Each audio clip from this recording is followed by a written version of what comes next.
Everybody loved him.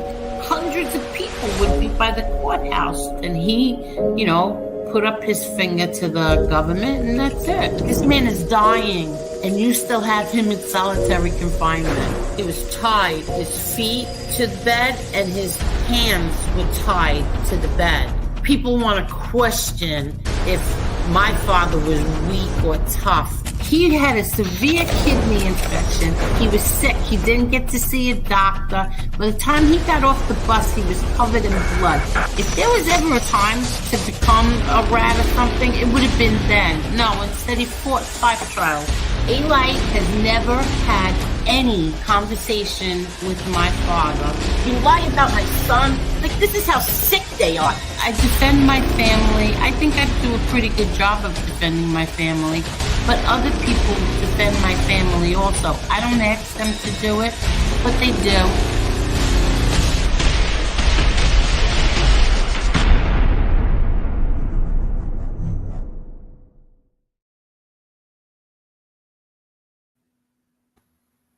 Hi, Marla. Hello, Angel. Hey, everyone. Hey, everybody. David Cameron, thank you very much. Thank you. It's very sweet of you for your beautiful pets. Thank you so much, David. And hello, everybody. Hello, Teresa Murphy, Claudio, Wade. Wade Banano, how are you? Hello, Mob Rat Hunter. Hello, Angel, Marla, and the nice people here. Hope you are having a great weekend so far. Yes, I am. Yes, and can someone drop his link? What, do you have a channel? I didn't know you had a channel. Hello. Hello. We're going to practice one day. You got to show me how to drop the links. Okay. Well, you don't know how to drop the link from here? But all right, so you have the ability to, though. What you do is you press the invite, right? Yeah.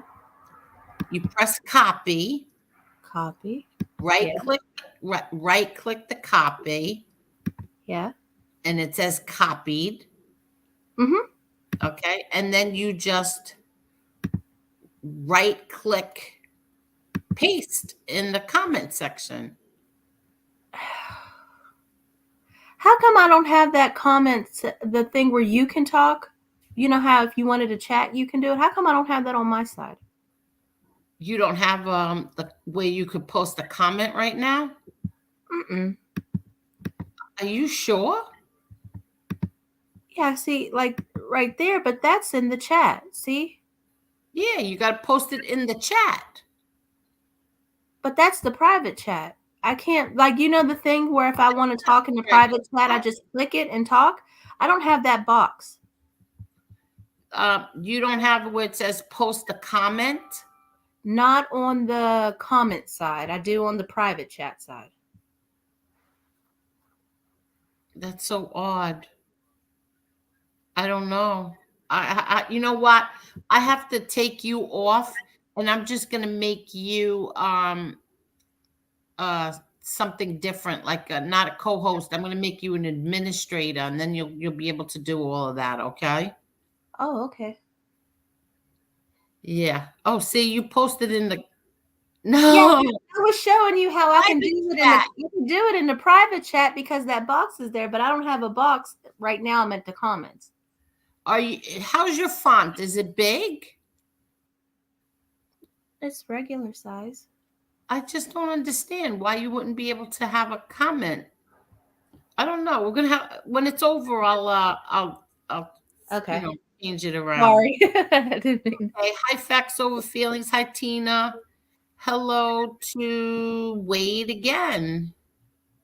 Hello, Petey Paisano. Let's see. Hello, Carol. Everybody, don't forget to hit that like button. We never ask for money, only for likes. And Carol. Hello, Edwin. How are you? Valet parking is available now. Hello, Jean Curry. Let's see. Hello, Joff. How are you, Joff? MRE was in the chat earlier. Hello, MRE. Bella Rose. How are you, Bella Rose?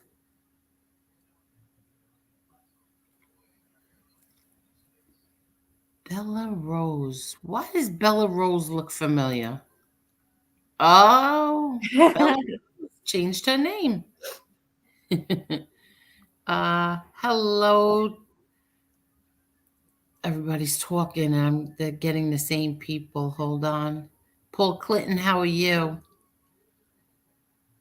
David James, how are you? Okay. Cremel, how are you, Cremel? Hi, Real Deal. How are you, Tommy? How are you, Real Deal, Tommy? Hello to John Collins. Is everybody ready for the Super Bowl? I wasn't going to do this tonight. I said, we'll plan it tomorrow night. And then I remembered that tomorrow night is the Super Bowl, and I think everybody watches the Super Bowl. Do you watch it, Marla? Yep, I'm going to watch it tomorrow. Oh, you are. I want to watch the halftime show because I love Rihanna. You like her? Yeah. Yeah, I want to watch that. Hi, Michael Scalise. And I like the commercials too. Hey, teacher. I don't really know football. I don't understand it. I don't really like it. But I like the Super Bowl because I like the commercials and I like the halftime show. This year, I think I will really like it because it's Rihanna. Last year, not so much. Hello, Angel and Marla. Hope you both have a nice weekend also. Thank you, Will. You too. You too, Will. Hi, Jesse. Hello, Finn Freak. Hello, Teresa Murphy. Hi, Teresa. I was looking at your shorts today. Very nice. Very nice. All your shorts. Your apple tots. Very nice. Your what was it? Carrot cake. I just wanted to kill myself. But don't worry about it. Hello, Mark. How are you, Mark? Okay, I'm trying to scroll down fast. Hi, Carol Quill. Grind Jr., how are you feeling, Grind Jr.? I hope you're feeling good. Hope you're feeling great. Hello, Emmanuel. Hello, Bat Boy. How are you, Bat Boy? Let me see. I'm trying to get down there. Hello, Big Bones. Good evening, ladies. Whoa. How's your font? Oh, it's a regular size. Because no, I'll tell you why. Because I make my font big because I'm almost blind practically. And so when I do that and there's people up on the panel and somebody else joins, I never see them because they're all the way in the down below where I can't see them. That's why I asked her about her font. How's your font, Marla? Hello, Jason. How are you, Jason? Rara, how are you? Oh, look who's here. Hello there, grumpy Ooh. Italian. That's so very nice of you. Sorry for the Italian way, LOL. For the dogs, thank you very much. That's very, very nice of you. Very nice. Thank you. Tommy Stiggs, how are you? Giovanni John Gotti Gambino. How's that name, Marla? Good Lord, that's a mouthful. He is making creamy rigatoni with Italian long hots. What's Italian long hots and sausage for the Super Bowl? What's Italian long hots? I've never heard of that. Me neither. Hello, Angela, the right winger. How are you? Oh, I'm going to make Rayo's Uncle Vincent's lemon chicken. Really? Everybody's cooking for the Super Bowl tomorrow? No, I'm just going to do chicken wings. Oh, are you? You're making them? No, I'm going to order them. Uh, No, I'm not dirtying up my kitchen. That's a process. oh, you are funny. I like making chicken wings. Hi, Perry. I'm very happy to hear that your dad has no cancer. Very good. Oh, good. Very good. We're happy to hear that. Okay. Hello, Ron Gross. How are you, Ron Gross? Oh, that sausage? I never heard of that like that. Hello, Renee. Hello there, chatting with Stacks. How are you? What's going on, Stacks? How are you, Stacks? Hello, the Truth Hurts. I hope you're feeling better. I hope you are feeling better. And everybody, yes, please hit that like button. Okay. So, first I want to say, let's go quickly, okay? Marla, we're gonna go quickly. Hold on. Let me just I want to just go quickly. I'm just gonna go quickly down Angel Boulevard.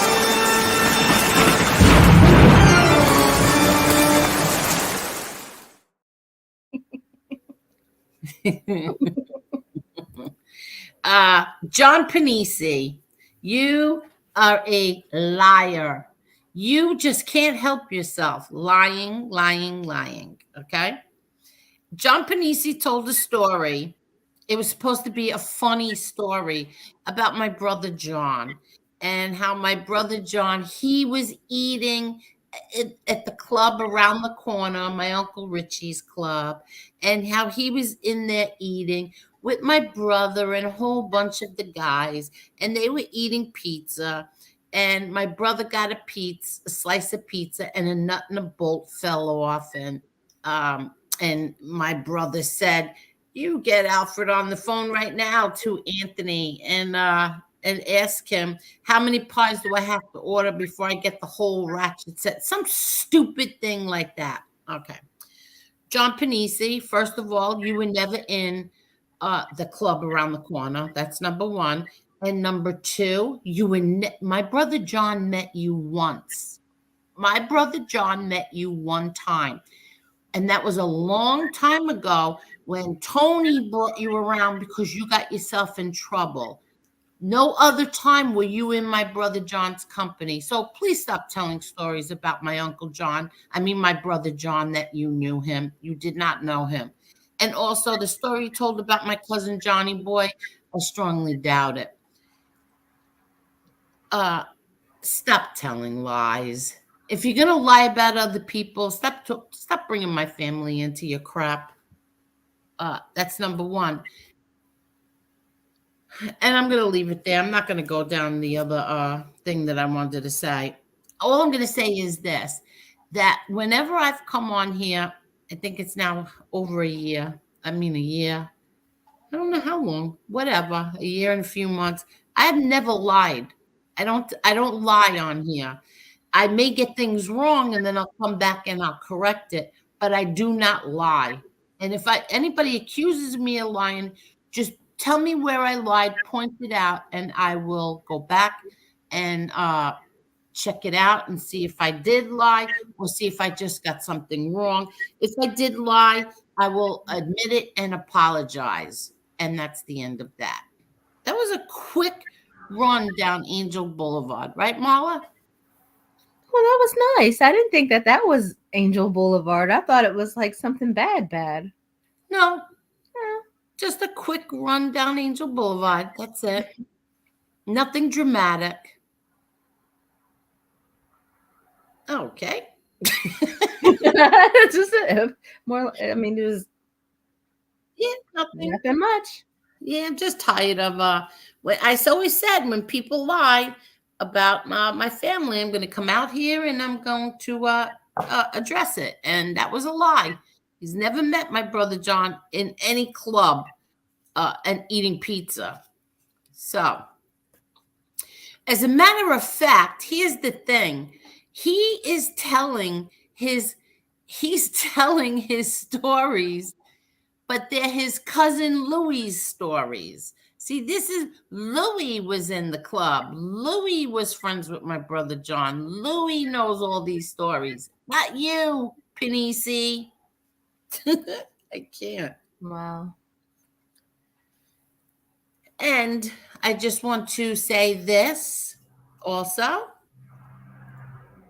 I received this today, and I want to say thank you very, very much to Cane Shades. This was so sweet. Cane Shades sent me this. It is 1987 penny, and can you see that, Marla? Oh yeah, you can see it good. Yeah, and it has I can't. Oh, it's right in front of me. I should read it, right? It says it's so small I can't even read what it says. Oh my God, I am blind. Do you believe this? I'm gonna turn the light off. What? I really can't see it. Okay. Here it is. Okay, it says inserted into this card is a brilliant uncirculated 1987 Lincoln Memorial penny. So it's a brand new penny, 1987, with my dad's picture. Thank you so much, Cane Shades. That was so nice of you. Thank you. Aw. That's where the people think that supposedly I was supposed to send pennies. What's that noise? Oh, Cars passing. what? I was trying to mute it. It's cars. That I was supposed to send you pennies or you were sending me pennies. No, that's it. He was sending me that card with that penny in it. And thank you. I love that, Cane Shades. Okay. And I want to thank Jerry for this beautiful thumbnail. Look how beautiful my father looks there. That is my father and Jackie. And thank you so much, Jerry. I love that picture. I love that smile. I miss that smile. And what else, Marla? How about some pictures of Chucky and I? Oh, neat. Yeah, this was us. I think I showed this one already. This was us. And then here, this is us. And then she drew some tattoos on me. There I am. I don't even know what that says. Something baby and a horseshoe. But yeah, that's me. And little Chucky did that. What else? What's going on with you, Marla? Nothing. I had a road trip today, and then I came home and I started watching this movie, One Night with the King. So far, so good. What is that about? Esther. I believe it's a remake of Esther. Esther?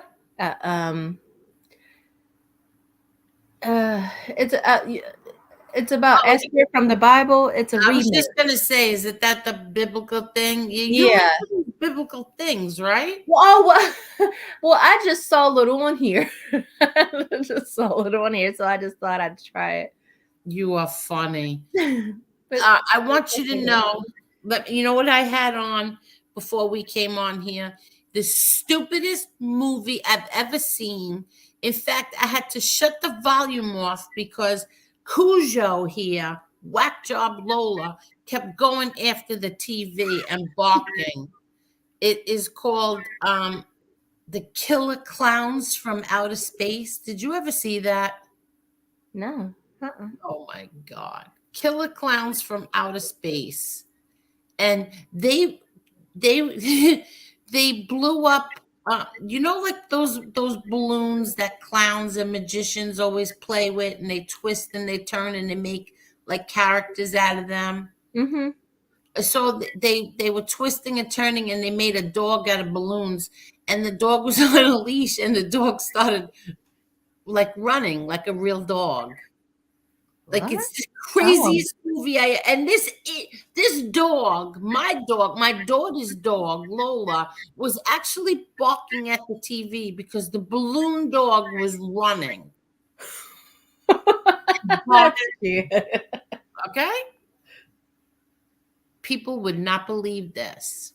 Okay, here's another thing I wanted to show everybody, and I wanted to uh, I wanted to share this with everybody. Okay, so this is another letter from my dad, and the reason why I'm going to show it is because I'm going to show you the way that he was.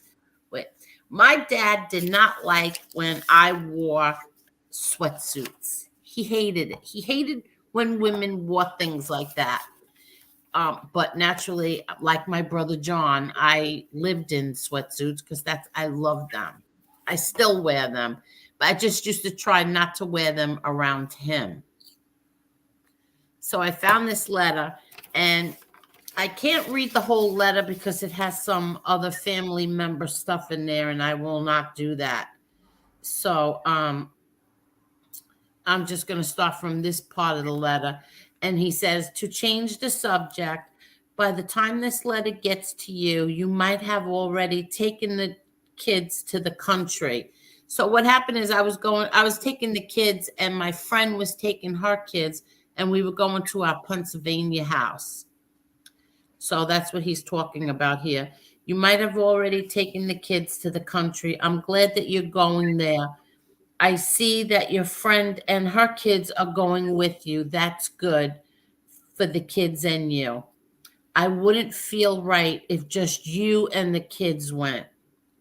Speaking of the kids, I'm glad that I'm glad that they enjoy going to camp. I wish that Frankie was interested in tennis also. By the way, did he get the Yankee yearbook that I sent? A friend of mine with the Yankee organization sent it to me, and I thought Frankie would like it.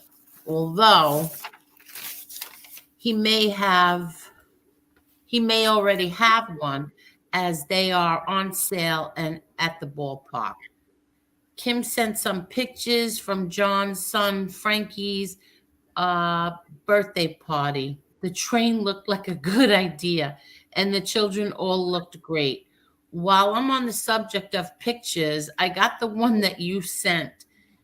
Uh, it's about time, because he always used to ask me for pictures of me, but I don't like the way I look in pictures, so I didn't, I hated sending him pictures of me.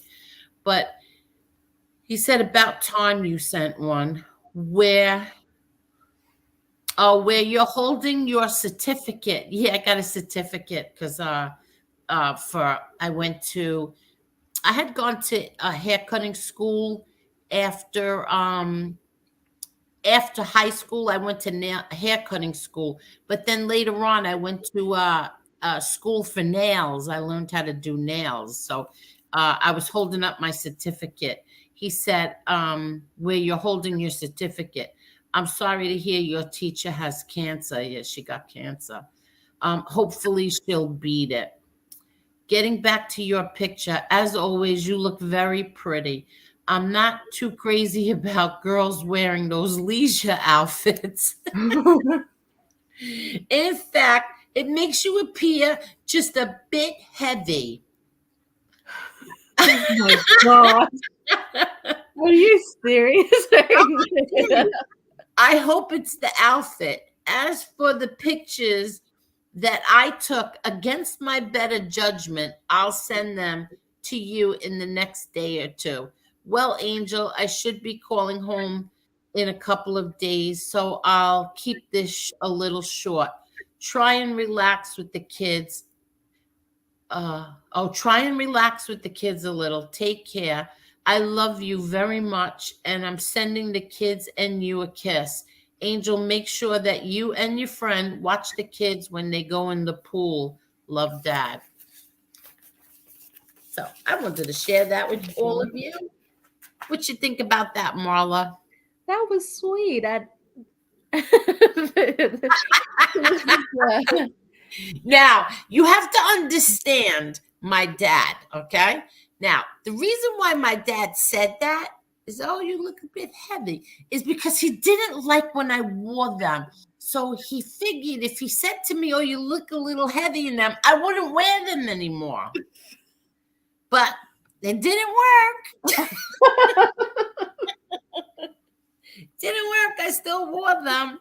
So But I he's talking figured, about like sweats, like the sweatsuits, you like know, the like the sweatsuits. like the one J-Lo used to wear back in those little J-Lo ones.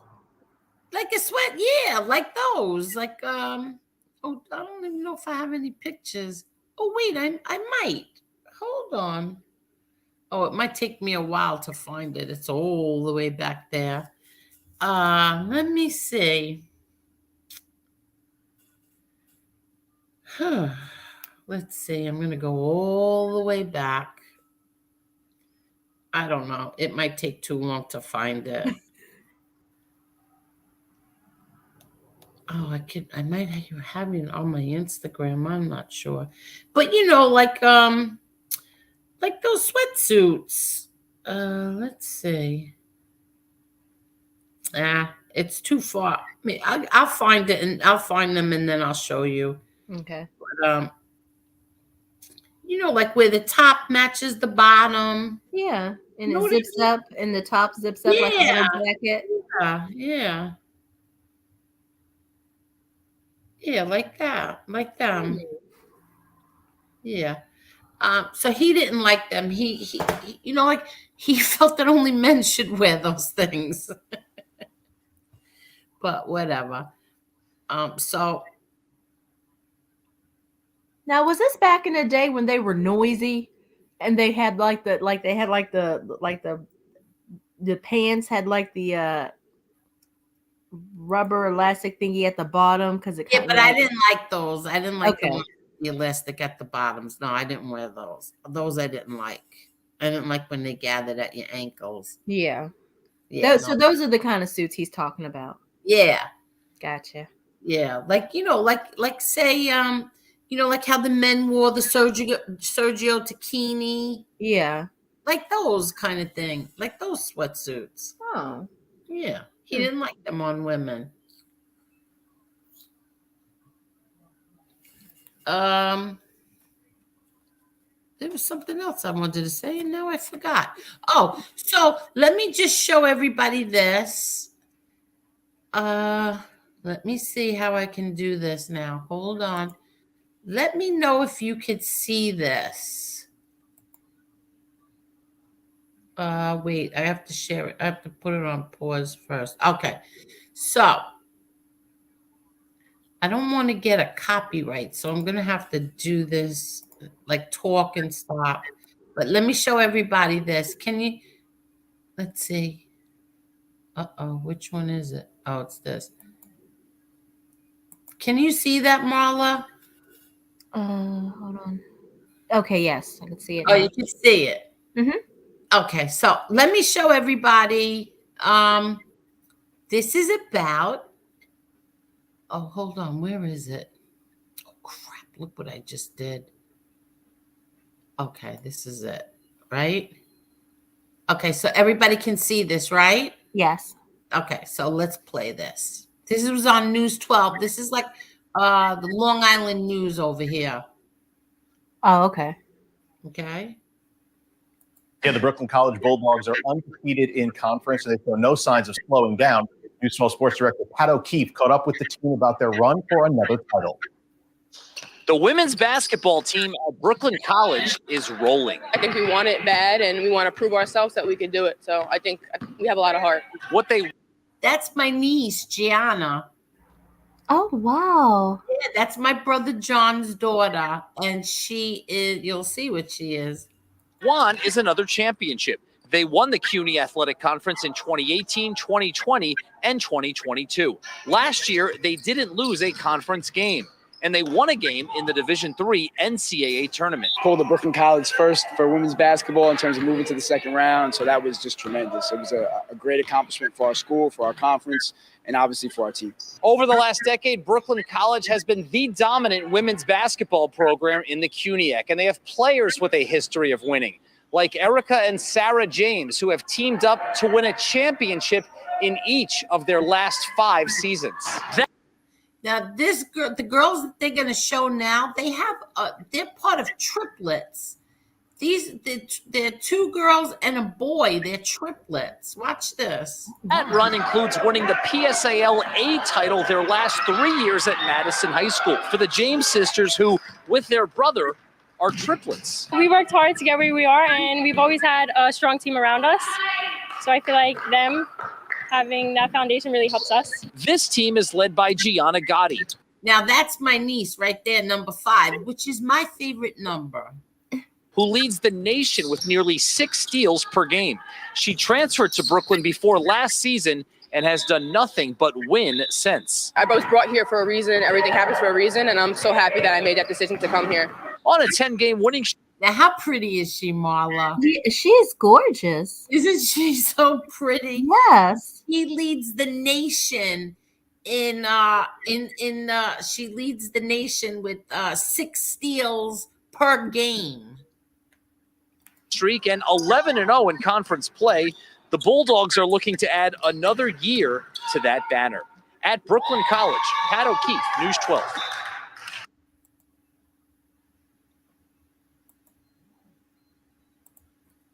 And thank you, Jerry, for making that for me. Like, he took it so that I could show it the right way. But how's that? I'm so proud of her. My brother John has athletes for kids. He does, doesn't he? Yeah. Because my sister-in-law is into it too. So, and my nephew, his youngest one, is plays football. So they're constantly, between the 3 of those kids, they are constantly, my sister-in-law's in my sister-in-law even goes to other states with my niece. So when they have to play championships and all that. And then my brother with Johnny and with the MMA, and then with Joe, his youngest, with the football. They're never home. My brother and my sister-in-law constantly everywhere with their kids. Well, that's good. They stay out of trouble. They're being productive, and it could lead to scholarships. So that's really good. Yeah, well, my niece has a scholarship. There you go. Yeah, she's got a scholarship. Joe's still young yet. Joe, I think, is 14, 15. So he still has time to go. But okay, let's see what else is going on.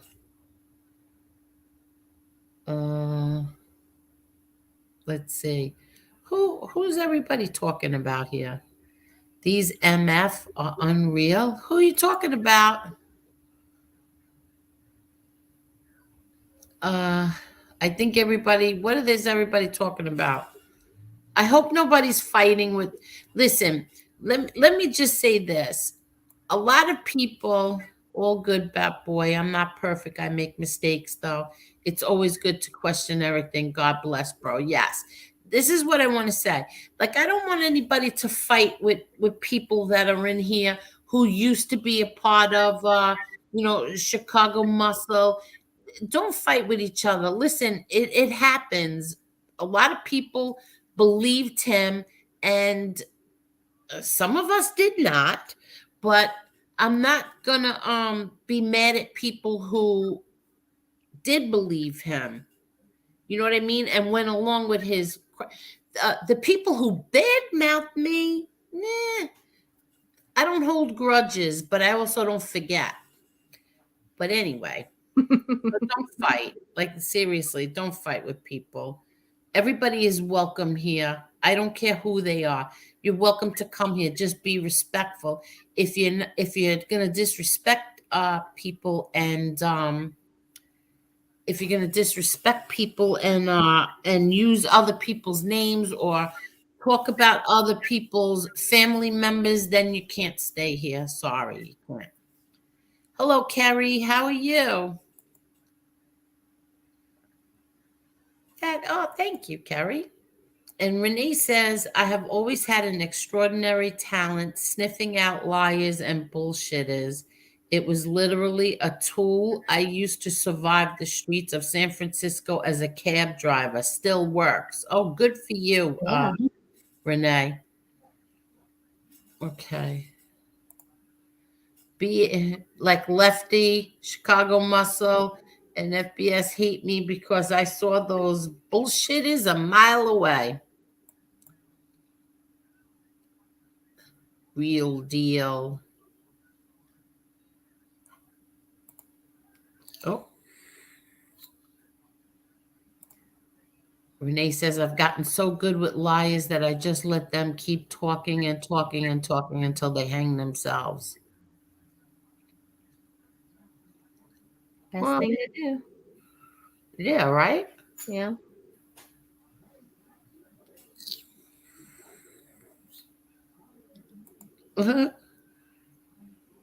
Hello, Pain Like Bane. Thanks, Bat Boy. I promised to. Oh, he's talking to Bat Boy. Okay. The first link. Thermo. I don't understand what you're sharing. Oh, that's that Rat Hunters channel. Okay, all right. I see it. Yes. All right. Good. Thank you, Mark. Okay. So what else is going on, everybody? Thank you, Real Deal. So awesome getting to see and hear these letters. Yeah. It is. Sometimes it's hard to read them. Like it takes a lot. Like I was sitting and thinking, yeah, remember the juicy ones? That's right. The Truth Hurts, the sweatsuits. Remember Juicy? Oh yeah, that's what I thought about the moment you said that. That's what I was. Those little like the J-Lo ones that she kind of made them pop. That's what I thought you were talking about. Exactly. That's what I'm talking about. Yeah. How does that make you look bigger? That's like very thin material. Yes, but he just said that. Don't you understand? He didn't like them. Oh, he was just just didn't like them. He just didn't like them on women. He just used, I told you what happened when remember the jeans that I think they're in style right now. The ones that are the jeans that are all ripped. They're ripped on the knee. Oh, the ripped jeans. Yeah, they used to have those in the 80s. I remember them. Exactly, in the 80s. Well, every time I wore them, he would hand me money and tell me to go shopping. Go buy yourself some clothes. Yeah, because he hated them. He hated them. So whenever I wanted to go shopping, I would wear them. Not too often though, because he hated them, but he always did it. He's telling me, here, go buy some clothes. Go buy yourself something. He hated them. Well, he hated them on women. But he didn't wear them either. I think once in a blue moon he would wear them. He liked the leisure suits instead. I was going to ask, well, so he wasn't he didn't strike me as a jeans and a t-shirt type person. No. Anything like that. I think he only owned one pair of jeans. And then when he wore them, he wore shoes with them. Tennis shoes, or like you mean like? No, like regular shoes, like regular shoes. He didn't wear sneakers. Really? Yeah, really. Yeah, really. Huh. Yeah. But he would wear like those shoe sneaker things. I don't know what you call them. Like they're not sneakers with shoelaces and stuff, but they were like whatever you call those. leisure shoes. I don't know if he went on the boat and stuff like that, or when he was in Florida, he would wear those. But the sneakers, the first time I actually saw him wearing sneakers was in his prison pictures. That's where I saw him wearing sneakers. I never saw him wearing sneakers when he was home. Let me see. Do I have a picture? Do I have any prison pictures in here? No, I took them out. All my brother got was sandals. He must have been broke in prison. My brother must have been the brokest one in prison. Why? Because I remember he wore he had sandals. They looked like they were just sandals. Really plastic and hard looking sandals. Really? Let Yeah. me see if I can find it. Hold on. Let me see. I don't know if let's see. Let me see if it's in here. Oh my God! If Jerry I know Jerry's not watching tonight, but if he was, he would kill me right now. Why? Because I can never find anything, and he would kill me. Oh crap! I don't know where he put it. I mean, where I put it. I don't know. I thought it was under prison. No. Let's see. Oh yeah, here. Okay. Let's see if this is it. Hold on. No, such a dummy. I can't find it right now. Hold on. Let's see. Oh, he's gonna kill me. Please don't watch tonight, Jerry. Let's see. He gets mad at me because I should be organized. He labels everything, and I should be organized and put them in a folder, and I never do. And he's gonna kill me. Oh, crap.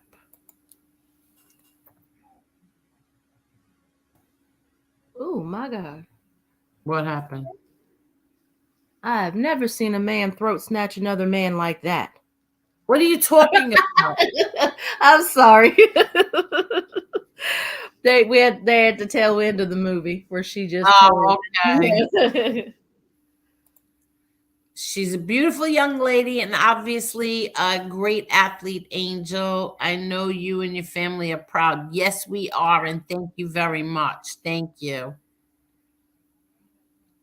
Oh, okay. Thank you, Jason. I didn't know that. What happened? He said, you buy Nikes and that off commissary. Huh. Oh, you get your stuff from the commissary?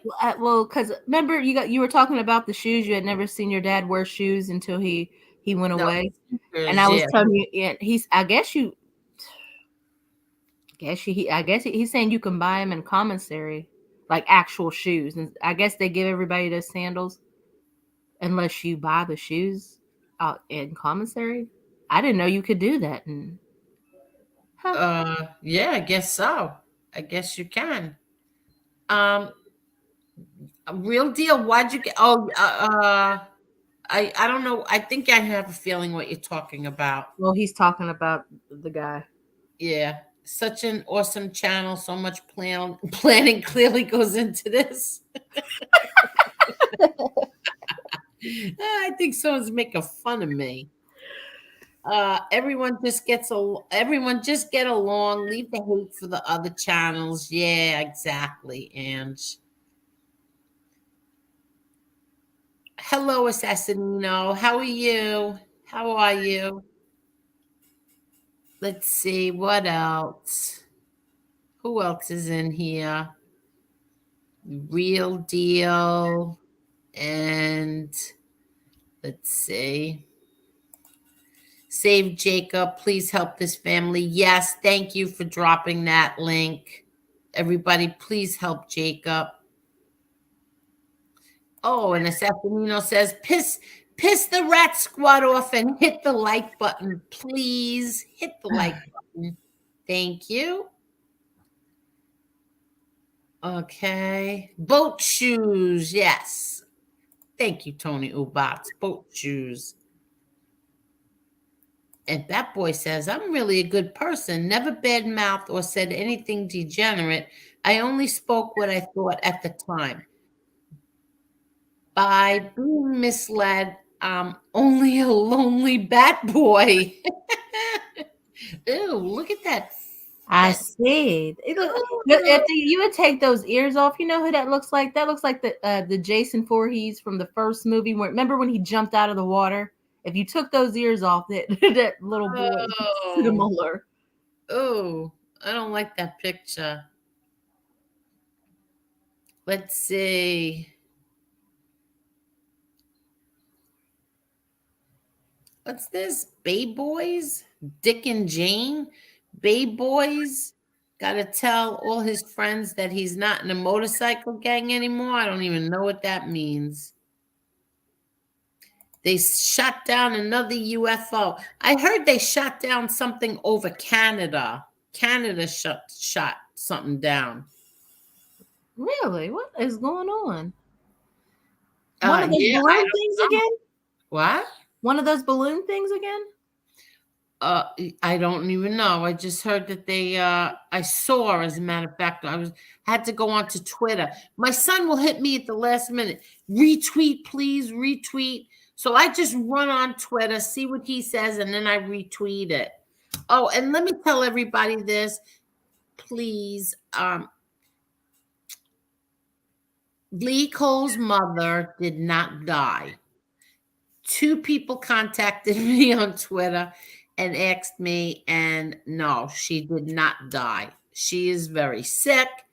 I think they took her off the machines, but she did not die. Angel, show us your dad boat pics. Yeah. I have one too. I got to put it in there. Oh, that's nice. 131 in chat and 99 likes. Thank you very much, everybody. Hit that like button. Thanks, everyone. Thank you. Well, Angel, you didn't like my last selection. What do you want me to watch now? What? The movie went off. I said, you didn't like my last selection. I think I'm just going to put on Andy Griffith now. I don't know, Marla. I don't know what your last selection is. On the border of the Hi, last Tony Shiloh. How are you? Hello, Mark. Schumacher. How are you, Mark? How are you, Mark Schumacher? Is this what you were talking about? A smaller balloon was shot down on the border of Alaska and Canada. Oh, okay. Yeah, that's what I saw. Yes, commissary, you buy thermal shirts, plain white t-shirts, sweatpants, socks, and shower slippers is what you're talking about, Marla. They gave us plain black boots. Kill your feet. Oh. Yeah. Hello, Bobby Bacala. How are you? How are you? Look at that baby. Aw. Yeah. Let's see. Spy balloons. Hi, Tommy Lucchese. Spy balloons, but is there chemicals in them that cause the virus? Wow. Oh, gosh, please don't start that again. Oh. Rah-rah, my dad turned 70 years old on February 24th. Happy birthday to your dad. Don't you have a birthday? Isn't there a birthday coming up in your family? Oh, yeah, that's right. Next week, Valentine's Day is my brother That's John. right. Yep, and it's also a very dear friend of mine's birthday. I don't know if she wants me to tell anybody that it's her birthday, so I will not say that it's her birthday. And then that's on Valentine's Day. And let's see what else. No. Best friend's birthday is not till next month. Let's see. Oh, and thank you, Tommy. 103 likes with mine. Thank you. a U.S. jet shot down a UFO over Canada, and it was first spotted over Alaska, from what I read. This is scary crap. Yeah. Marla, check out the new series on HBO Max called The Last of Us. Yeah, my son is torturing me to watch that. Yeah, that's what I'm looking it up now. It's post-apocalyptic drama television series. Yes. And he keeps bothering me and bothering me. He finally got my daughter to watch it. Oh, look who's here. Agnostic. Hello, Agnostic. How are you, Agnostic? He keeps bothering me. Finally, he got her to watch it, and now he still keeps bothering me. But as long as it's her that he got to watch, then he's okay. He's not bothering me. Angel, can we have a commercial break, please? Yes, we can. Now, we're going to have a commercial break.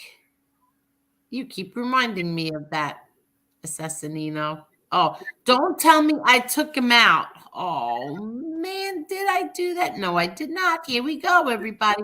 Everybody, please go over to Amerta Mia on Instagram, or you can go to amertamia.com for old-fashioned gentleman clothing. You can get t-shirts like Kill Your Ego, Defund Police Informants, or Stop Glorifying Rats. They have many, many more. And you could also get my favorite mug, which is Stop Glorifying Rats. Like I said, go over to Amerta Mia on Instagram or amertamia.com. And they're very reasonably priced as well. And I still haven't mailed out Marla's. I'll be waiting for that. I still haven't mailed yours out yet. Oh, wow. That's how bad I am. But I do have them, Marla. I will promise you I will. Just give them to Angela, and she comes to PA. I'll meet her. She can give them to me that way. Well, Angela is far from me as well. Oh. Yeah, she's not close to me. Like, she's not close, but in my area. But I'll mail them to you, I promise. Johngotti is a true mobster, and Sammy is a crybaby. Really? I'm glad I looked at that twice. I thought it said Crosby, and I was supposed to, what the hell does that mean? Yeah, no. Soon we will have the finest, most expensive balloon defense in the world once we raise taxes. That's crazy, isn't it? It's crazy. Damn, Bob Barker specials is what you get. Bob Barker owns everything. Soap, shower shoot. Really? Huh. She's so much bigger. I know she's so much bigger than that picture. But you know what? You might as well keep that one up. Don't let people see your real baby. Not that she's not your real baby, but I mean, you know what I mean. I still think that's so funny that she did that. Yeah, that's so cute.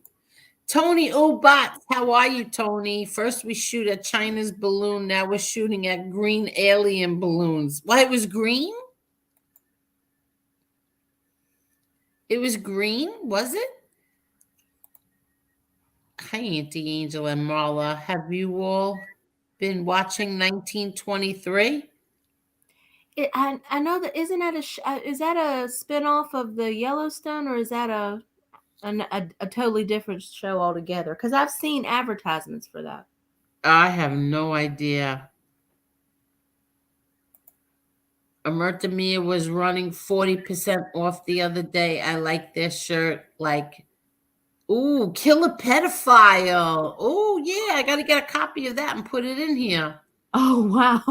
Really? Oh, I have to snap that and put it in here. Amerta Mia should have a 10% off code called Anti-Angel. Oh, yeah, I'm going to tell them that. They have 10% off code for Anti-Angel. Yeah, well, you could always tell them that I sent you there. They're good people over there. They really are. Very, very nice. No, Angel, I mean the aliens agree. No, okay. Okay. All right, I get it. So I was wrong. I started 1923 last night. So far, so good. I'm digging it. Really? What's it about? No idea. Colonel McGregor is right. The Chinese have over 300 satellites watching us, and we are worried about balloons. Well, what the heck is the balloons doing here?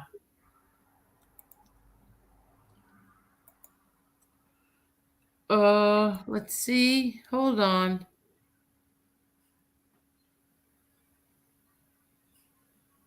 Let me see. Okay. Hold on 1 second. Let me just see this. All right. Hold on. Marla, could you just read the chat while I look at something? I got you covered. Thank you. Ninth Oh. episode of Tulsa King was supposed to drop on the 5th and never did. I call shenanigans. How is that show turning out to be? Does everybody like it? Tulsa King? I'm at the part where I'm trying to think. I'm at the part where he messed around with that girl, and then I can't remember if he found out or somehow you know what? She showed up to his apartment and because he found out she was an FBI agent or something to that effect, and she showed up to his apartment. That was the last one I saw, so I don't know how far behind I am. Okay. JL doesn't like Tulsa King. Oh, he doesn't? No. Honestly,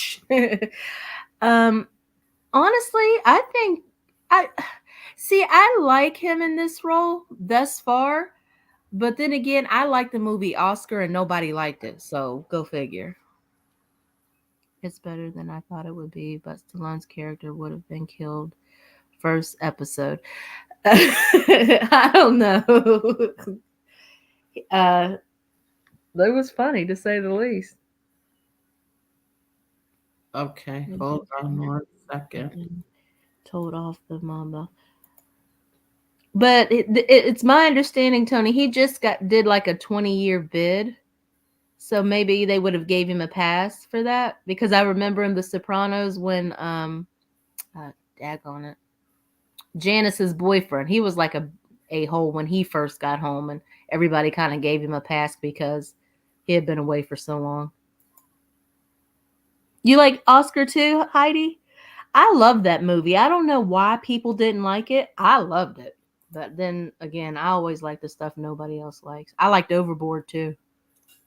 Yeah, the movie. They are using the balloons to track. You know what? Agnostic.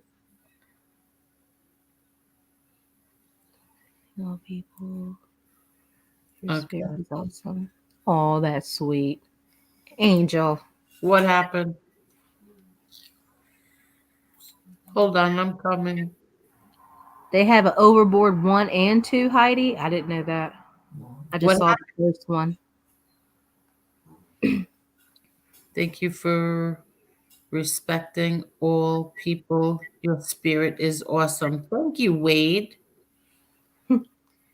Okay. Thank you very much. Okay, I'm just looking for something and I cannot find it. Stallone should recreate his character, Snaps Provolone. Okay.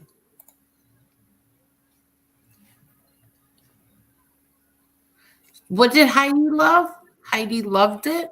Was she like? Well, we were. I said something about liking movies that nobody else likes. I even liked Overboard.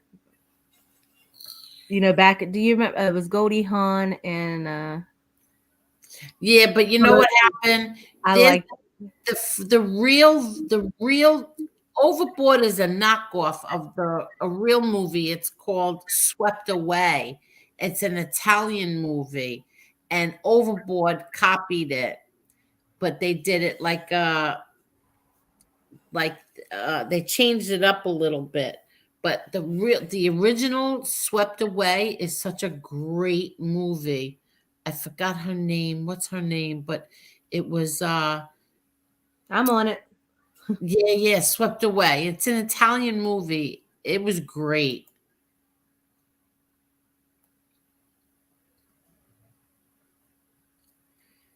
Let's see.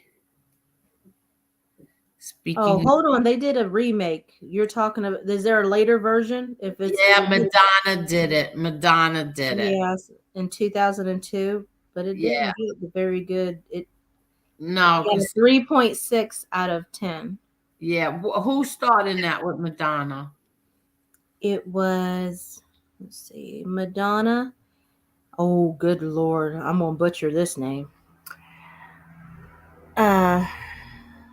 I know the last name, Gianni. Is it Adriano? Who? I'm going to spell it for you and you tell me the Let name. me just look it up. Hold on. Elizabeth Banks was in it. Bruce Greenwood. Oh, yeah. See, she did it in 2002. He played in the original. I think he did. Let me check. Let me check this. Swept Away. Guy Ritchie. It was directed. I think she was married to him at that time. Oh, Adriano Giannini. How do you say the first name again? Adriano. Adriano. Yeah, and his last name is Giannini. Oh, I see. Yeah, I messed that completely up. I thought Gianni. yeah, but then where's the other one? The original was 1974. Oh, okay. Let me see. Yeah.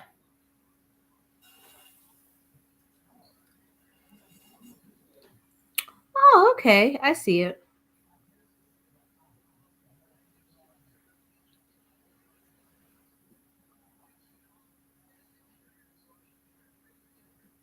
Hello, Heidi. How are you, Heidi? Now this is in English, right? I don't remember. It might have been subtitles. I don't remember, but it was such a good movie. I think there was two versions, English and Italian. Okay, gotcha. Yeah. And but it was really good. You know, it's about she was she was very rich, wealthy, snobby, stuck up, you name it, woman. And he was the like the boat hand or something like that.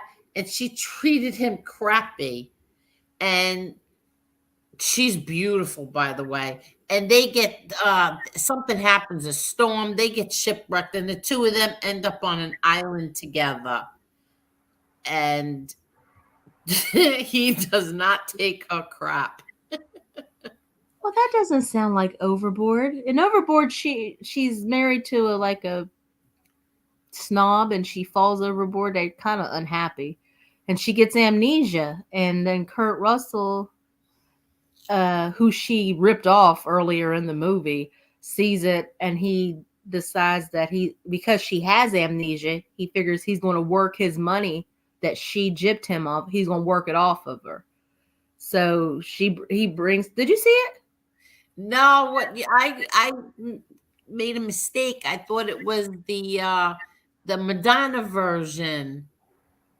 What you looked up when I said Swept Away, I thought that you were talking about the Madonna version of Swept Away. Oh, okay, gotcha. Yeah, I got confused.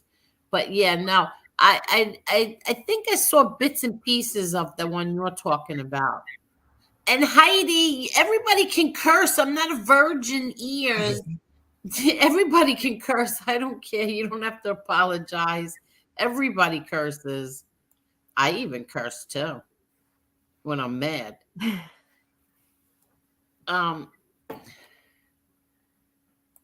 What's this? I watched Burt Reynolds' documentary today. It's crazy how much he looked like Marlon Brando when he was younger. Yeah, they did look alike, right? They did. I wonder if I saw that Burt Reynolds documentary. What's that on, JL? I saw it. What is that on? Is it new? Did it just come out? What did I watch that on? Let me see. Oh, you know what? You know that show where the people pass away and that famous forensic guy he tells like the last 24 hours of their life, how they died and the issues, and he tries to see if there was another underlining issue. Hold on. I'll pull it up. He did one on Burt Reynolds. Oh, that's the guy. You're talking about the I can't remember nothing when I literally just sat there because I watched his. I watched Natalie Wood, which was interesting. How they said she passed away. I watched that one. He did hers. Okay, that's what I was talking about. Yes, that's what I was talking about when Lee Cole was on here that night, and we were talking about the O.J. Simpson and the Nicole Brown. That's what I was talking about. He did, or somebody else did, the forensic expert. I think you're talking about the other one, the other show. But they were saying about how God, what's wrong with me tonight? Holy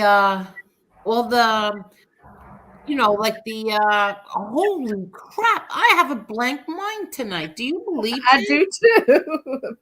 Right? All the stab wounds and all of that. They said that they didn't think that he did that because he had such severe arthritis in his hands and stuff. So he felt this coroner felt that somebody much stronger and younger than him did it. And he was kind of alluding to his son. That's what I was talking about that night. Hello, James Proctor. How are you? Hope everybody's having a great weekend. Yes, I hope you are too.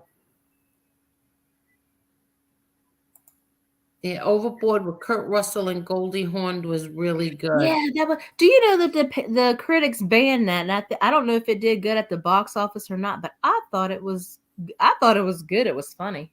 But is that the one where they have a bunch of kids or something? Oh yeah, it was so funny. So remember I told you she gypped him in the beginning of the movie? She didn't throw him. She because he does work for her. And she doesn't like it. Oh. And she actually wanted it made differently, but she didn't tell him that prior to him building it. So once he's done, he's expecting to get paid. So she comes in, she starts criticizing him. So he refuses to, because they live on a yacht. And so he refuses to leave the boat until she pays him. So he just happened to be leaning up against the rail. Another reason why I told you not to be going sailing no more. She literally pushed him over and then threw his tools in there. And then something happens later on that evening or maybe a couple days later, and she falls. She lost her wedding ring, so she falls overboard. Like she goes to reach for it, and somehow when she got it, she dropped it and fell overboard. And instead of her dying, which is what you would have thought would have happened, a trash boat. I don't know how realistic this part is. But, they find her and she has complete and total amnesia. So he sees it on the news and he decides he's going to pay her back. So he goes up there, pretends he's her husband. They she goes back with him. He's got 4 kids. and they drive her crazy. They're doing anything and Oh, everything you're to be kidding. bad. Yes. But at the end of the movie, she ends up falling in love with the kids, and then obviously she falls in love with him. She gets her memory back, and she realizes his original intention was to trick her and get his money back. It started out as a joke, but they end up falling in love. It was I thought it was cute. It was a cute movie. Nostalgia. Well, of course they ended up falling in love. That's all those movies. Did they meet on that? Did they meet in that movie? Like, what movie did they meet on to where? Because they've been together now for what? Well, what year did that movie come out? They're together a really, really long time.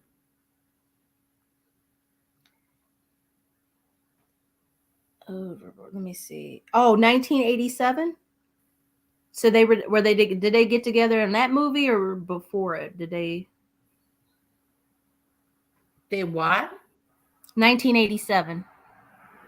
Oh, 1987. I think they're together before that, aren't they? Oh, okay.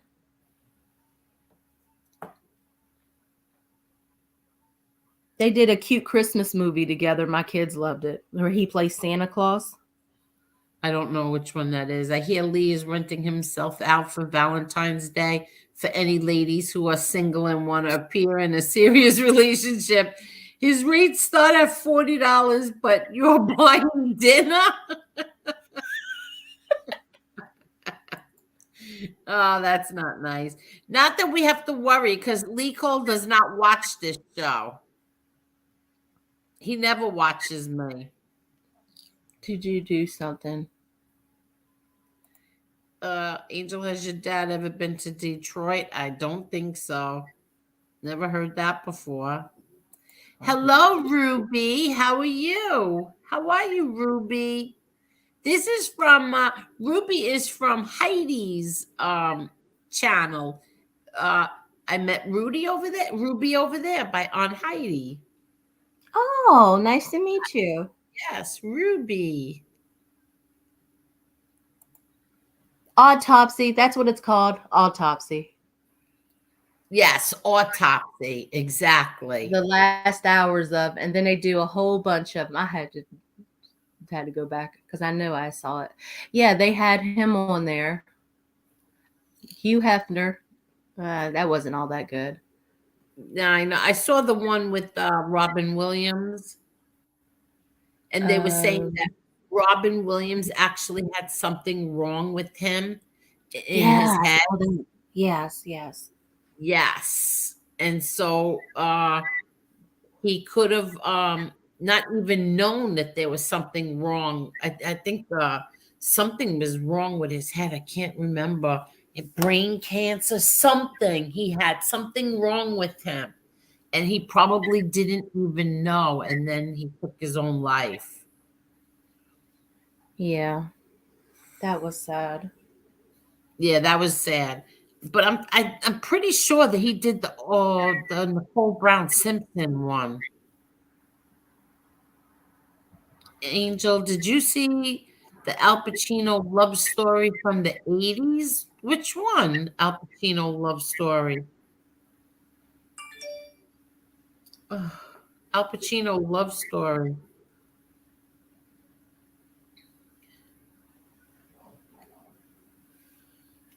Hmm.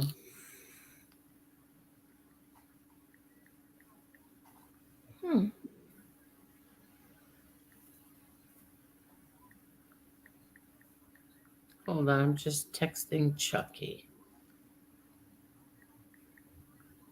Cruising, it was very romantic. Oh, okay. It was called Cruising? Cruising? Mm-hmm. Al Pacino was in Cruising? I don't remember. Well, we got a whole bunch of people on. Agnostic is saying Cruising, and then Tony Ubats is asking Sin of a Woman. Let me see.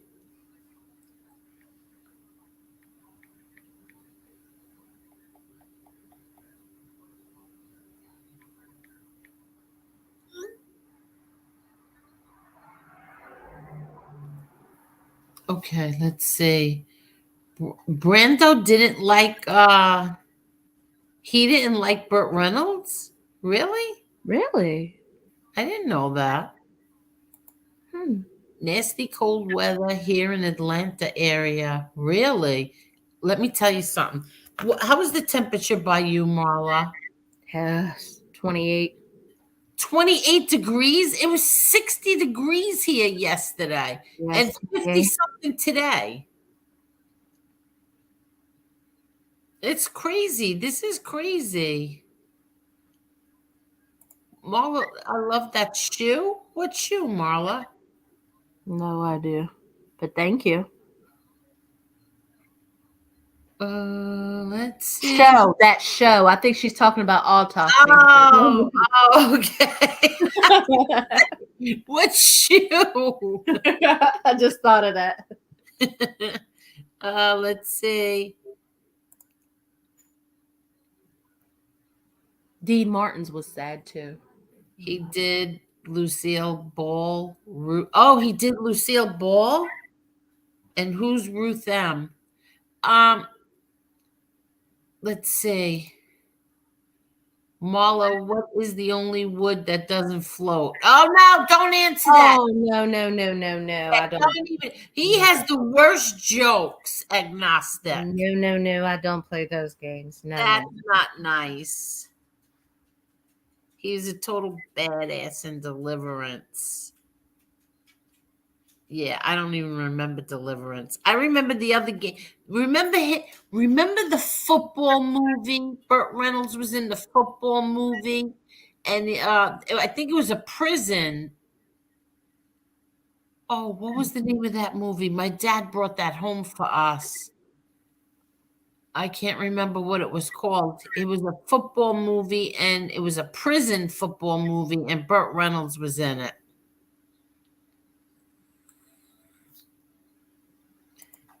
Oh, and that's Dr. Michael Hunter. The Longest Yard? The Longest Yard. Do you remember that? No. Oh, I haven't seen it in so many years. Has the autopsy show.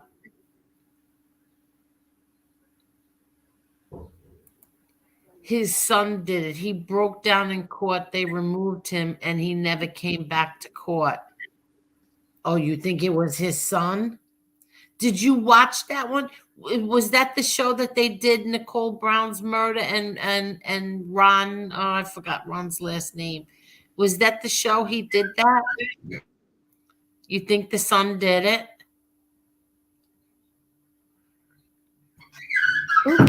Oh, what's that noise? Sorry.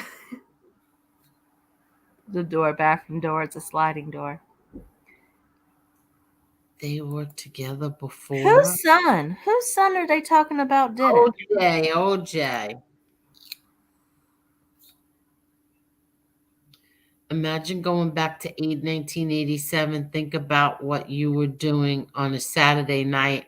Oh, in 1987 on a Saturday night. Let's think. Well, I had my daughter, so I was probably flipping out because she was all she did was cry. I was 5, so at this time I'd be in bed. Oh my God. I would be in bed. Oh, Tommy was putting on Drakkar, going to clubs. I love that cologne. I love Drakkar. Did you ever smell Drakkar? I've never even heard of that. No, my dad did not watch Goodfellas. He would never watch that. Never. Please hit the like button, everybody. Oh, I love Sea of Love. What was that? Y'all are coming up with all these good movies, and I keep going back and trying to see what they are. I hope I'm right when I say that it's the Bobby Darin movie, because I loved that movie. Kevin Spacey played him. That's one of my favorite movies. I love that movie.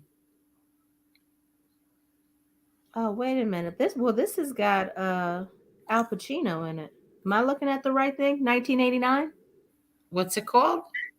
Sea of Love, 1989. No, I'm thinking of the Bobby Darin movie. What's that with Kevin Spacey? Down by this. Wait, what? I don't even know what I'm talking about tonight.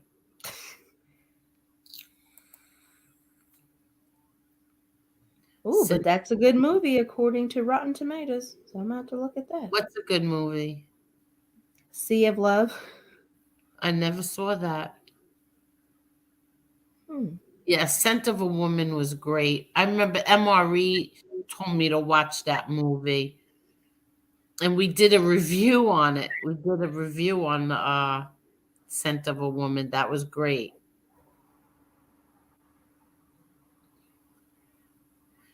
Cruising was very raunchy and more. I don't remember that. Marla, that isn't a romantic movie. Cruising is not romantic at all. I was just reading the chat, Carol. I've never seen that movie. Yeah. Oh, that's an older one, 1992. Oh, okay. Maybe I'll look at that. Oh, it's on Prime. Okay, good. We met on Swing Shift, 1984. Oh, okay.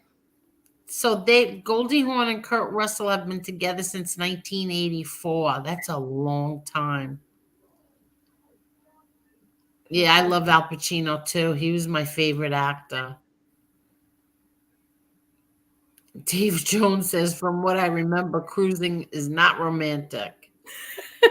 Now I want to see what that movie is about. There's 2 comments about it. Mark Schumacher says it's 33 in St. Louis. What is it here tonight? Let me see what it is here tonight. I hope it's not going to rain. Oh, ironically, this has Al Pacino in it as well. Oh, it's 37 here. It's 37 degrees here. I'm not watching that. What? Oh, no.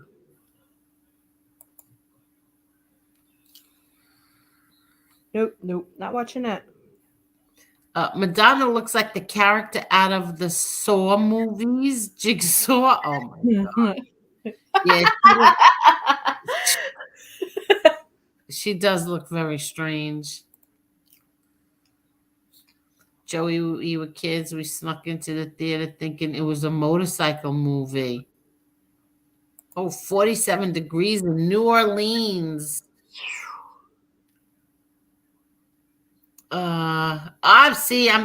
That's such a terrible joke. The Longest Yard, yeah. Longest Yard, Golden Girls, Cannonball Run. I never saw Cannonball Run. I had zero interest in seeing that movie. Why? My father brought that home, and I never watched it. I think I started to watch it and I fell asleep. It's been rainy and around 40 degrees here and very windy. Really, James?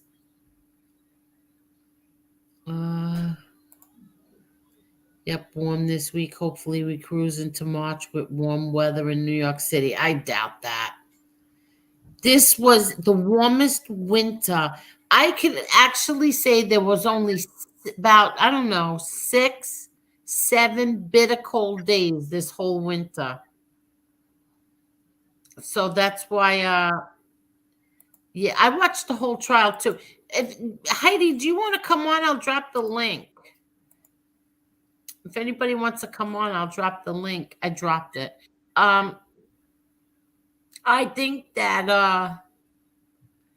like I said to my friend today, I can't believe like how warm it's been, and like we didn't get a winter this year, and he was like, "Well, you better pray March doesn't flip out and go crazy."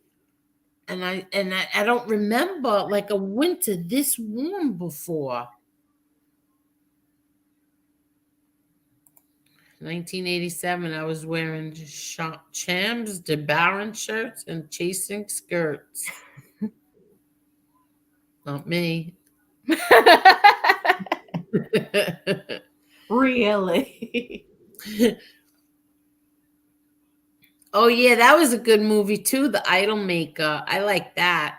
That was good. Hey, Todd Father, how are you? Tommy Real Deal says, I used to wear Dracar Saturday night in 87. I was partying like a rock star.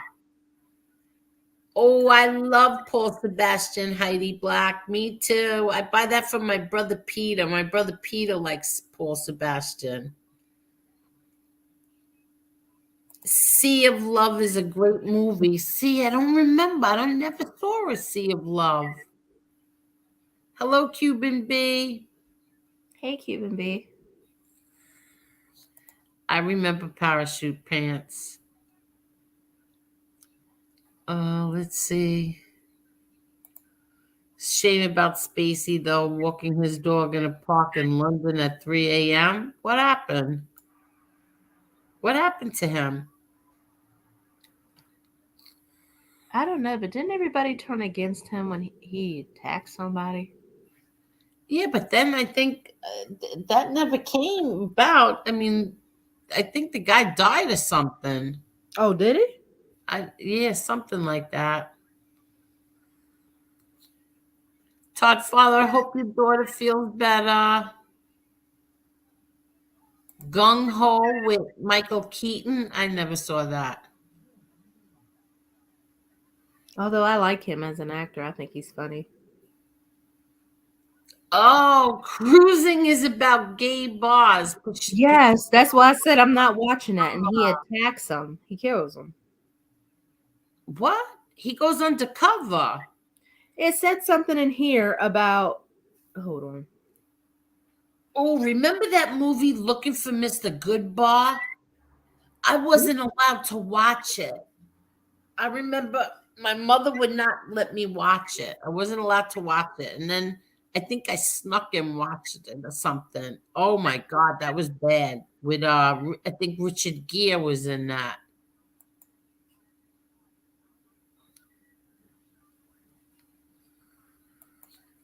Yeah, War of the Roses with Michael Douglas.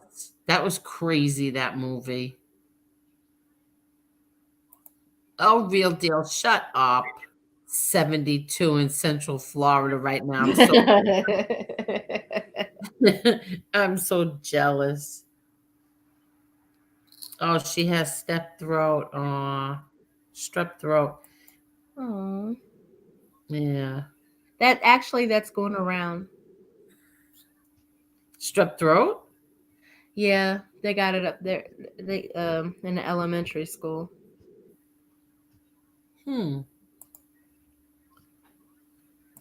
I was 19 in 87, just graduated high school by the skin of my ass. Forget about it. 72 in Lakeland, Florida. I hate you, Grumpy. I don't know how you could be a grumpy Italian when you live in Florida. 72 weather in February. Hello, Nick Kanakis.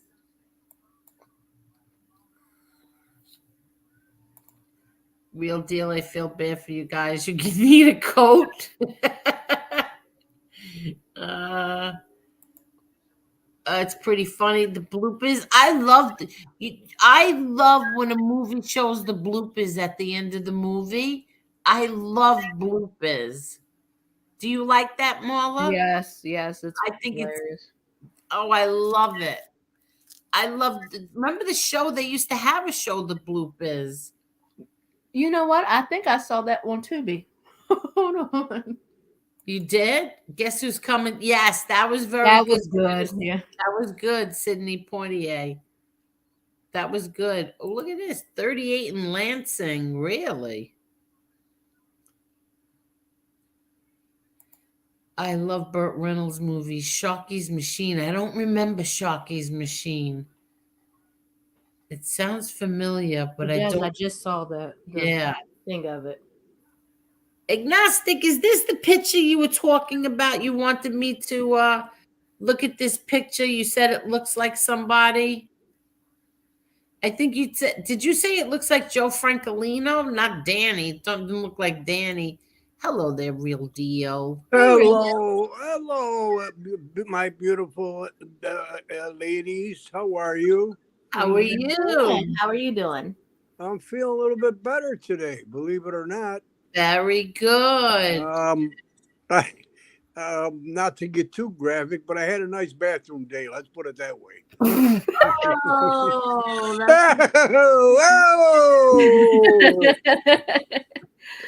Oh, Oh, I guess when you I guess that's a big thing when you whoa, you're telling me. Oh my God, let's get off this subject. It's kind of shitty. Yeah.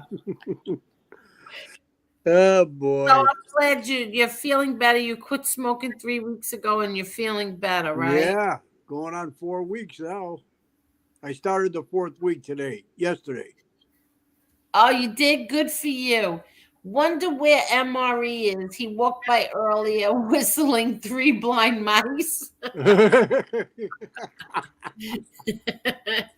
Did he really, Tony Ubats? I don't know where he is. Oh God, Top G 2GG was born in 87. You're my daughter's age. I was born 40 years before that. I bet John Jr. watched the movie Little Caesar. Who's that? Well, who's in Oh, that? that's good. It's old school movie. It's a 1930s like gangster Oh, movie. you mean like Edward G. Robinson? Yeah, That movie? that's one of them. There was a bunch of Little Caesars. Yeah. Yeah. Carol was pregnant with her third son. Oh, I used to like Eddie and the Cruises. Remember that movie? Did you ever see that one, Marla? No. On the dark side. Yeah, that was a good movie, Eddie and the Cruises. They something I can't remember. It was based on a true story too. You should watch that, Eddie and the Cruises. On the dark side. Tommy Lucchese, no, March we should good. February we got hammered in 2021. Yeah, but not this year. Oh, Tommy, you still will Paul Sebastian? Tommy? What? You still wear Paul Sebastian? Yeah. Oh, Heidi's in the tub. Enjoy. Heidi. I don't wear as much as I used to. I wear Giorgio Armani also. Oh, nice. But I used to pour it on when I was younger going out. People used to say, "Oh, Tommy's here. I can't see him, but I can smell him." Oh, really? Oh, I was nuts about. I didn't want to ever smell bad. Yeah, I don't ever remember a man smelling bad. Well, I always wanted to smell good for the girls.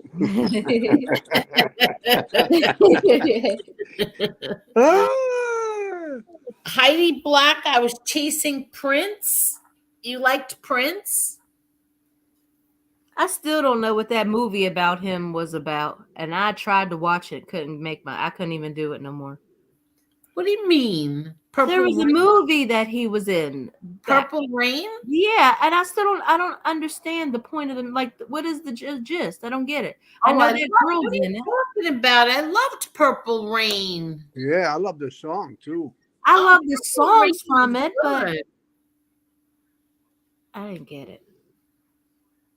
Rick James was from Buffalo. Did you know that? Really? He used to go in a friend of mine's store before he became famous and buy she used to sell leather jackets and all kinds of stuff like that. And he used to come in and put money down on layaway for a leather jacket and then other clothes Then he'd come back and he'd pay her once he'd do a couple gigs. That was before he became famous. Really? Yeah. Oh, yeah. And he used to perform all over Buffalo, you know. Who, Prince? No, Rick James. Oh, Rick James. Yeah. Well, no, freak. but what happened to Prince?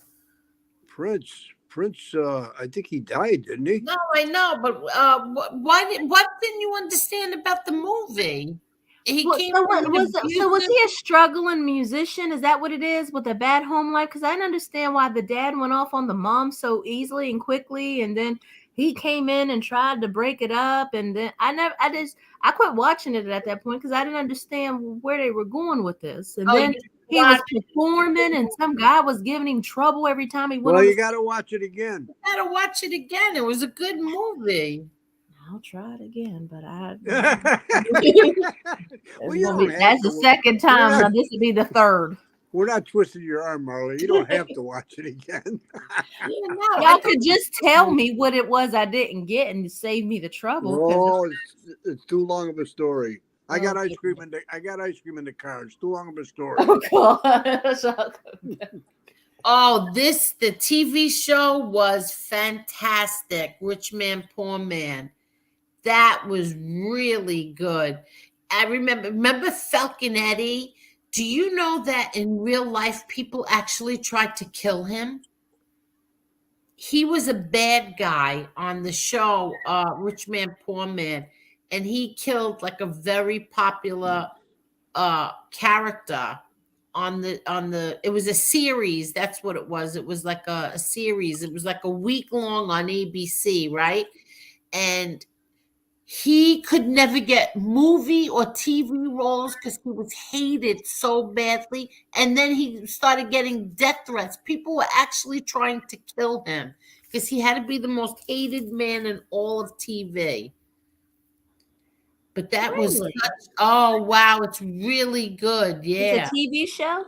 It was a TV series. Yeah. Rich Man, Poor Man. It was a book.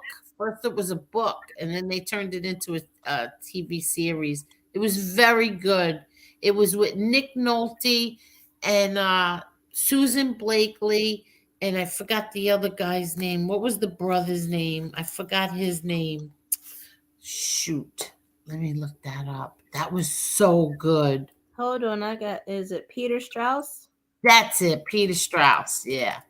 That's a good. If you could get that anywhere, Molly, you should watch that. That was good. Hello, Fish. How are you, Fish?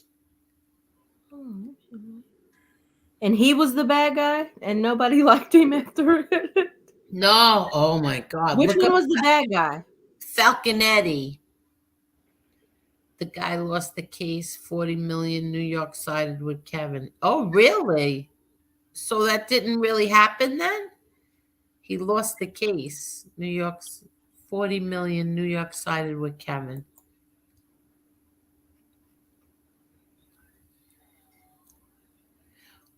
I got a question for Tony Silo. Love that. Is that his ring name or is that his real name? I don't know.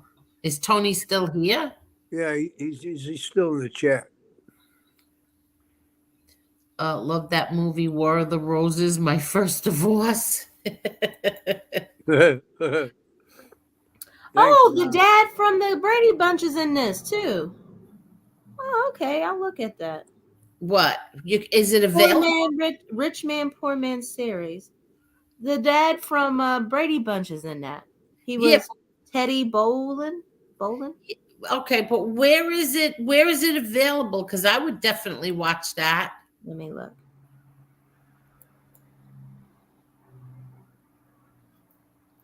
You're talking about that was on in what? The 80s. That was on ABC. The book was fantastic. And then the series was really good too. I think it was on like the whole week. Yeah, Nick just said he had the best wings in Buffalo. I should know where. Well, there's a couple places, but I know the original place was the Anchor Bar. That's where they originated. The old lady, they used to throw away that part of the chicken. And then she came up with the recipe for chicken wings, and they never looked back after that. Really? Yeah, the place was called Frank and Teresa's Anchor Bar, and it was pretty close to downtown Buffalo. You know, downtown, the main downtown. Oh, okay. It's on Prime Video. It is Rich Man, Poor Man. How many hours is it? That's 11. Let's see. Was there just a season 1? Yeah, I think so. And it's 1976. I want to make sure I got the right one. Oh, right? It was 76. Wow. Thanks, Ron Gross.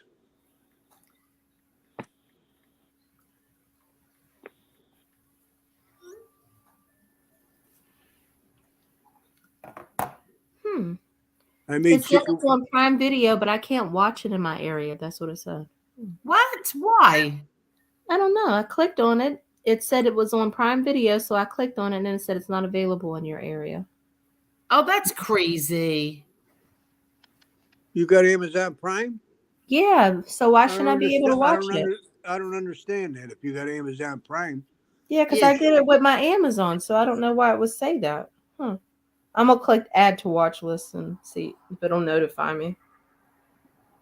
Duff's does have good wings in Buffalo. Johnny Sideburn said that. And I agree. You got to go to the Nova. Todd Father is about 10 minutes from Rick James's tomb.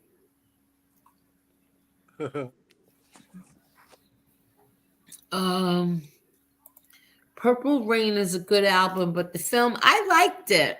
Thank you, Dave Jones. We're on the same. I liked it. I remember my brother John liked Apollonia. He had her poster, and he's, like they used to work out, and her picture was up, her poster was up.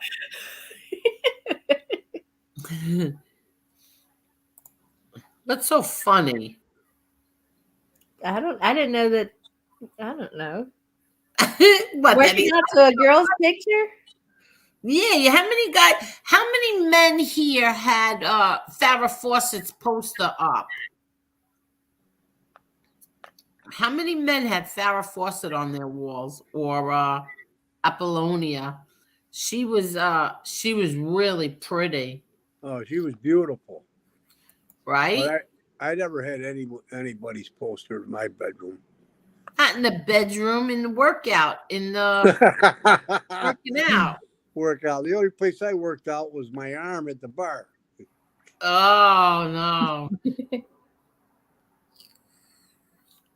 Oh, a lot of guys would have. The Sting was great. I keep telling MRE to get The Sting and watch The Sting. Did he ever do it? No. But The Sting was a great movie. You should watch that too, Marla.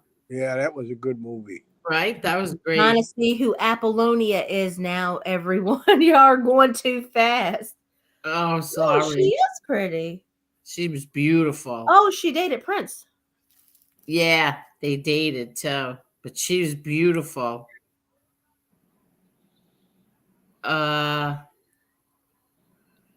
I read that book, and the book and movie were in sync. Yeah, that Rich Man, Poor Man, right? Falcon Eddie was a badass anti-hero. Oh my God, he got death threats. Oh, remember that, Heidi? Shogun. Shogun was very good too. See, back then, like ABC used to have like these series. Remember the Roots? Roots was excellent. Roots. They had Shogun. They had Rich Man, Poor Man. There was another one. I think it was something, I'll Take Manhattan or something like that.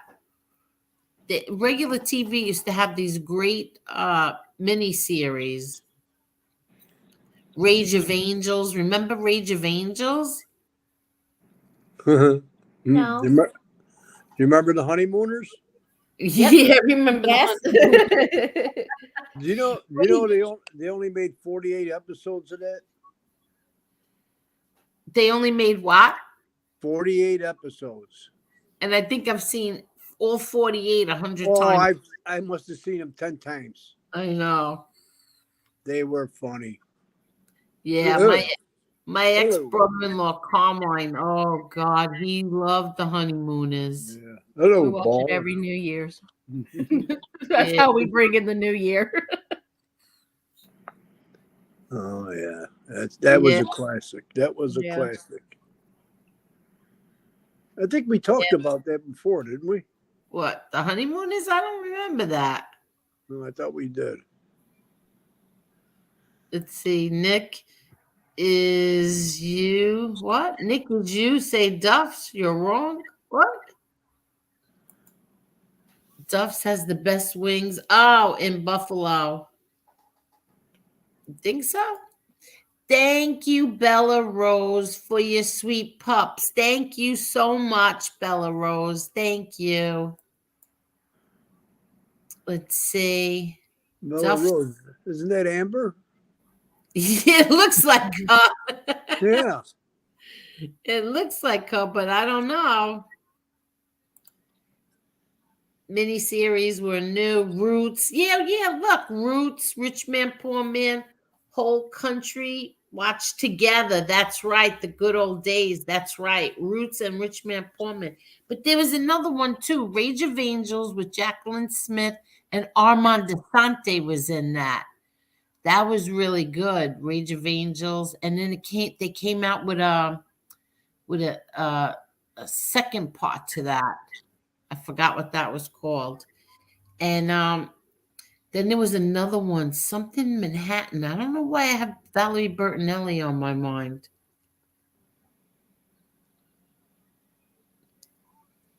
SPK says, real deal. I'm headed up to Albion next weekend. Albion. Yeah. You know what that is? Okay. Yeah, it's on the outskirts of Buffalo. It's pretty far out, but it's near Attica. Oh, really? Yeah. Is it near Lake Placid? No, Lake Placid's much further away. Yeah. I used to go to Lake Placid when I used to go and visit my brother John in Raybrook. Yeah.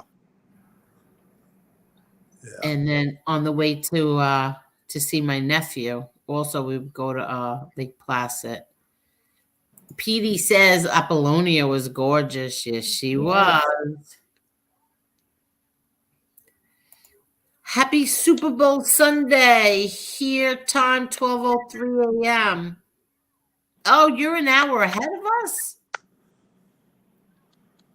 Is that really? That's true? SPK says, real deal, Tommy. Hope you are well, my man. Oh yeah, I'm feeling better. We'll see what happens next month at first.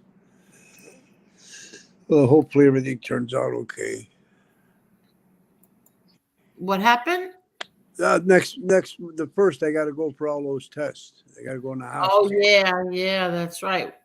You'll be okay. I hope so. Yeah, you'll be fine, Tommy. I think positive thoughts, and I never pray for myself. I always pray for other people. So we'll all pray for you. We'll all pray for you this time around. Oh, thank you very much. Yeah, and we'll get MRE to do the rosaries for you. No, not the wife of Michael Corleone, the Godfather. No. But she was pretty too. She was very pretty as well. Yeah, she was beautiful too. Yeah, too bad she only lasted about 5 minutes in the movie. I know. I can't believe they did that. I hated that. And I hated that he ended up with who he ended up with. I wanted him Yeah, to stay with her. I know. Believe me, I know. Yeah. Well, she never liked that lifestyle to begin with, so she shouldn't have been in it. Yeah, exactly. What do you mean she didn't like Al? Huh? What do you mean? She didn't like the life, the lifestyle. Oh, the lifestyle. I thought you meant she didn't like Al Pacino. Oh no, she loved him at first, but then she wound up hating him. Yeah. Oh, that's another good movie. The Road to Perdition with Paul Newman, Tom Hanks. That was a really good movie too. That was good. I remember. Yeah. That I remember. Yes. Wait, Yeah. wait. Tom Hanks was the hitman in this, right? Yeah. Okay. Yeah, I saw that. That was good. No, Jude Law. I thought Jude Law was the Psycho case hitman. Daniel Craig. I can't listen. There was a that was, to me, that movie was disturbing. I may have the wrong movie. I thought he was the hitman. Oh, that was the good. That was, yeah. But then what happened? They went out to find him or something. Well, it ended tricky. Yeah. Yeah. Yeah, exactly. Jackie Gleason and Richard Pryor in The Toy. That was fun. That was good. We had that too. My father would bring home really good movies for us. Was your father a big Jackie Gleason fan? Oops, hold on.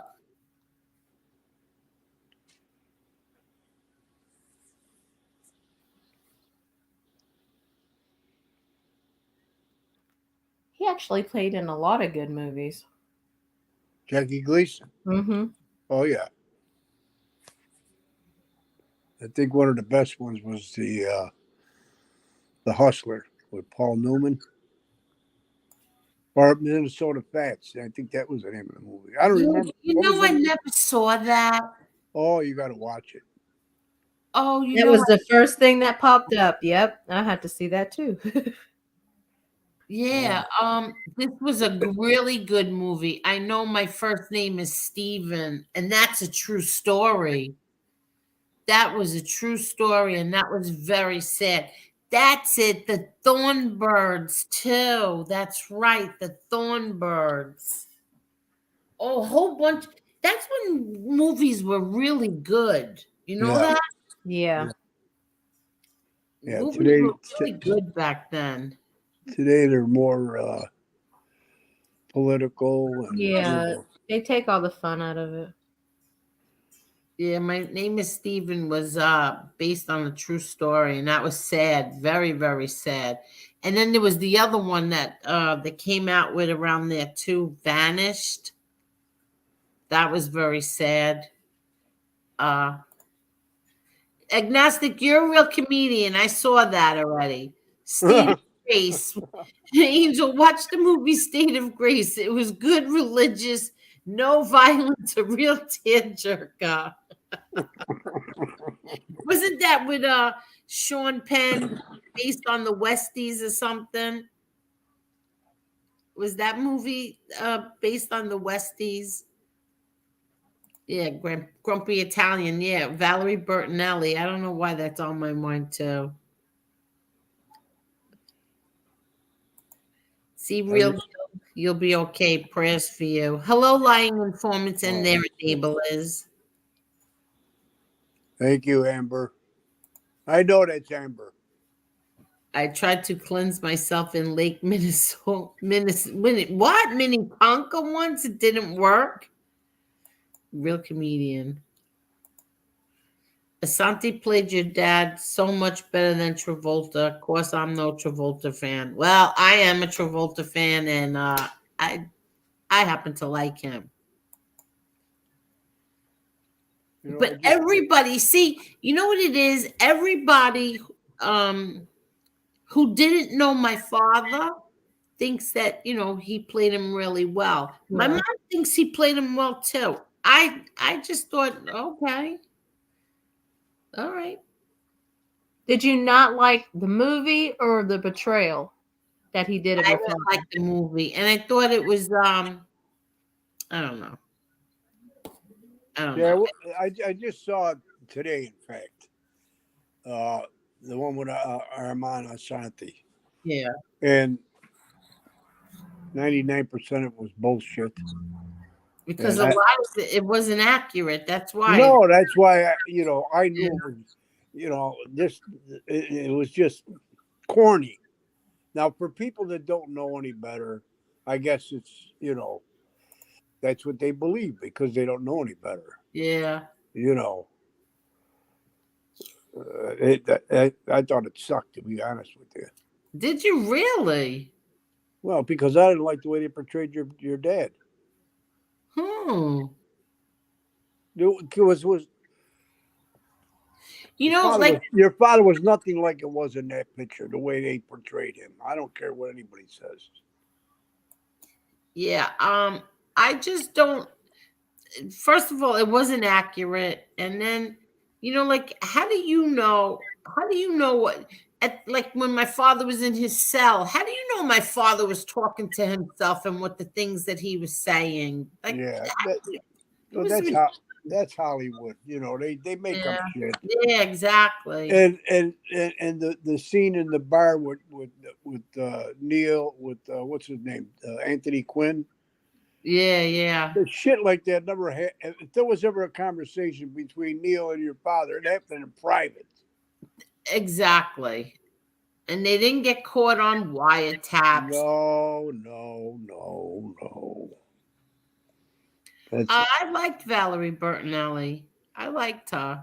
She sat in front of me at one of the first Super Bowl, one of the Super Bowls I went to out in Pasadena. Oh, really? Oh yeah, and you don't want to know something else? When the Bills played Dallas Cowboys and the Super Bowl was in Atlanta, I don't know if I told this story, but I had seats right near the 50-yard line, about maybe 70 rows up, and Yeah. about 20 rows in front of me was OJ's wife. What's her name? Jeez, I can't. How could I forget? Nicole Brown Simpson. Nicole Kidman, and a girlfriend or two of hers, and then these other pretty boys. They looked like they were all models, and they were all standing up and looking around. They weren't even watching the game. They just wanted to make sure everybody saw them. So me being the big mouth and loud mouth that I was, I said, "Why don't you sit down? Nobody wants to look at you. We want to watch the game." Are you kidding? Hell no, I didn't give a shit. I didn't care who they were. And OJ at the time was doing the announcement, on the field. He was the field announcer, not the field announcer, but he was doing his. Oh yeah, commentator. Yeah, from the field, like what's her name does now, Michelle Tafoya. Yeah. Yeah, it was crazy. I mean, I went to so many Super Bowls. I seen so many stars, and they just go to the game because they got free tickets, and they're not fans. Most of the people that go to Super Bowls aren't really fans. First of all, the tickets are too expensive. A lot of them are bought by corporations and so on and so forth. And they give them out to their customers and clients, and that's what you get going to those games. And they're not football fans, so it's an experience for them. There's no doubt about it. It's an experience for anybody that goes. But like I said, I've been to all 4 Super Bowls that the Bills were in, and I've been to about maybe 8 other Super Bowls. Oh really? Yeah. Yeah. In fact, when they used to be out on the West Coast, we used to go to Vegas. Stay there, and then Super Bowl Sunday, we'd either a friend of mine used to own a bus company. He used to rent buses. He used to get a bus there, and it was all catered. And You know, we'd be drinking and partying on the bus before we got there, and on the way back, you know, if it was in San Diego or Pasadena, you know, all different places in California. You don't go to them anymore, Tommy? No, you know what the tickets cost now? They're crazy. Oh, really? Yeah, and I don't forget, you know, at the time when I used to work for the airline, you know, the Buffalo Bills used to fly out all the time on, you know, on their days off and during their breaks and so on. And I used to like Bruce Smith, who's an All Pro defensive end. Him, Daryl Talley, and Cornelius Bennett, two linebackers. I used to do them favors, and Jim Kelly. You know, not so much Jim Kelly because somebody else had him corralled, but I used to get tickets from them. Steve Tasker, he was a All Pro special teams, and so I used to get tickets, and I used to get tickets for the Super Bowls too. I went to every playoff game that the Bills were in the '90s, every single one of them, and they were all at home except for one was in Pittsburgh, and you know I went to that game also. I was a big fan.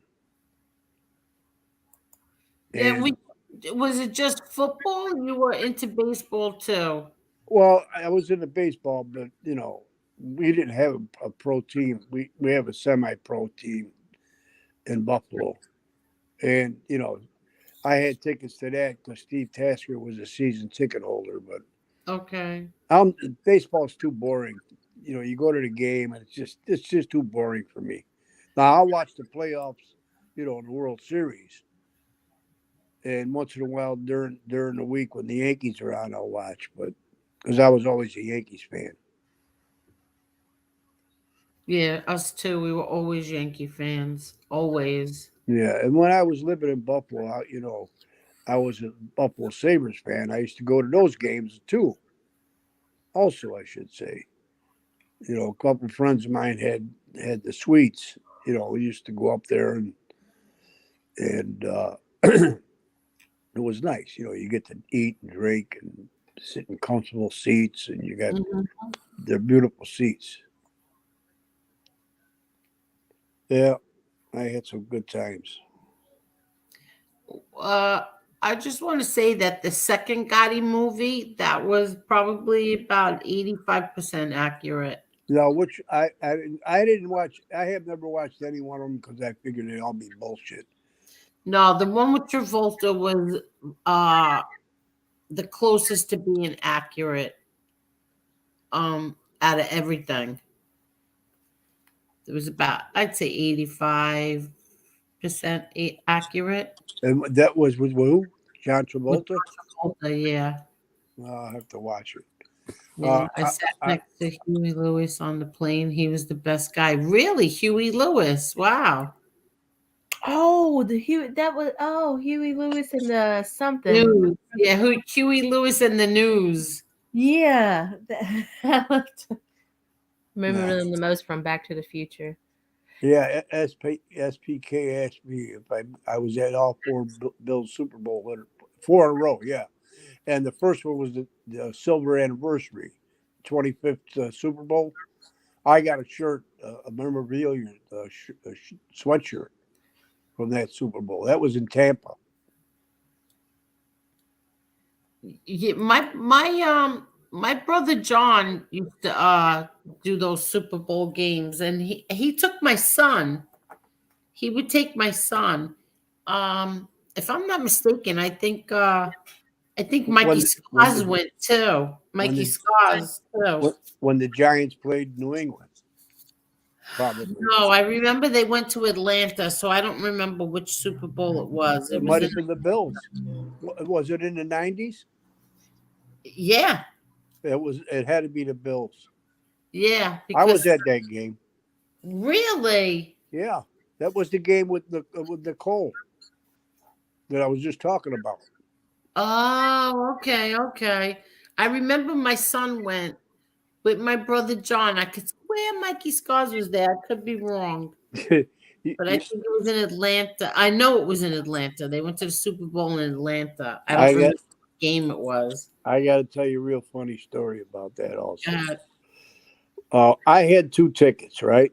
yeah. And I was going to go with a friend of mine, a younger kid that owned the collision shops that did a lot of favors for me. So, you know, he was a real good guy. He's a multi-millionaire now. But in any event, him and I were going to go. Well, a friend of mine and his brother wanted to go too. He kind of muzzled in, and his father was a friend of my father's, if you know what I mean. Yeah. And so he says, "Okay, we'll go.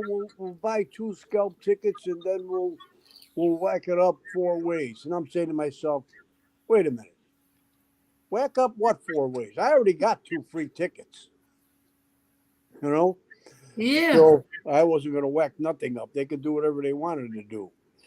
So what wound up happening is they bought 2 scalp tickets from these 2 guys, and they were the 2 tickets that I had were, like I said, near the 50-yard line. The other 2 tickets were in the nosebleeds in the end zone. So we came up with an agreement. Me and the guy I was talking about, my friend of my father's son, we would sit in the nosebleeds the first half, and then the second half we would go down and sit on the 50-yard line. And the other 2 guys, his brother and my other friend, would go up in the nosebleeds. Well, the game is just about ready to start. We're sitting there, and, you know, they give you the seat cushions with the little package, and we're there, and we're ready to, we got popcorn and all that. We're sitting down, and all of a sudden, we see the usher come up. 2 ushers. Now, we're right in the middle of this section of the row, right in the middle of the row in the section. And he's pointing his 2 fingers, and he's pointing them like at 2 guys, right? We don't know who it is. We're looking around, and he's going, "You 2," meaning me and my friend.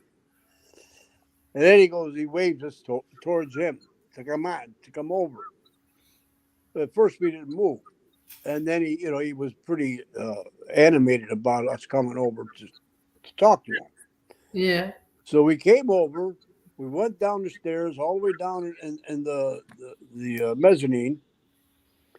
And he says, "Where did you get these tickets?" And we said, "We bought them from a scalper." "Okay, come with me." So we had to go way down at where their offices were. And they said, "You sure you bought these from scalpers?" You know, we vaguely described them because we really didn't know them. They were just 2 guys, you know. Yeah. So they said, "Well, you know where these tickets came from?"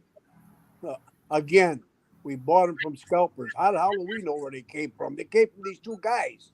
Yeah. They said, "Well, they were stolen from FedEx. They were the Atlanta Falcons tickets because each team gets tickets." Oh, you're kidding. Oh my gosh. So he said, "Well, what did we know?" And it's a good thing my friend that was with me, he knew I forget what his title was, but he was in charge of the ticket office for the Buffalo Bills. Yeah. So he says, "Call so-and-so. He'll tell you who I am," and blah, blah, blah, blah. Well, that's what got us off. So they said, I said, "So could we go back and sit and, watch the game?" They go, "No, you can't go and sit in those seats. Those tickets don't belong to you." So we had to watch the first half from the mezzanine in the corridor on the TV. Yeah, but the second half when those guys come up, we were standing there waiting for them, and we told them the story. I said, but first we said, "Give us, we're going to go sit down. And by the way, you're going to have to stand and watch the game from here." Then we told them the story. You're kidding me. Yeah, but now How could they do that to you? You paid money for them. Because they were stolen property. It's just like if you get caught with stolen property, then the cops catch you. They're not going to let you keep the property. If you bought it, swag. You know what I mean? What, scalping is illegal? Well, it's not illegal if you buy the tickets legal. If you legally purchase the tickets and then you scalp them. Yeah, but did you know you were buying them illegally? We didn't know. Probably, yeah. Oh, okay. We could tell by the type of guys we were buying it from. Oh, okay. So, obviously we knew that, they bought it from somebody else. They could have changed hands 5 times for all we knew. And we wound up paying $1,600 for 2 tickets. Wow. I didn't pay anything, but that's what they spent. Yeah. And now, if you just legally trying to get a ticket, I think they're like, I don't know, $4,500, something like that. Oh, please. Yeah, it's crazy. It's nuts. I don't know why people like going to the games when you can watch it right on TV.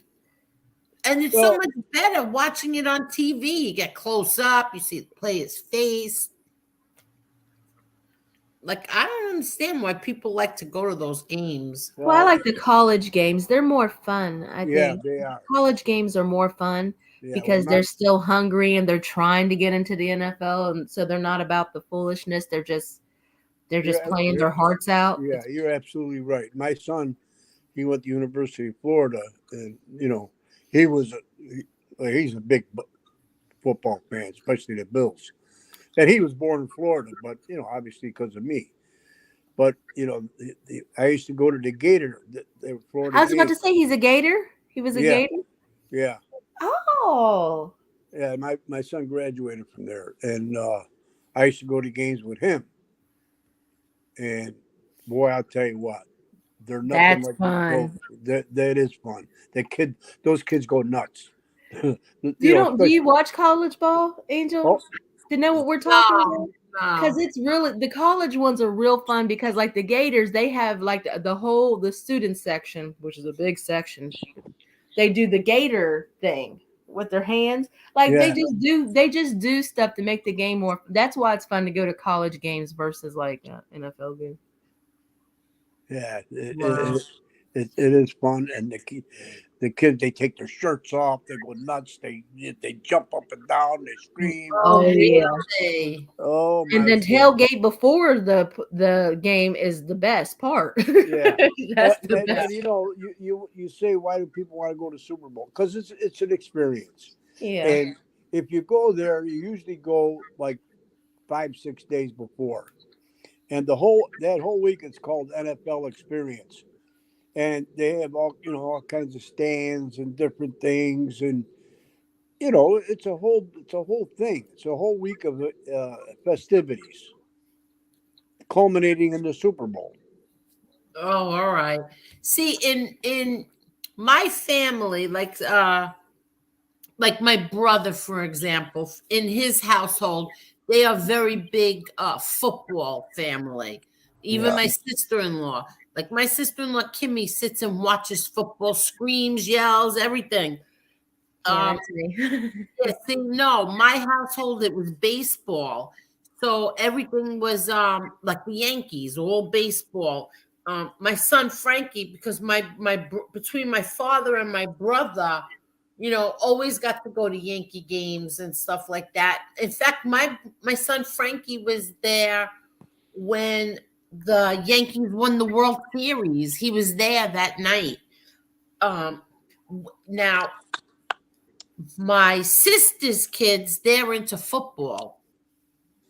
Like they won't, they're a football family. Right. And my brother Peter's, they're a football family as well. But my household was baseball and Yankees. Forget it. Oh my God. The World Series parties that we had. Oh my God.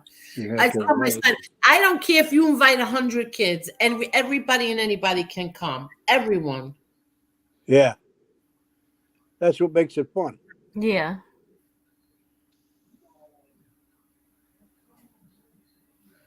Yeah. So and but we never went to the ticker tape parades. Oh, that's yeah, I could But understand my friend and his family, they would go, like him and his wife and kids, they would go and they would take pictures and all that. That's too crazy. I didn't want my son going to that. I was too nervous. My father probably would have had a heart attack. My father was always very nervous with the kids being in crowded places. So if I wanted to go to things like that, I had to have people come with me, and I hated doing that. So we didn't really go to those like those parades and stuff like that. Yeah. Yeah, because it could get crazy. Who's playing Gravano? They're going to do a Gravano movie. Oh boy. Are they gonna? Is somebody gonna tell them about Alan Kaiser? Yeah, that'll never make the script. Yeah, exactly. Like They I'm won't- they curious. won't have- Does he they come won't out have- like a hero in this? They won't have to improvise too much because he's so full of shit. The movie will be full of shit, so it'll actually portray him to the T. Yeah. I heard that even Fucking Mike. bum. Excuse my language. Excuse my language. He's a fucking bum. He should rot in hell. I don't know how he's living this long. Scumbag. I heard that Mikey Scars even said that that's all a lie. That my father would never throw Gravano under a bus. My father would never tell Gravano, "You got to take the fall." I heard he said that, and I heard he said something else too. I can't remember right now. The heck did he say? He said he would never tell anybody to Exactly. Exactly. No, He said never. no. Yeah, he said that. He actually speaks very highly of your father.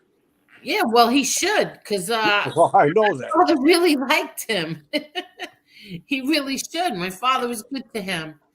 My brother and him were very, very close. My brother and him, he still calls my brother his brother, but well, I'm sure your brother don't feel the same, but my father, no, truthfully, my brother really, really cared about Mikey Scars. He referred to him as his brother as well. Yeah, I'm sure he did. So it must really hurt your brother when he turned on him. It did hurt my brother. It hurt my And brother. you know what? I think Scars is really. I think he's. I think deep down inside, he's eating himself up because of it. I think it bothers him a lot. Yeah, I truly believe that. That's why. So. That's why he's speaking the way he's speaking. Well, I think that he's speaking the way he's speaking because my father thought highly of him. Yeah, I understand. We and know so did that. my brother. So how could you talk bad about people who were good to you? He didn't have to talk about him at all, is what I'm trying to say. Yeah. And if he does, he's going to only say good things because he can't really say bad things. Yeah, because that's the thing. Like even let's just say somebody did something and stabbed me in the back. Okay. Or no, I got to do it the other way. I stabbed somebody in the back, and now I'm going to come and tell my story. How can I talk badly about the people that I stabbed in their back? You know what I mean? They were good to me. So, of course, I'm not going to talk bad about them. They were good to me. Like my father and my brother were good to him. Yes, I agree with that analogy. But like I say, he doesn't have to speak on it at all. And I don't think I think he's doing it for two reasons. Because of the fact what you just said, that your father and your brother treated him like, really good. And he hates Sammy so much. So he's killing two birds with one stone, so to speak. Yeah, I wonder what made him not like Gravano. Because he didn't start out that way when he first came on YouTube. Well, when he first came out with RJ, he didn't talk badly about Gravano. No. I remember him saying that he would get together with Gravano. Right. And something happened. I don't know what happened. I think Gravano didn't like that Scars is out here, calling out Gravano's lies. Well, the rumor is that Gravano, wait till my brother John comes. He's coming. And so is my father. What's that? I said, wait till Gravano sees my brother John and my father are coming. Wait till he sees that. Wow. I think Sammy tried to get with Scars, and Scars refused him, or vice versa, and that's where the friction started. Good night, Wade, and thank you. I mean, that's just my opinion. What do I know? I don't know, because when Scars first came out, I remember something. I think it was around Thanksgiving. I've only watched a few of his things. His what do you call it? Streams. I've only watched. I think I watched 3 altogether, and when the first one that I saw, he said that he would. I think that somebody in the comments had told him that Gravano said he wouldn't do anything with him, but you can't believe that. Yeah, Mikey Scars took it. He didn't. RJ, I think, made a mistake when he read it, something like that. And Mikey Scars says, "Oh, I would meet with anybody. I'll sit down and talk to anybody." So he was willing to get together with Gravano. I don't know what happened after that. I don't watch him all the time, so I don't know. Yeah, I don't watch him all the time either. Only when I see certain things. Yeah. Like if it's about your dad, then I watch it, just to see what he has to say. Yeah. He has a son that is such a beautiful kid. What a good kid that kid is. Yeah. He reminds me so much of my son. Hello, Maddie. How are you, Maddie? Hey, Maddie. Really good kid. And I really like that kid. Yep. Tommy says, I scalped Ozzy Osbourne tickets in '84. Motley Crue opened up. Really? Don't you pay? So people actually go to the game hoping that their scalp is outside with tickets. Oh, there's always scalpers outside. Now, the NFL and a lot of the I don't know if it's the NFL or specifically the team itself. They allow you to scalp tickets, but like I remember being in Miami when I was living in Fort Lauderdale. Working in Miami, I went to a few of the Miami games with the kid I work with, and I asked him. I said, "How come these people are selling tickets? You stop at a red light, and they'd be waving tickets." He says, "As long as they're so many blocks away from the stadium, they can sell scalp tickets, but they can't if they were like on the stadium premises." You can't be scalping tickets like in the parking lot or anywhere close to the stadium. You have to be a certain distance away. And people buy tickets very early and they get them at a cheap price. And then when the game is sold out, they go and sell them. They scalp them. And that's where they make their money. It's a hustle. Yeah. So, but what do you do? So you go there. You can't go there with your credit card. You have to go there with cash, right? Cash. Oh, it's all cash. Yeah. Yeah, so how do you know how much somebody's going to charge you for them? Because they tell you what they want.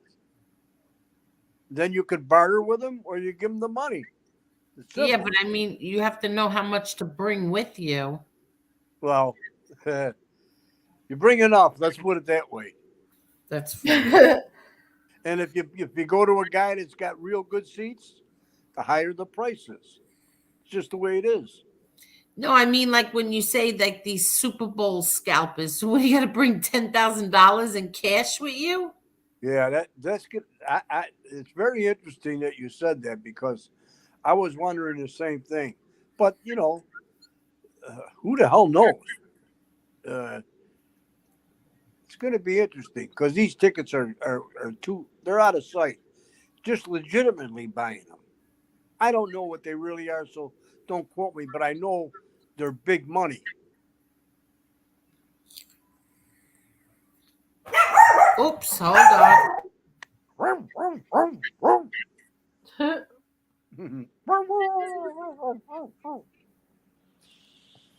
Are you rooting for anybody tomorrow? Me?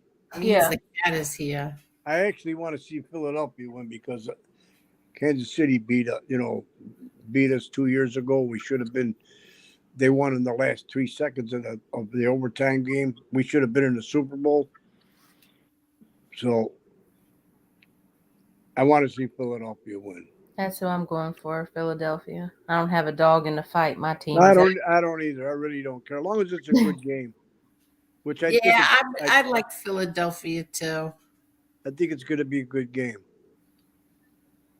Only because I like the area, because I know all the people in Philly who came on this show during the summer, and they were all, saying how much they love the Gotti family. So I'm rooting for you, Philadelphia. I am. I'm rooting for them.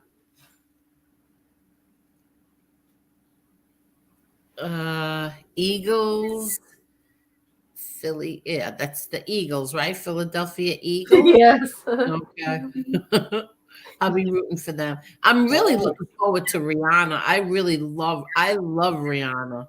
I love every one of her songs. SPK said the last time he bought a scalp ticket, he just Venmo'd with the guy. What? Venmo. He paid him by Venmo. Oh, you can do that? Oh, okay. Well, I guess he did. He was just saying he did. Okay, so that's good. Or you can cash app them, right? I guess. Yeah, that's smart. Yep, that's Listen, right. Where there's a will, there's a way. People find ways of getting money somehow. With this new technology, I don't use any of that stuff. The only cash app I use is with you and MRE, and I don't think anybody else like Maddie. I don't think Maddie has one, but he does, but I don't know how to do his. It's not on the chat. Yeah,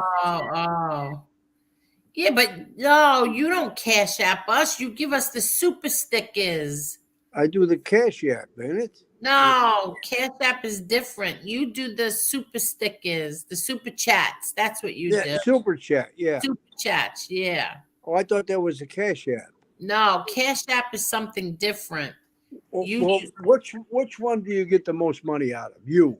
The cash app. How do you do that? Well, you'd have to get Cash App. You'd have to download Cash App. Oh, you'd have to download the app, and then you would use your bank card as a way, whichever account that you take the money out of, you would have to link that card with your Cash App. Yeah. And you could do it that way. Okay, so then when I do that, for you, Tommy. Huh? It might be too complicated for you. Hey. If I have a problem, Angel, I'll call you. How's that sound?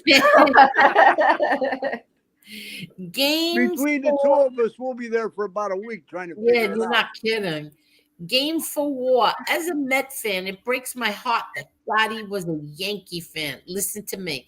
Gotti was a die-hard Yankee fan, like die-hard.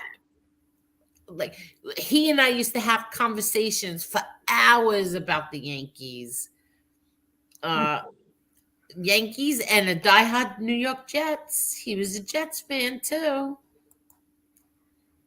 Yeah.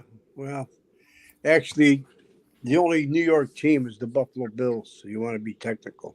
No, that's true though. The truth, right? Buffalo is a New York team. I mean, the Bills is a New York team. Yeah, that's the only New York team. Well, you know what? You're right. Because the Giants are really Jersey, right? They play in the Meadowlands. Yeah. And Jets, where the Jets play again? Same place. Wow. But I think they got a new stadium, but they're still in Jersey. Yeah. Isn't that weird? That is weird. Yeah. Yep. That's when people say, well, they're New York. They're called New York, but they're not a New York team. Well, what do you mean they're not a New York team? Think about it.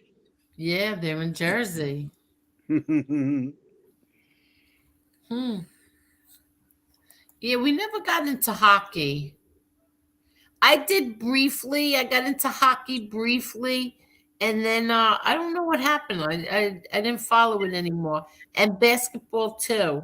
Basketball I got into briefly, but that was it. Yankees and never got into football. I hate. Oh my God, my son used to beg me. He wanted to play football. I would never let him play football. No, no, no. And then I would sign him up for everything baseball. So it kept him too busy that he didn't want to play football. Why not football? Oh, please. Why not the ocean? That's a manly sport, Angel. That's I didn't want manly. Baseball was good. I loved baseball. He loved baseball. Because I was always afraid he would get hurt. He would get seriously hurt. So just like the way I didn't want them to go in the ocean, the things that I used to tell them about the ocean. Oh my God. I was always afraid something was gonna, God forbid, happen to my kids after you know what I mean, with my brother Frankie, my best friend, and no, I just wanted to keep them as safe as possible. You always worry about your kids. I still worry about my kids, and they're grown. You know. Yeah, I still worry about my kids. You know, you never stop worrying about them. No, you don't. You never do. Stinks. Who is Wee Man? You keep saying Wee Man is playing Gravano. Who is Wee Man, Agnostic? I don't know who Wee Man is. Do you know who Wee Man is? No. Me neither. Pee Wee Herman? No. They got jokes tonight. Who has he beaten this year? Who? Oh, you're talking about the fight? There's a fight tonight, I think. Oh, what do you mean they're going to go for his ankle right away? It's going to set. Oh, that's not nice. Why, is his ankle hurt? Yeah. Well, don't you want to take the best player out, and I believe he's the quarterback of Kansas, so he's pretty good. Kansas City, yeah. He's pretty good. He is real good. They said it's a record, you know, that this is going to set a record this year because it's two black men quarterbacking, yeah. So they said that this is a first time. And also two brothers playing against each other. Yeah, I saw that. Two brothers are playing opposite teams. Oh, I didn't know about the brothers. Are you kidding me? Yeah, and this is the first year when, you know, at the beginning of each Super Bowl game, they would do the airplanes. You know, they fly across it. It's going to be by women this year. First year that's ever happened. Oh, you're kidding. Yeah, women. The pilots are women. Oh, I didn't see that. I didn't see that. Oh, really? Wow. Okay, I didn't know that. I just heard that it was I read it on I think it was on Twitter that it was going to be first time ever, two black men quarterbacking, and something else. Oh, the two brothers. Now, what are the brothers' names? Do you know? Yeah, I did. Hold on, let me see. It's oh geez. Did the Mannings ever play against each other? No, Oh, they never did. no. It They may have, but is not in the Super Bowl. Jason and Travis, and it's Kelsey. Kelsey, yeah. Really? Mm-hmm. Yeah, they're both tight ends, right? Does it say TE after their name? Let me see. So imagine being their parents. Oh, well, the same thing with the there's the they're Italian kids too. They're brothers that they play defensive backs, and then defensive ends, and then there's another set of brothers. One of them just retired this year, and he was the best out of all of them. He played for Pittsburgh. Who was it? Oh, geez. I'm so bad with names. My son was here. He'd be rattling them off like, All right, now the first brother, I don't know which one is older. Jason, it says he's a center. So is he he's a center? Oh, okay. Is that does it say C after his name? Yeah. Okay, yeah, he's a center. Okay. And his brother is Travis. Yeah. He's a tight end, correct? Right. And he's the younger one.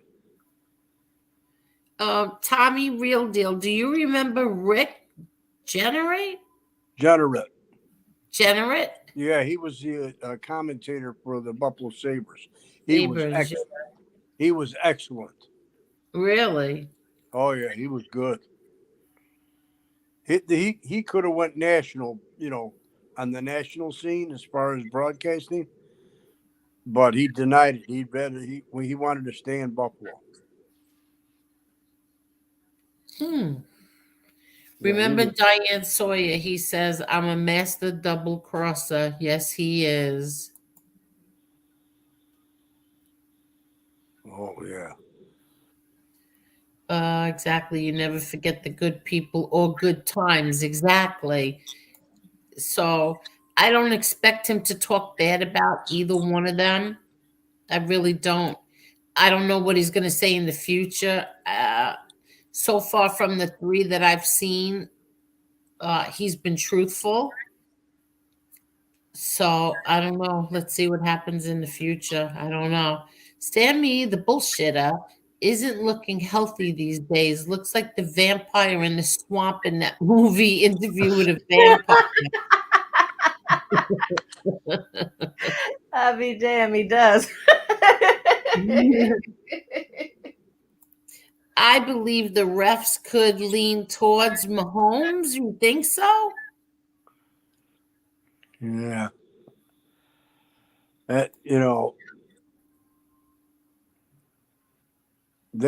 Nobody's going to tell me that the referees don't have biases. They're human beings, and I just don't believe it because I've seen the same refs and the same officials make the same bad calls on the same teams. I just don't get it. So I'm a firm believer that they have biases. They favor certain teams or certain players. Like Tom Brady used to get all the breaks in the world. Really? You think so? Well, you want to know something? Let's face it. Like Tony Silo and I were discussing the other night. Yeah. The NFL is $1 billion business, and they're all about their product and their brand. And Tom Brady, let's face it, he sold a lot of jerseys, a lot of tickets. He was the NFL brand for a long, long, long time. So they were going to protect that guy no matter what. That's just my opinion. And there's people here that are football aficionados. They might agree with me.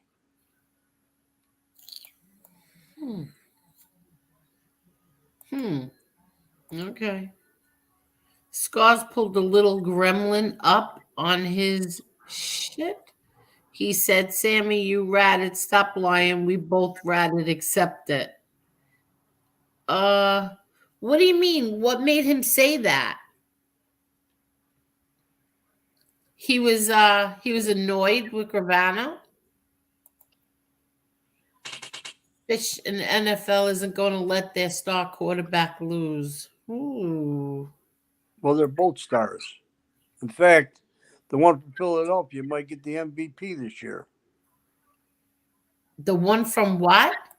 The quarterback from the Philadelphia Eagles. Yeah. He might win the most valuable player for the league this year. And then whichever team wins, most of the time it's the quarterback that gets the MVP for the game. Okay. Yeah, right. But it doesn't always have to be. Sometimes a receiver gets it, a running back. It depends on who turns the tide in the game. We got any predictions for the score? Yeah. What does everybody think? I think they're both going to give it all they got. So I don't really see it being a high scoring game. I think everybody's going to be on there. I don't see it being high scoring at all. I don't. Yeah, but I do think the Eagles will pull it out. Yeah, usually those games, they predict them to be high scoring, and they aren't. And also, the Kansas City Chiefs, most of those players have been to the Super Bowl. That means a lot, especially during the 2 weeks before the game. Because I remember when the Bills were in their first Super Bowl, those guys were out partying instead of concentrating on the game. Okay. And their performance showed it. Plus, they got out coached by the Giants coach. What the hell was his name? He was a good coach. The Giants coach? Yeah, at the time. The one when they beat the Bills. The Bills should have won that game. The Giants had the ball. The Bills had the ball for 19 minutes in the whole game, which is, you can't win a game like that. Okay. Now, the Eagles, it's good. I think the game is going to be whoever. The Eagles don't have the players that they have. They weren't on their Super Bowl winning team 4 or 5 years ago. Okay. Actually, it was when Trump was in office, because they wouldn't go. That coach didn't want to take them to the White House. You remember? He's coaching the Jacksonville Jaguars now. But so those players, there's only, I think, 1 or 2 that were on the Super Bowl winning team.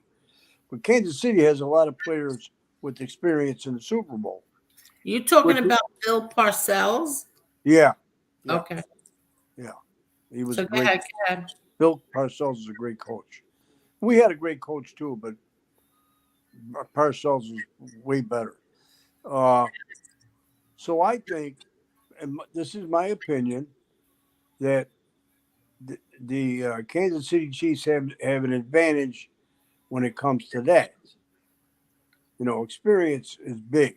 So in those big games like that, mistakes are everything. Yes. And I don't think Kansas City is going to make many mistakes. They got a great offensive coordinator. He calls great plays. Philadelphia is pretty much, I would say, two-dimensional. They got great receivers, and their quarterback's a hell of a runner. So I would like to see Philly win, but I think Kansas City's going to pull it out. Really? Well, this is what I just saw a comment. Hold on. Todd Father said there's a post from some guy who predicted the winner of every sport bowl for the last 10 years. tomorrow Philly is supposed to win and the Bills next year, Tommy. Yeah. Well, the Bills ain't going to win next year unless they get some offensive linemen. Because that, we got a great quarterback. He's an all-pro quarterback, but if he doesn't have protection, he can only do so much. He can't carry the whole team. Okay. And Mahomes is injured. That's the quarterback for Kansas City. He got hurt over a month ago. In fact, he played the last part of that game hobbling. That's how bad it was. But he needed. He got hurt. That's why they were saying before they're going to go for his ankles. Yes. Oh. Yeah, and it's the ankle that you first of all you need both your feet to push off when you throw the ball, especially when you're throwing a dart. Like an out pattern where they're running to the sideline, you got to whip that ball in there, because if you don't, it'll get picked off. And if you throw the long ball, so you got to have your feet planted pretty good. And if your ankles aren't strong, you can't be making those passes. Okay. So they tailored their last couple of games to his injury. They were all short passes over the middle, little dink and donks they call them. They just have a great offensive coordinator who used to be a quarterback. So, and they got a great head coach. Now, Sirianni, who's the coach of the Eagles, this is his first year as a head coach. He's a rookie head coach, I think. Okay. So there's a lot of intangibles there. Okay. Now, my prediction, I'm going to say that it's going to be 17-14 Eagles. Really? Because listen, I've watched these games so many times, Angel. It gets frustrating. Everybody's real excited when they get on the field. So the first, I predict the coin toss is going to Philadelphia win. They're going to defer, so Kansas City will get the ball. They're not going to touch down the first time, so they're going to go for the 3. Eagles are going to be excited about that, so they'll come back and get a touchdown. Then that Mahomes kid, he's kind of competitive. He'll get the touchdown the next time he touches the ball, and they'll be winning. Kansas City will be winning at the half. Then when they come back out after everything is said and done, that's when the Philadelphia Eagles will. Hold on. That's when they're going to come back. It's going to be 17-14 Philadelphia Eagles. Well, you are a hell of a prognosticator, Marla. That was you. I think Kansas City will be winning at the half, but I think Philadelphia will come back. Well, I am predicting that I am going to love the halftime show tomorrow.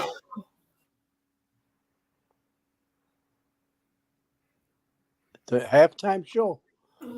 Yeah, I'm predicting that I will love that. Yeah, Rihanna? Yeah, I like Rihanna. Wait, the dogs are barking. Little Chucky's coming in. And yes, I do think they're going for his ankles. Second half, they're going to come out and play dirty because they know it's do or die. So second half, they're going to play really dirty. And like you said, his ankle hasn't been really good. And he's been catering the game towards that. Marley, you got to understand something. If he gets rid of the ball real quick, they can't hit it. I mean, they can hit him. Somebody's got to be open, and that's going to be the problem. Huh? Somebody's got to be open. They're going to rush him, and he's going to have a hard time finding people who are open. Yeah. I'm telling you, Philadelphia is going to come with it. Well, don't you think Cincinnati tried to do that? But they listen. I can't speak on the Bengals because I have Bengal family members, and I don't want them to hear that. Well, Marco Battaglia, he was on the Bengals. He's a very dear family friend. He was on, but I just want to answer this guy right here. No, fish. Don't tell me who I should speak about and who I shouldn't. Come on. You know I'm going to speak about these people. I'm sorry. Go ahead. I think I quit watching the Bengals when Chris Henry passed away. Thank you. But I did watch him up until then because that's the team he went to.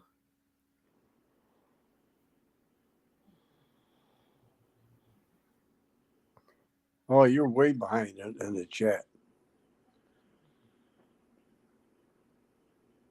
Angel? Oh, you're Chuck. Yeah, just give me 1 minute. Yeah, all right. Back and he doesn't really call. What do you think of that one? Oh, I don't remember who Chris Henry was. Oh, no. Rocco, his comment. I put it up there on the screen. Oh, the Chiefs offensive coordinator was a former running. Oh, that's right. He was a running back, not a quarterback. He's right. Okay. He doesn't really call the plays. Oh, I'm sorry. Well, he's right about that too. He's right. I don't know what I was thinking. Rocco, you're a good man. You corrected me, and I stand corrected. Hey, can somebody take that strong kid out of here? What strong kid? I don't know. Somebody named Strong that is like spam in the chat. Jimbo, you're going to jail. I don't even know what the hell that means. You got the wrong chat, buddy. We don't have no Jimbo in here. Hold on. Let me get it. Let me look. Who is this?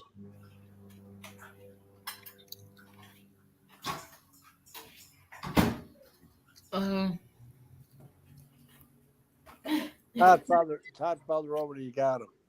Okay, good.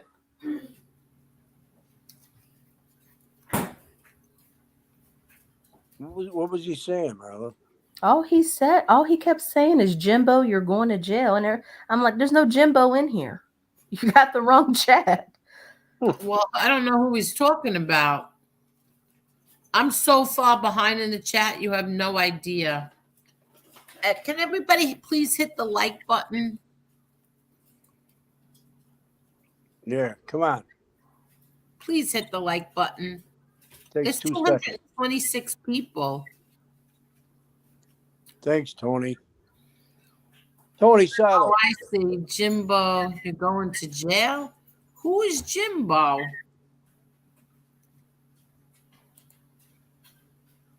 Only Jimbo I know is Jimbo Fisher. He is the coach at Florida. No, he used to be Florida. He's the coach of what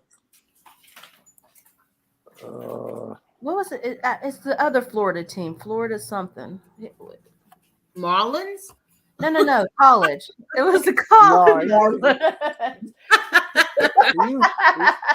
He used to coach the Florida Gators, but I think he's coaching a Texas team now. Oh, is he?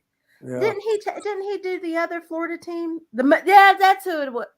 Florida, was it Florida Seminoles? The Florida State Seminoles? Yeah. Before he moved on? He might have been there before he came to the Gators. I don't know. That was before my son went to school there, so I didn't follow him that much. Oh, okay. Well, the Gators, they had the one guy that I liked. He went up to Ohio for a while, but then I think he left there too. He was the coach there when oh gosh. Yeah. When Hernandez was there. That I like that coach. I forget his name. Yeah. Tonight. Yeah, he was the coach when your son played too? No. My son didn't play. He went to school there and graduated. Oh, okay. Tony Silo says I saw Urban Myers, that's his name. Yeah, that's him. Who? Urban Myers. He's the one who coached the Gators. Yeah. Thank you, Tony. He won national championship with him. Tony Silo. He says I sound great. Tony, is that your fighting name, or is that your real name, or is that just your screen name? Because I asked my friend Mike about you, and he says nobody knows you. So I'm assuming that's not your real name. No, Well- Nick Saban is Alabama because he's from my area. So you mean to tell me that a whole Super Bowl game depends on one person, the quarterback? Wow. His accuracy. His accuracy is what If the counts. quarterback has a bad game, it's likely they're going to lose. Let's put it that way. The quarterback is the quarterback. He's the quarterback of the team. I mean, if you don't score points, you can't win. Yeah. I mean, you can, but it's highly unlikely. Your defense has to do it if the quarterback right. doesn't, and that's really hard to do. And they Because don't. they have that. can't. Them boys can't run for shit. Well, Even little Chucky knew the answer to that. What was that? I didn't know. Yeah, pretty much. You need your quarterback.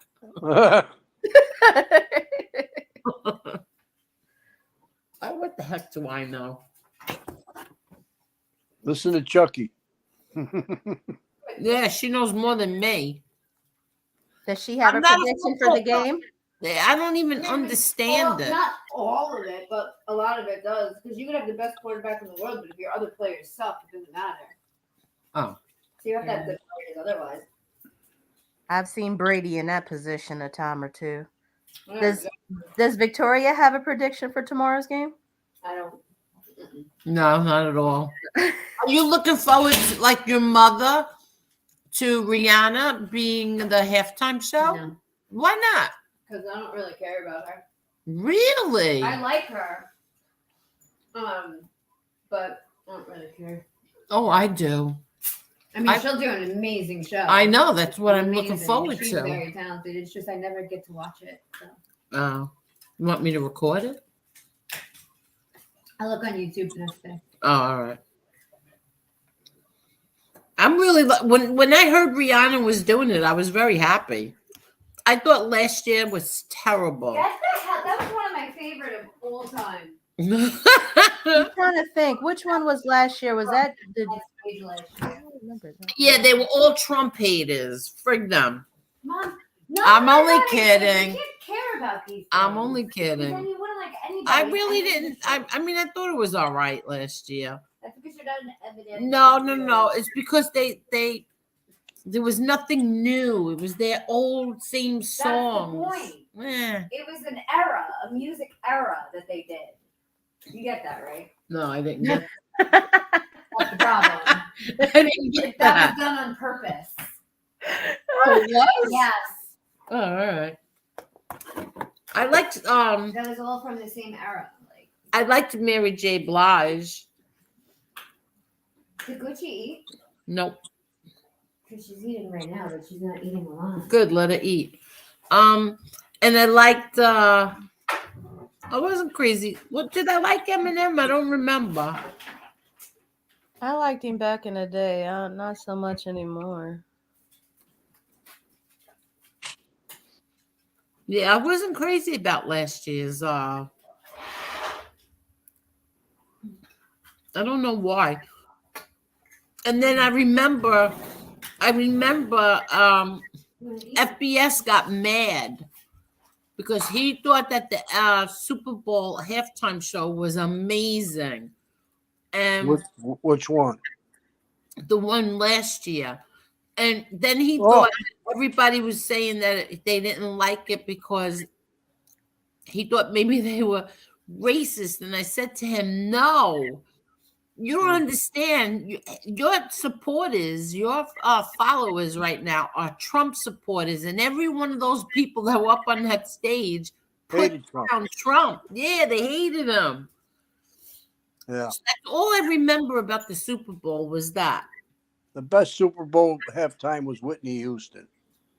Oh yeah, she sung that song to that was good. Oh, Tiny Silo wants the link. Janet Jackson's boob. Did you hear me, Angel? What happened? Tony Silo wants the link. Oh yeah, sure. What the heck is that? Hold on. Good. You want the rest of this, Mama? Which is the one that I really liked? You know, want to know something? I really liked Beyonce, and She knocked the lights out. yeah, I thought Beyonce was great, and I got attacked on Facebook for saying that. That's ridiculous. She was. Yeah, don't you remember that? Everybody was going like yelling at me on Facebook. I'm like, I'm sorry, but I really enjoyed it. I thought she did great. I like Rihanna better than Beyonce. Not gonna lie.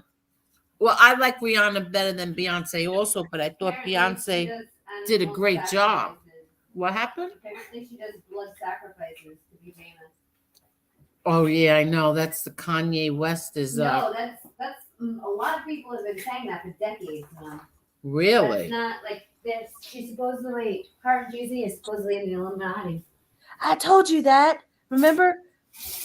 That's what Kanye West said recently, but that's not new. Like that's like old. You remember when her bandmate was suing her because she apparently like harmed her animal and like it was like this whole crazy thing. She harmed them. Apparently, she did blood sacrifices. It was like a whole crazy thing. Really? Hello there, Tony Silo. Hello, my two favorite ladies. Hello, my man Tommy. How are you today? Hey, Tony, how you doing, buddy? Are you trying to hide your face or show your face? I don't really care. I would like to know one thing. Well, There's this guy on here, Scott Brown. You know who this guy is? No. Let me see. Go back up there a little bit. I ain't never mentioned nothing about that. That's why I don't use that name, Tommy. And I'll give you all my emails and my private numbers. When did the bricks first come up in front of the Ravenite Club? No. He said something very, very derogatory. That I found it. This one. What does it say? When did you get straightened out? Oh my God. Okay. Have you ever heard me mention anything about that? Say anything about that? Do anything about that? Absolutely not. No. So I'm going to tell you, Mr. Brown, you're nothing but a clown. Yeah. Okay. And I got about 50 things in my neck right now. I'd still kick your ass all over a parking lot, wherever you'd like to meet me. I didn't say it. I don't have a problem with people who are. But for you to say something like that, you ain't nothing but a punk bitch. And excuse my language. Well, you know what? That name's Scott Brown. You know where you took that name from, don't you? I have no idea, Tommy. He was a one-term senator from, I don't know if it was Vermont or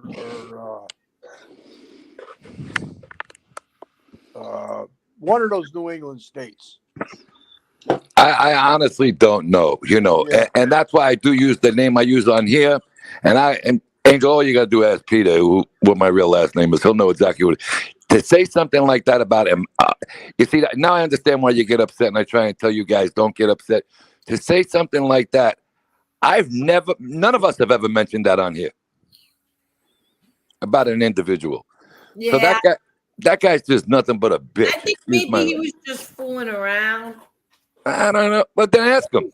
Breaking shoes. You have people like that. They just like to break your shoes.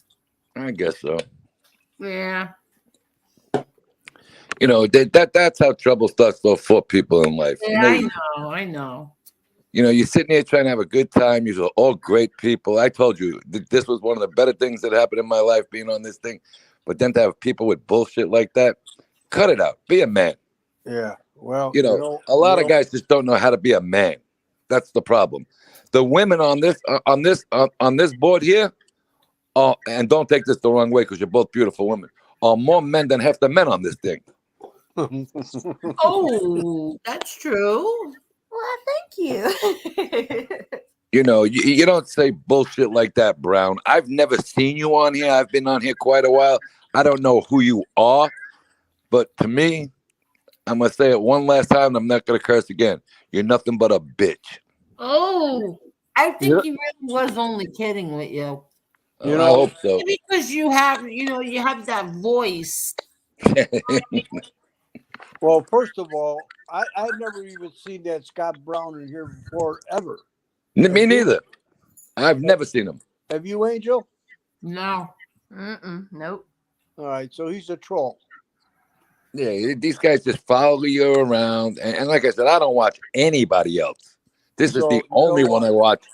And when you turn them on, excuse me, you get them shorts sometimes. You get that stupid FBS, that other little bitch.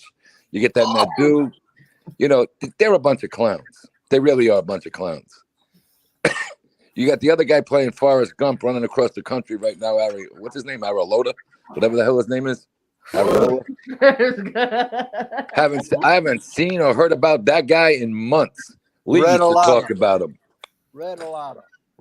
Yeah, Aralota. I heard he robbed 2 or 3 people on here, and he's running across the country somewhere. Yeah, read a lot. I call him. Yeah, he's another little punk. You know how it is. Well, he's a red. Exactly. Rhode Island is the real place up there, not Boston. Around the Federal Hill area. Everybody thinks Boston. Boston is ran by a bunch of Irish guys, which I'm nothing against Irish, but it's not really big with the Italians as people think. Rhode Island is the big Italian state. Yeah. Up that end. Well, that's where he was from. Aralota was actually from Massachusetts, not Rhode Island. Providence?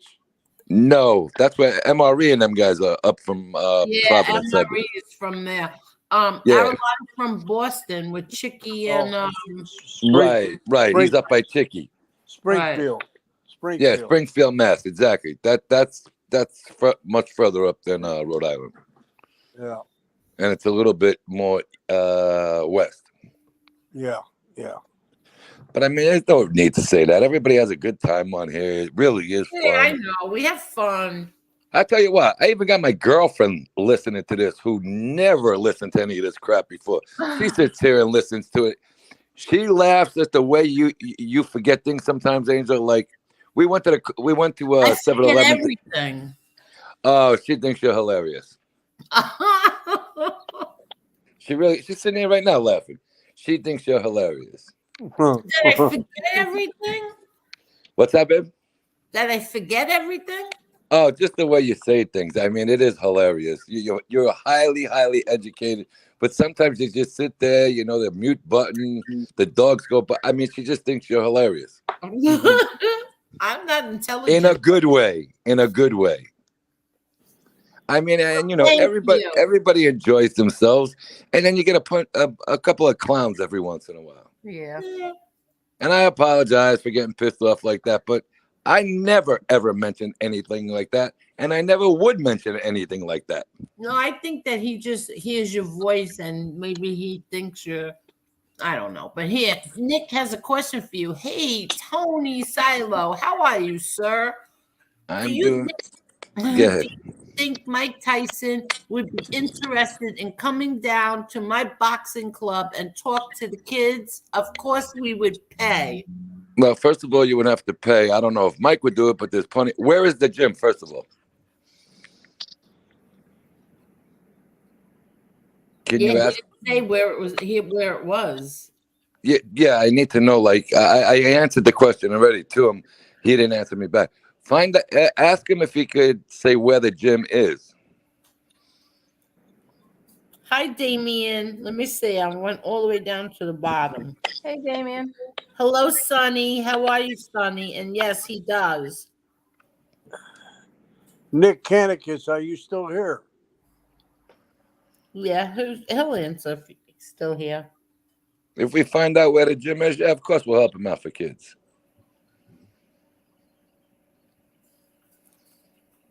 So, what are your predictions on the game tomorrow? I just think the Eagles are a better team, talent-wise, but I think the Chiefs have a better head coach, without a doubt, a better offensive coordinator who has something to prove. And I don't think the injury to Mahomes is not that it's fresh enough. He's had a month to recover. It's 4 weeks already. So I'm going to go with the Chiefs in a very tight game. And I do like Philly. I hope Philly wins. I just think the Chiefs have too much experience all around. I mean, we're talking about a quarterback on the Eagles there, that kid Jalen Hurts. This is only his second year.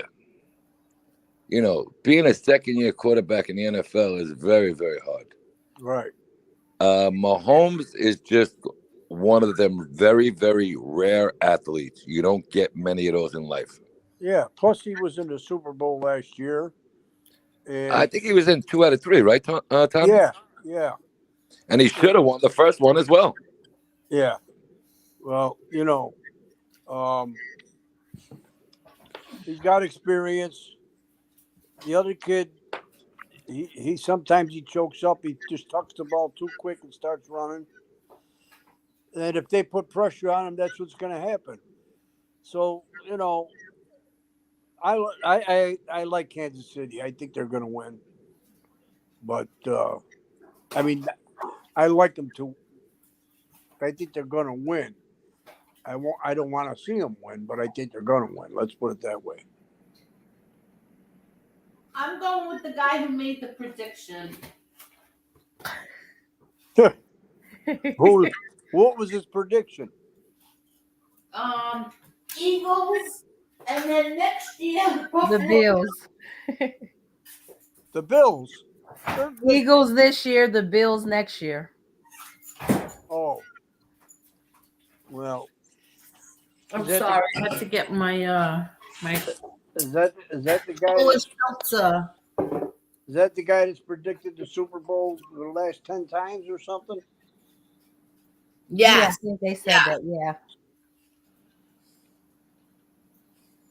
I don't know where Canicus went, but anyway, oh, here he is. Canicus is here. Niagara Falls, Canada. That's far. Oh, where did Tony Silo go? Where did Tony go? He must have hit the wrong button. All right. Niagara Falls, Canada is not far. It's right across the bridge from Buffalo. Yeah, but where is Mike Tyson? I don't know.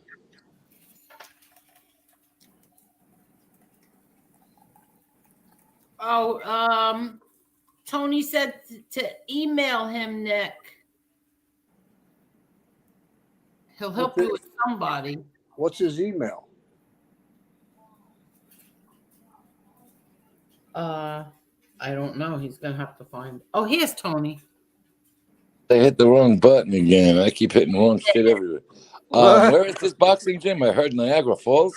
Niagara Falls, Canada. Is there any way I can send you guys my email, my phone number without everybody getting it somehow? In a private chat, yeah. Yeah, but then Nick is gonna have to come up here. I'm gonna have to drop the link. He's gonna have to come up here, and he's gonna have to get it off the private chat. So tell him to come up here. I'd like to get it. I'd like to get it too, but I'll get it to you, Tommy. I'm gonna send it. Angel, I can send it to you on Twitter. Yeah. But my Twitter's is private. Well, I'll send it to Angel, and Angel will give it to you. How's that? Okay. Yeah, that's good.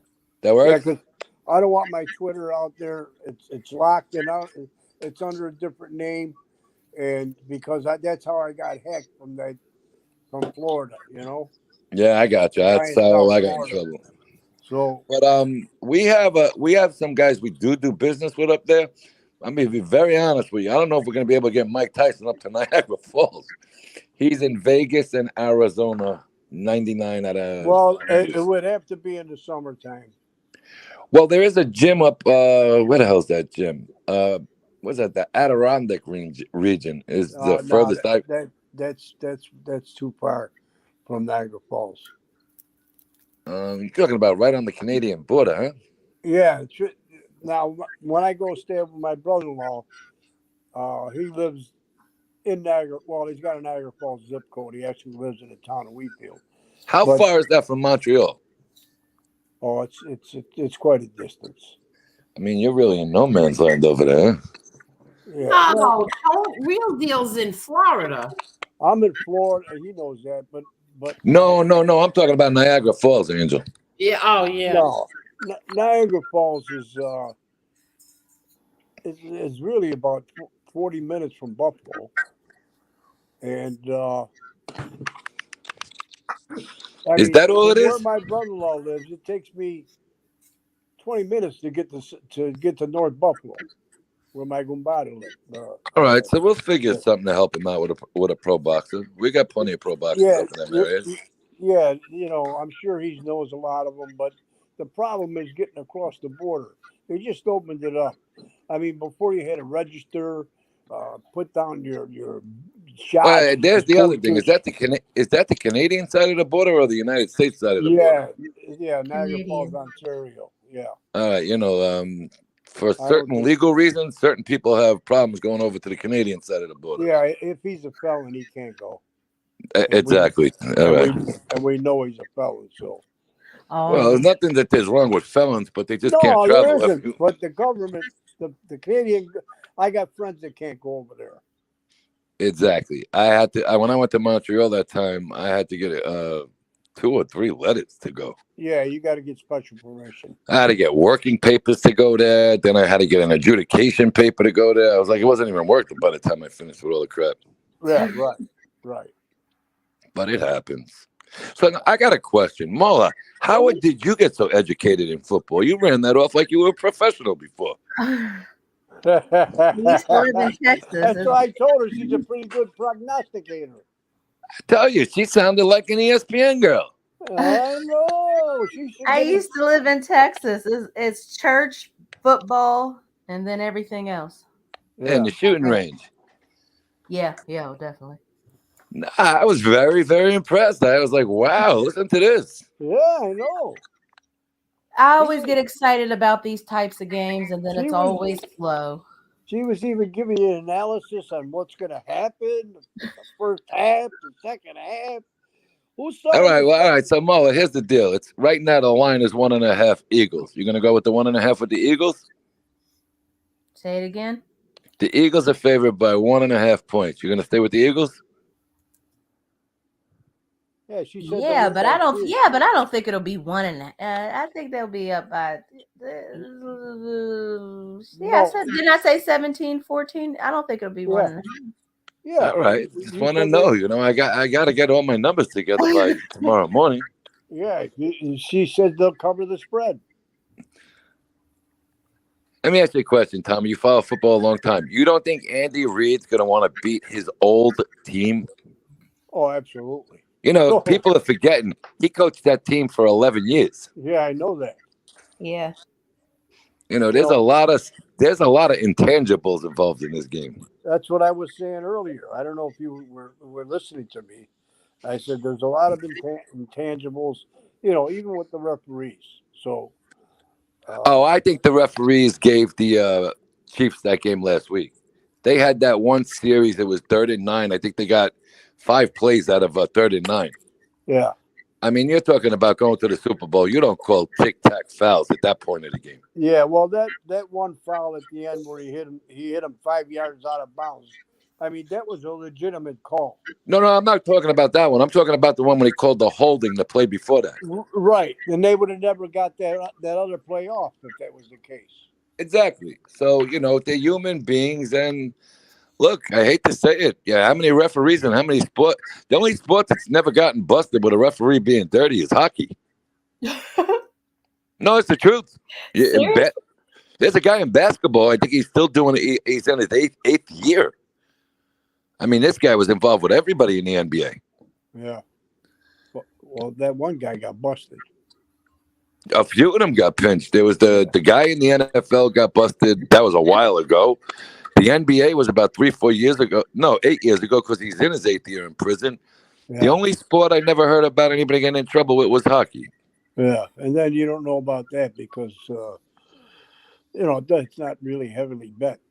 There aren't too many bettors in hockey.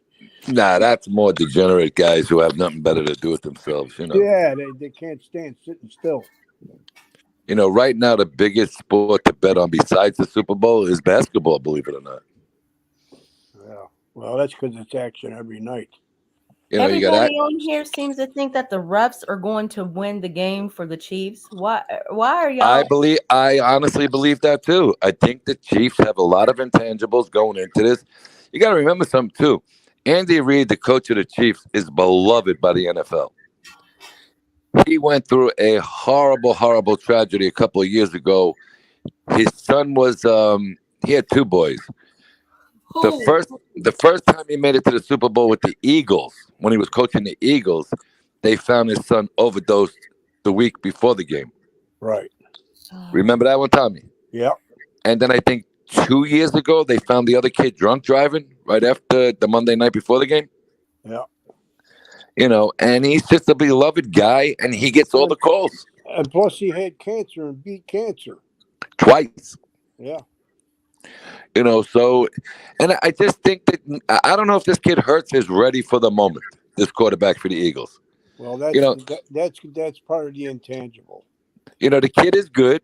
Let's not forget that. But he's also a kid that ended up in 3 different colleges, not 2 like everybody thinks. Yeah. So he's only got that job by default. You know, Carson Wentz was supposed to be the quarterback of the future for that team. Jalen Hurts was only there to be an insurance policy. Right. And like I was saying, I don't know if you heard me say this. This kid panics too quick and starts to use his legs. He tucks the ball and starts running. Exactly. And if they box him in, you know, he's liable to get hurt himself. He already did get hurt this year. And shoulders are not easy to come back from. So, you know, I watched him throw the ball last week. He wasn't throwing the ball as accurate as he was throwing in the beginning of the year. No, and he hardly threw any long balls. Exactly. You know, everything was like 20 yards or under last week. Yeah, not even 20 yards. I mean, it was. He got 20 yards on the catch only because the runner got 10 of it. Right, the run after the catch. So, you know, it should be a good game. You know what it's going to remind me of? The one when Buffalo played the Giants. It's going to be a very low-scoring game because both defenses are pretty good. Right. I agree with you there. You know, and I don't think either quarterback is really 100% healthy. Well, that's part of the intangibles. You don't know really how bad they are. You know they've had. You know, let's face it. Mahomes got hurt 2 weeks before the end of the year, so Mahomes got hurt the first playoff game. Yeah, that was so they only played 2 playoff games. Right, that was 3 weeks ago. Yeah, so then he had the 2 weeks rest last week and this week. So you know. He's going to be taped up. I mean, he could just run and hurt his ankle. Well, the problem is it's not running. It's when you try and stop with that injury. Well, that's what I'm talking about. The minute you try and stop, and that's part of that injury that he got hit with on the bench. He should have never been running towards the bench. That bench is 15 yards away from the sidelines. Yeah. You know, and he didn't want to stop, and that's what caused part of that penalty. Yeah. So we'll see. You know, I'm looking more forward to Rihanna than I am to the game. What happened? What'd you say? I said I'm more looking forward to see Rihanna than the football. Yeah, you see, me too. Me too. You know, there's just something about this Super Bowl that doesn't excite me, to be honest with you. Really? Think about it. There's no Brady. There's really no star that we know of in the last 20 years. I mean, we always knew a star. All right, Mahomes is a star. Besides Mahomes, you know, you always knew somebody.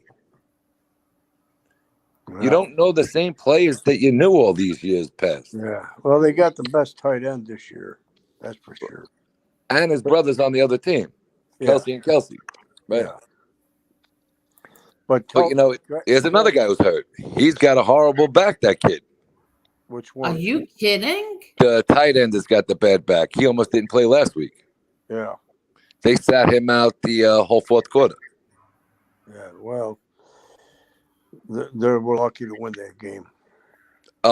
Like I said, I think the referees made a couple of bad calls at the wrong time of that game. Well, everybody said that, too, after the game. The referees gave them that game. And I'm not talking about the late hit. The late hit was legit. I'm talking about the bullshit holding calls. You don't make little tic-tac calls at the end of a game. Yeah, they can call them every play if they wanted to. You could call that play exactly every single play of a game, and you're going to call it in the last 2 minutes of a game? Yeah, Come on. That's when you know the cookies are in.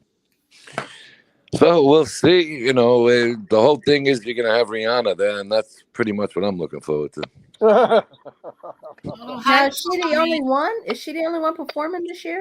They say they're going to have 2 surprise guests, but, you know, that could either be something really big or something really small. Who the hell knows? Yeah. Well, hi, Tom, TV. The commercials used to be really the commercials are what I love. Love you. Good night. The halftime show and the commercials are great. I see. I love the commercials. I wait for the. You know which ones are my favorite? The Klondike. Not the. Yeah, they're great. I love them. I loved when I love the Cheetos always has a good. Not Cheetos. What are they? What's those things? Doritos. Doritos is one of the biggest sponsors. Too.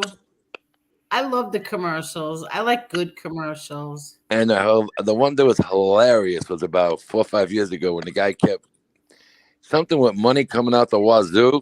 I mean, that was absolutely hilarious, that commercial. I don't remember that one. The one I always remember is the Betty White one with the candy bar. Oh, absolutely. Betty White that was a great commercial.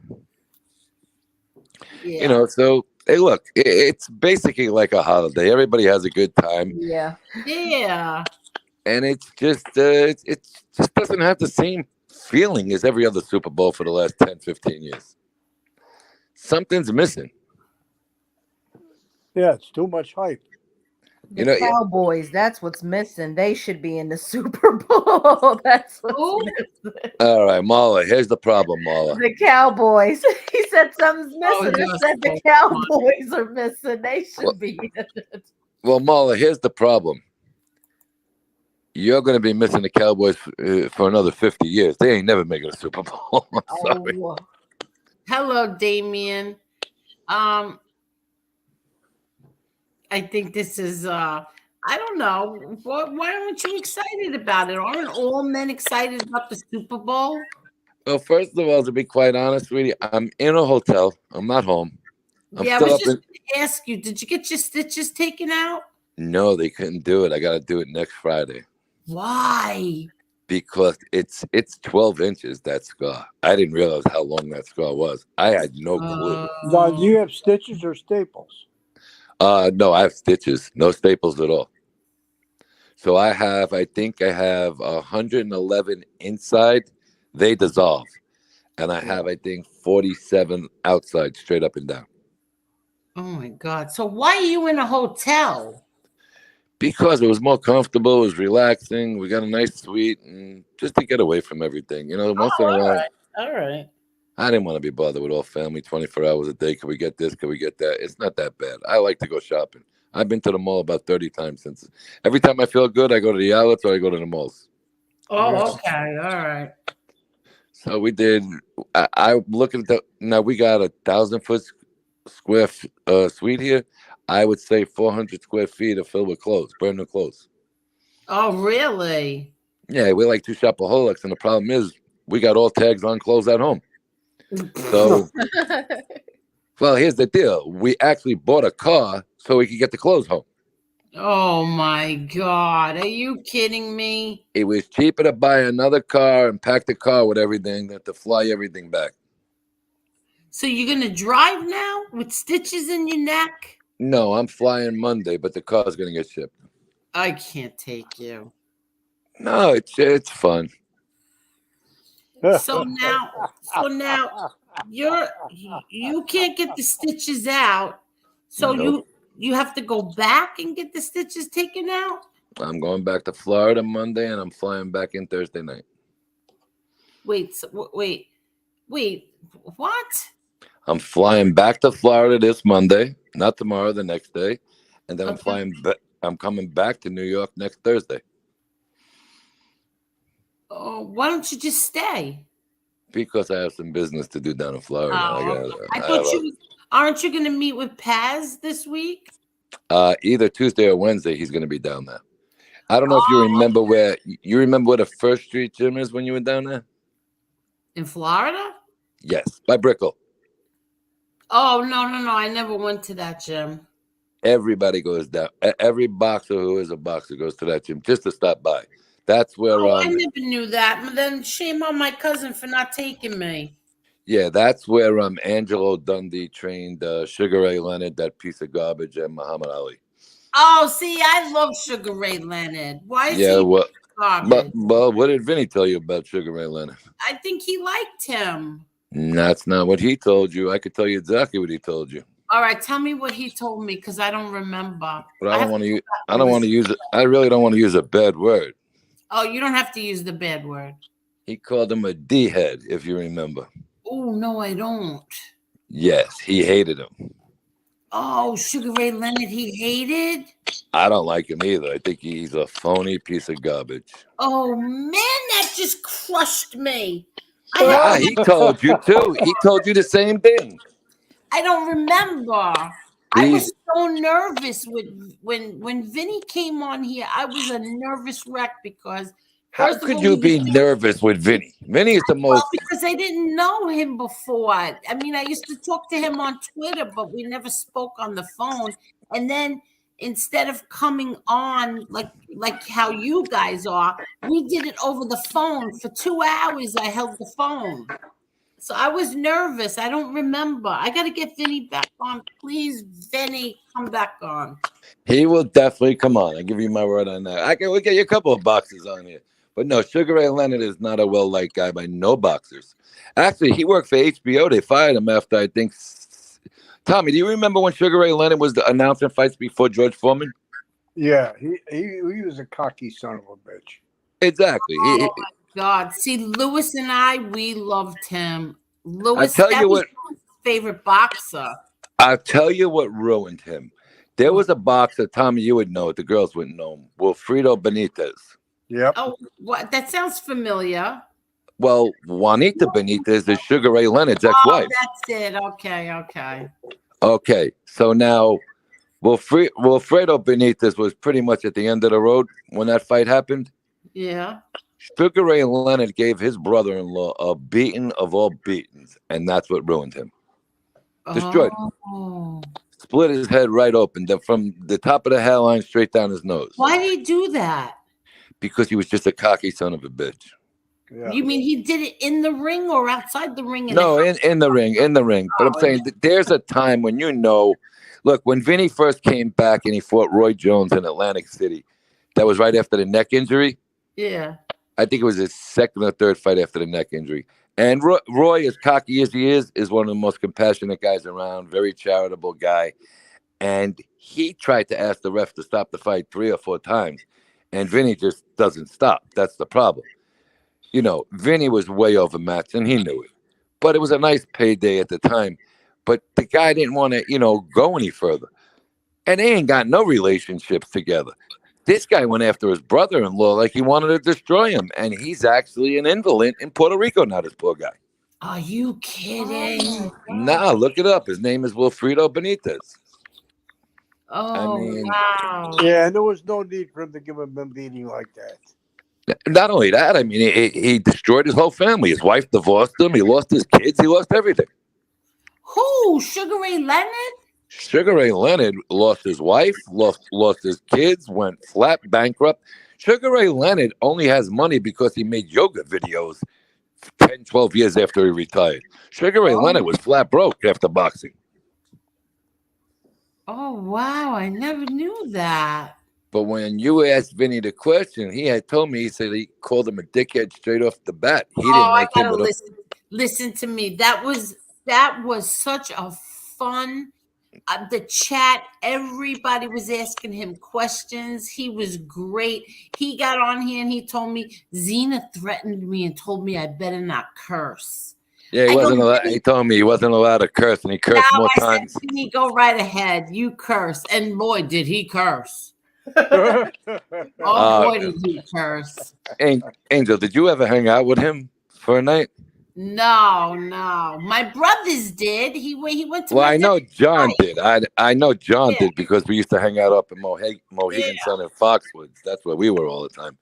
But you No, need to have a bail bondsman on hold when you go out with Vinny. yeah, I know. I heard. No, Vinny has been going to my nephew's fights. He goes to my nephew's fights. And so both my brothers were with him. My son met Vinny. Everybody met Vinny at my nephew's fights. He's great. And now my brother, they're doing they're making documentary. a documentary, and my brother's gonna be Vinny asked my brother if he would be a part of it, and of course my brother said yes. Yeah, I was up at the fight. Unfortunately, the kid lost, and I think that I'm not sure if you discussed it with Vinny or not, but Vinny called it before the fight. He said all the kid's got to do is he's got to stay a little lower on the ground, and he's got this kid, 1, 2, 3, because your nephew's got power. I mean, there's no doubt. He does. That kid hits like a house. But the problem with that one fight he lost was he was only looking to knock the guy out. He wasn't looking to go any other way. And it happens. Listen, I got knocked out cold one time trying to do that. It does happen.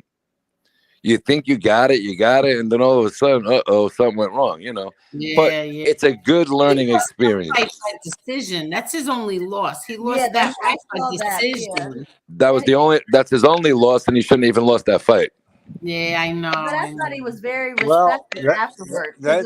It was a decision, and he was very respectful. He was. He's a shook very his hand, and then he got on his live and told everybody, you win some, you lose some. I'll just come back home. The thing is this: the experience is what really matters. That came out of that fight. He's going to have a lot more experience, and sometimes you just can't go in there and. You have to box sometimes. You can't be just a puncher and knock people out all the time because you're going to get caught, just like Tommy. Yeah, but Tommy. No, you know what? I made a mistake. I'm so sorry. I'm getting confused. You see, I'm getting old-timers disease. Alzheimer's. Old-timers. But I call it old-timers. Listen to me. I do. Because... First of all, I can never pronounce the other one, Alzheimer's. So I always say old timers. Listen, I'm getting old timers disease. It's not Sugar Ray Robinson. Lewis and I loved Sugar Ray Leonard. Sugar Ray Leonard we're talking about, not Robinson. Sugar Ray Robinson would be 100 by now. Wait, so you don't like Sugar Ray Leonard? I hate him. So does Vinny. Everybody hates Sugar Ray Leonard that was a fighter or involved in the fight game. Really? Yeah. 100%. You don't see him around boxing no more. No, you don't. He wasn't very well liked. The only one that liked him was Howard Cosell. Really? Cosell liked him because he tried to follow up with the Muhammad Ali bullshit. Right. And he was no Muhammad Ali. No. Wasn't he in a movie? He was in that guy's movie.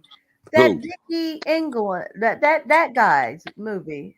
Well, it was about his brother. What was that movie called? Do you remember? Angel? Oh, yeah, the Dickie Eglin. There was. Are you talking about Mickey Ward's brother? Ward movie, yeah. Yes. He was in that movie because that was more about. Yeah, that was more about the brother. He was a severe drug addict.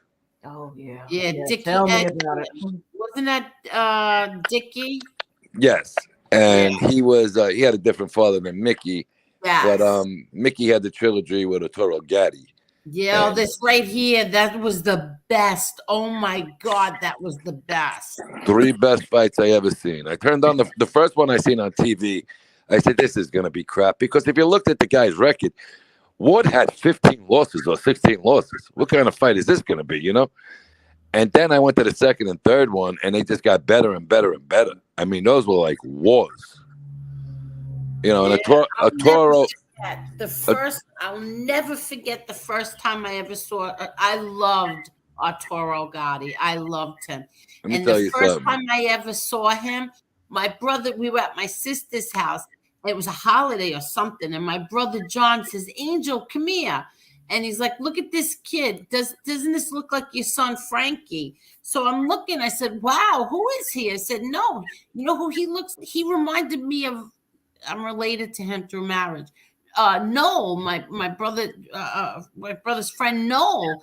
I said, no, that looks like Noel. He's like, no, that looks like your son Frankie. And that was it. I loved Arturo Gatti from that. I sat down, I watched that fight with my brother, and I've never missed any of his fights. Let me tell you something. One of the night I trained with him in Jersey City. That's where I did most of my training, just training for little fights. One of the nicest guys in the world. By far. Arturo, right? Oh, this guy would go out of his way, drive into Queens. There's a hospital in Bayside, St. Mary's Children's Hospital. And we used to go, it's right on the side of the Cross Island Parkway. This guy would drive every Christmas and Easter and bring toys and shit. And a dozen guys would go up there.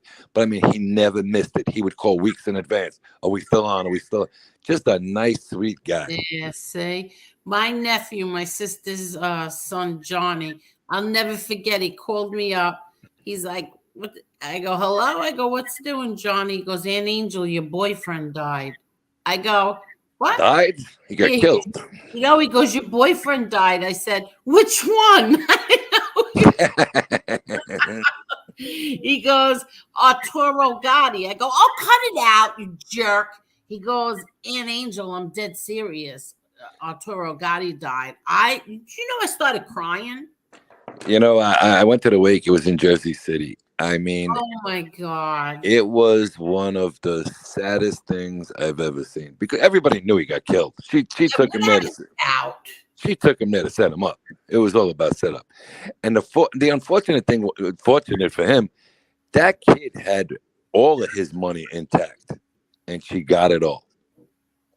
She got every dime of it. Unbelievable. And his family never got no justice for that whatsoever. No, and they right off the boat, Italians. You know, he came here with like $15 in his pocket, and his manager was Pat Lynch, and he picked him up and he took care of him. And I mean, then the family came over after a couple of years, you know, because he fought some real battles in the little room next to the Garden. At the time, it was called the Felt Forum.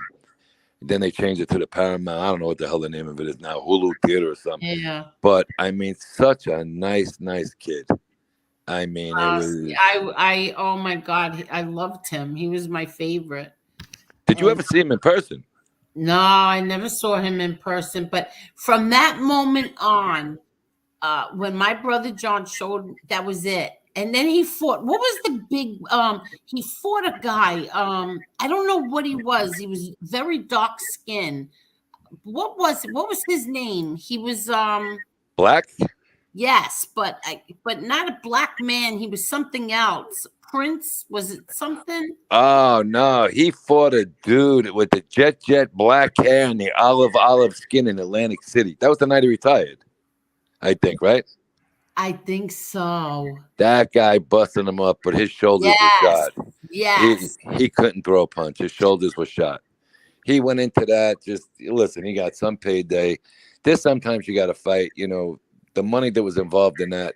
He fought that fight in Convention Hall, Trump Convention Hall, and he just didn't have nothing in the gas tank. He had nothing. Was it true that he was doing coke and stuff like that? I don't comment about stuff like that. Oh, okay. Because I used to fight with everybody. No, he's not. No, he's not. Don't tell me. Then I'll never forget. I remember when Vinny was on, and I was telling him. I said that with the Cooney fight. I had a whole bunch of people over, and I went inside. I walked from my living room to the kitchen to get something from the kitchen. On my way walking back to the living room, the fight was over. 91 seconds, Michael Spinks. Yeah. Let me tell you something. I drove to Atlantic City that night with an Irish friend of mine, Martin. We got there. We just got to the seats. They both came to the ring. So what the hell happened here? It was over. Gone. I was like, you got to be kidding me. This is going to be a 7-hour trip, and we see in a minute and a half of boxing. Yeah, exactly. But you have my girlfriend in absolute tears every night, and she's sitting right here. I'm going to let her say hello to you so I can use the restroom. Hello. Jennifer, Angel Jennifer. Hi, Angel. Hi, Jennifer. How are you? Good. Do Hi, you want us to Jennifer. see your face? Hi, Tommy. How are you? Good, honey. How you doing?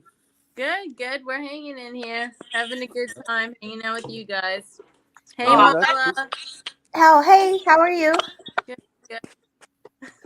How come it's breaking up all of a sudden? I don't know. Because she's touching a on that operator.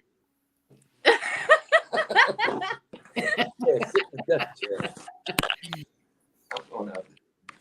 Sit in that chair. That chair don't work. Go over there. I gotta do the rip.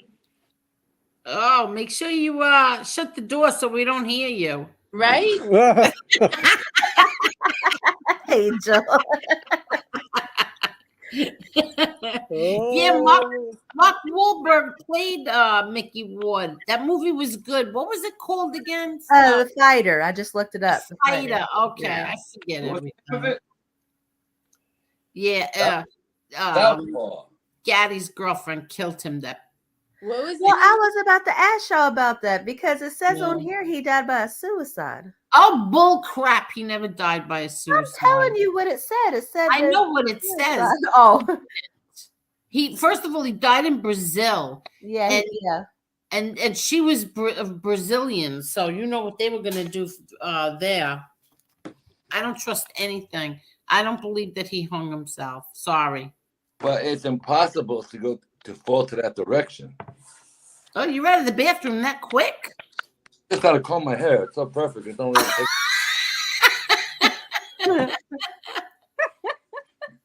You went to the bathroom just to comb your hair? Yeah, I do it all the time. Why? What's wrong with that? Angel, you believe anything. Boy, oh boy. I'd love to sell you something. Oh, that was quick though.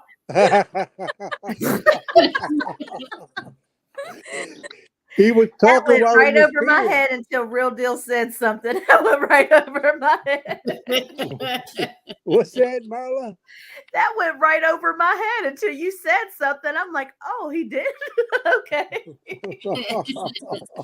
Did everybody hit the like button, please? Hit the like button. And also, can you please subscribe to We Push Back? We are 19 away from 1,000. Come on, people. Let's go. Okay, how do I subscribe to this We Push Back?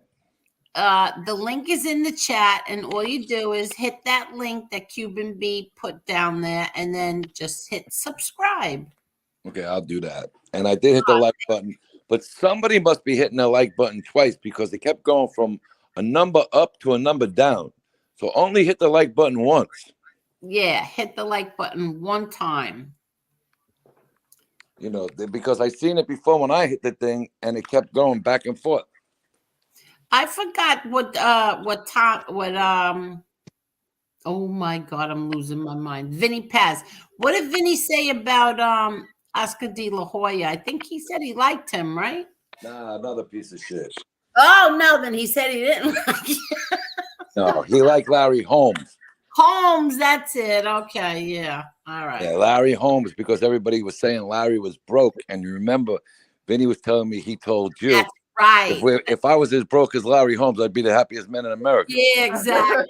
Exactly. That's right. That's right. I remember that. You know what he owns? He owns Eastern Pennsylvania. Oh, I remember Vinny said something that he owns a lot. Anything in Eastern Pennsylvania is owned by the Holmes family. I mean, the guy, he invested so well. Yeah, that's what happened. Somebody in the chat said that Larry Holmes was broke, and then Vinny started laughing. No way. Yeah, exactly. Which was it? He the one? No, that's George. Woman. George Foreman named every one of his kids George. Yeah. Even the girls. Even the girls. I know. I can't believe. Could you imagine having? What does he have? 8 kids, all named George.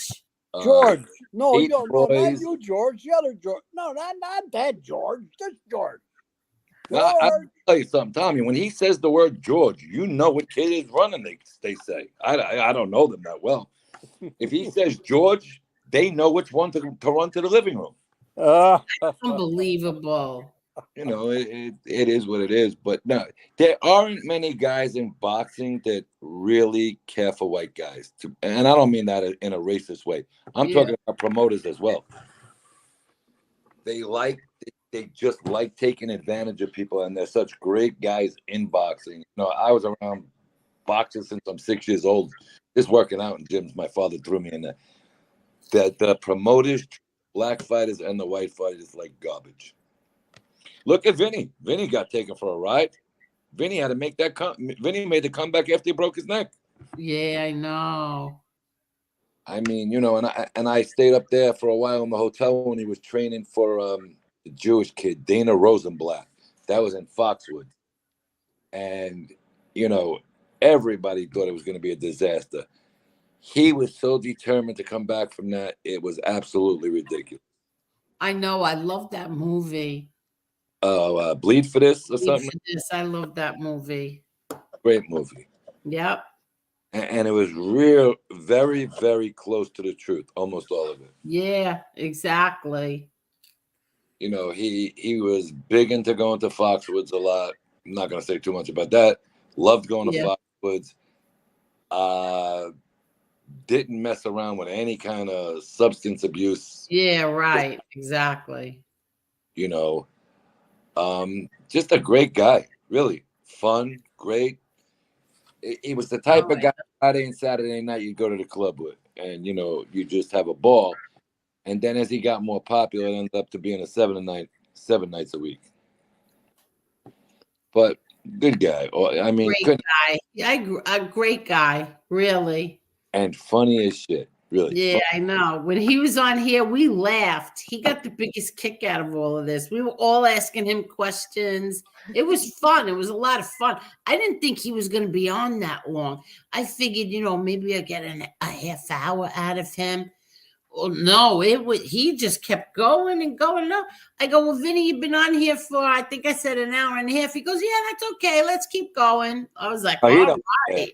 He don't care. He was great. He stays as long as you want. I remember we both moved down to Florida at the same time.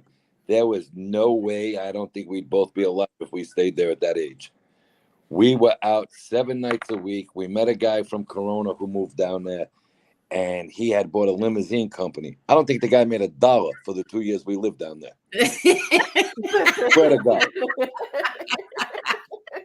We had the car every night. This guy went out of business. He's back in Corona.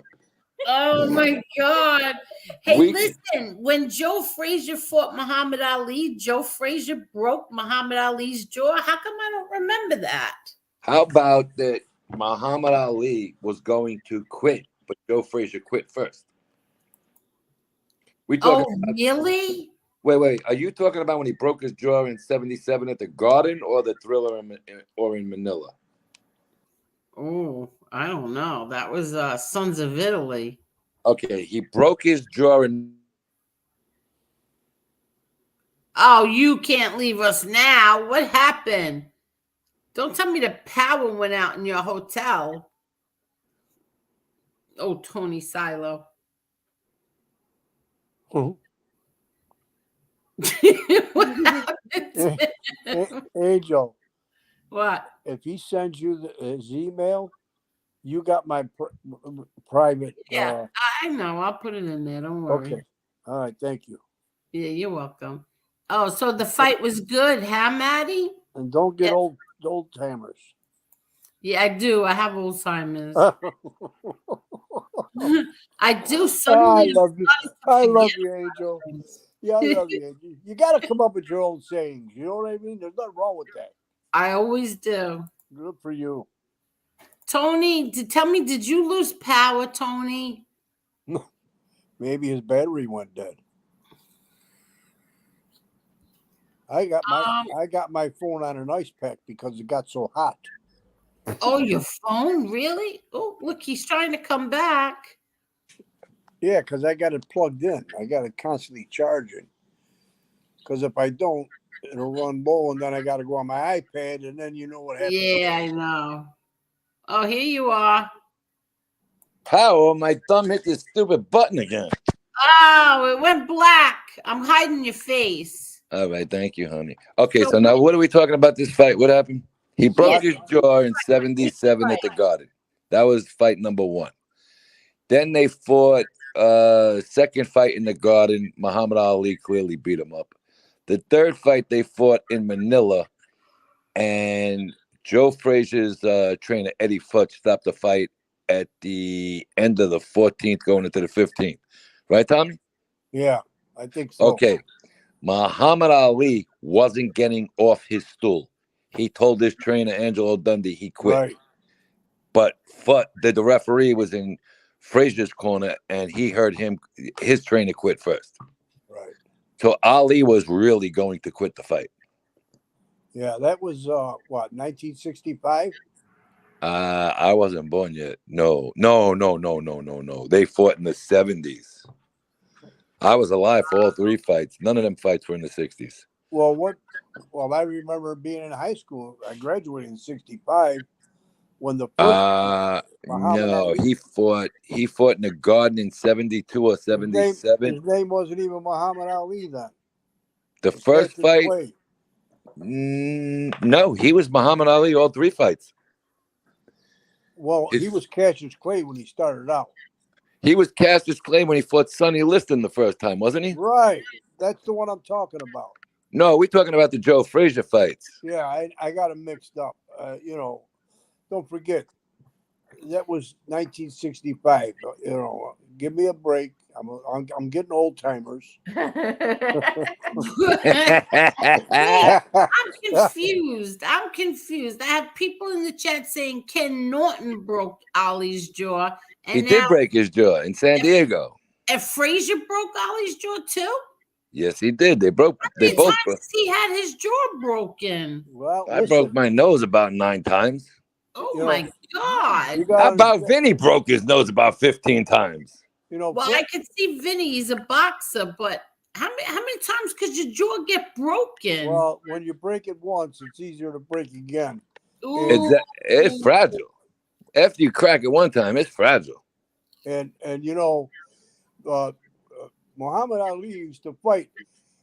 When he got into the later rounds, his hands used to drop down a little bit, and he used to get hit in the face a lot. Am I right or wrong, Tony? Yeah, well, that's when he started that rope-a-dope bullshit. Yeah, he tired the guy out. He took a great punch, but then he ended up with that Alzheimer's, Parkinson's, and all that other bullshit. Right. He took a lot of punches, man. Yes, he did. Yes, that guy put himself in the grave. I hate to say it. Yeah. He made himself sick. He really did. Yeah, well, I was just gonna say, couldn't getting your jaw broken that many times give you, those illnesses that he had? Also, having 8 wives can give you all Alzheimer's and Parkinson's disease. Oh my God! Yeah. 8 wives. I mean, that guy went on road trips. I swear to God, every time he went on a road trip to train, he came back with a new wife. Who, Muhammad Ali? Oh, absolutely.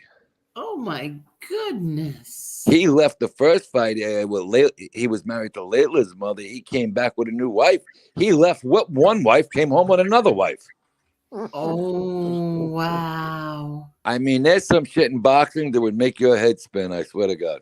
I can imagine. Now, does she still box, his daughter? No, she does something on TV on Channel 7, like one of them sports games. She's so pretty. She is a gorgeous girl. Yeah, very, very pretty. Well, he was a handsome guy. Muhammad Ali was a short. Muhammad Ali was a sharp son of a bitch. And let me tell you something, guys. Do you know when Muhammad Ali was thrown out of boxing because of the Vietnam bullshit? Yeah. Do you know who supported him? Who? Tommy, I know you know. Come on. Joe Frazier. Yeah. Joe Frazier paid him $8,000 a month. That's how good of friends they were, besides all that bullshit you seen on TV. Yeah. Really? That was all smoking. Yeah. I belong to this club called Ring 8, and they have a lot to do at Lonsdale, which is over in England, because they, I think they had something to do with inventing the first gloves and trunks and all that bullshit. And Frazier showed up. and we were sitting down talking, and he supported him, and they were best of friends. I met him when I was an amateur, kid, and he was just a great, great guy. I mean, the nastiest one out of all of them at the time was George Foreman. Really? George Foreman might have been the nastiest son of a bitch in the world until they reinvented him. Wow. Wow, really? Yeah, well, Tommy, you go back far in boxing, right? Yeah. George Foreman was hated. They almost had to get him out of where was the fight when he fought Ali? That wasn't the Thrill in Manila, was it? No, that was against Frazier. That was Frazier. That was Zaire, Africa. Right. Right. He brought that German Shepherd dog with him over there. They wanted to kill him.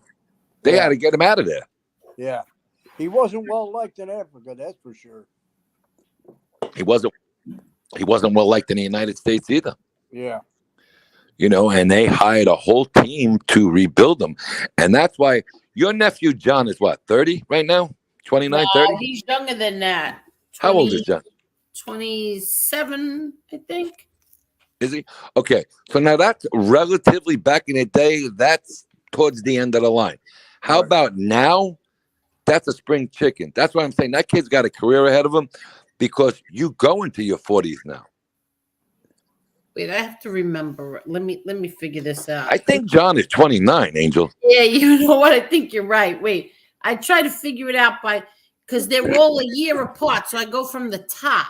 He's a 29 or 30. He's the oldest. No, he's not the oldest. He's the third child. Then I've got the wrong kid. Yeah, my nephew Johnny he's the third child. He's the third of my brother John's kids. Then he's 28. His oldest son Frankie, then Nicolette, then Johnny. I think Johnny is 28 then. I'll tell you in a minute. Let's see. 90, 91, 92. Yeah, he's gonna be 30 this year. Told you, and you're telling me no. Yeah. Aha, Well, got you. listen, Tony, you got to cut her, give her a break. She's got old timers. I got old timers. What do you want from me? Listen, Angel is giving me all kinds of entertainment here. Now I'm walking through hope. What do you want from me? I have old timers. Yeah. Okay, Marla, you're the youngest one out of everybody. You're the assistant here. What's going on? Yeah. Actually, I knew he was born in 91 because I knew he was a Scorpio. No, he's not born in 91. He's born in 92. No, I knew he was November is what I meant. He's a Scorpio. Yeah. I knew that because I saw it on his exactly. Yeah, What's John's birthday? November what? Guys, come on. I think, isn't it November 3rd? No, I'm not telling his birthday. Oh, publicly. shit. Why did you tell me not to say nothing? No, that's not his birthday anyway. November 3rd is not John's birthday. No. John's later. The son? The son, yeah. I'm not saying when his birthday is. John Sr. is for Valentine's my Day. birthday's coming up. My brother John's birthday is this week. It's on Tuesday. Coming up. All right, so then I got a question. First of all, what's today? Today is Saturday, right? Saturday, you're good. You No, still got it's days to after- get a present. Sunday It's after midnight, girls. We're in Sunday. Wait, Right hold now on. it's 1:22 in the morning. And right now I'm going out to a car to smoke a cigarette in the middle of 5-degree weather in a parking No, lot. you're not. Sunday, Monday, Tuesday is, oh my God, Tuesday is my brother John's birthday. I It's was thinking that 2 Valentine's days Day. to get a present for Tuesday is his present. Tuesday is his birthday. Are you on the first floor, Tony? Can you hear me? Yeah. Oh, we're in the car. Hold on. Put that damn phone on. We Hello? hear you. Yeah. We can hear you. It's dark, but we can hear you. Well, we heard you before you asked, could we hear you? Now we can't hear He you. hit the button again. Now we You can't hit the hear button you. again. Now we can't see you. Wait, let's see. Tony, come in, Tony. Tony, come in. Yeah, I'll drop the link again. And I'm the one with the Alzheimer's. Well, you know, you're a little more tech savvy than he is, and that's not saying much. Yeah, I'm gonna. And you're more tech savvy than me. So I'll kick him so that he could come back on the new link. I'm still gonna learn that Cash App, by the way. Whether you, oh my God, whether today you, is Sunday, Monday, Tuesday. Oh crap! I know what I'm gonna buy it's him. already Sunday today, so you got 2 days. That's what I told you. You got 2 You days. actually got 1 day. Yeah. So you better do it tomorrow. Well, no. I mean, as soon as this stream ends is when I'm gonna do it. yeah, but will it be delivered by then? Oh yeah. Just get it sent to his house. Then Yeah. it'll go right there. Yeah, well, depends Tony, on you what... with us or you're not? I know you're with us in spirit. Ruby says, I remember Cassius Clay, Sonny Liston fight. Wow. I was going to ask him about that fight. Yeah. I hope he comes back because I want to know if he thinks that Sonny Liston really took a dive. Oh, absolutely. Yeah, right? That was the second fight. Second fight. Because didn't he come back because he was like retired or something had happened and he had come back. Tony could verify this. Sonny Liston was a junkie. Really? And I don't remember know, I saw a movie. Yeah, he was a drug addict, right? Yeah. Oh. Now, I don't know if that's true or not, but that's what I heard. But Tony would know, I think. What are you talking about, Mark Schumacher? But go ahead. I'm sorry. I think Tony would know. There's hundreds of private jets flying in. Where's he at? I don't know. What's he talking about? Tony, come back. I gotta ask you a question. He'll be back. He's just having a cigarette. By the time yeah, he's smoking. He'll be back. No, I heard he took a dive, but some people said he really did just get his ass whipped too. So no, he didn't even get hit with the punch when he went down. Did he fall or something? Well, like it was something about the way he did. Did he really connect when he hit him, or something about the way he fell and then he just didn't get back up, or something like that? No, it was he just went down. He didn't even get hit. The wind knocked him down. No. Really? You watch the replay and you tell me. I watched it years ago because I wrote about it, but I don't remember if there was something about the way he fell, and everybody was saying that was why they thought he had. Well, anybody can fake collapse like that and fake a fall. I don't know how my husband has Parkinson's, and I don't think he ever got hit in the head. But then again, you don't have to get hit. Oh, Tony's got his avatar up there. Look at you. You figured it out, Tony. You figured out your letter T. Yeah, but now he's got to figure out the voice part.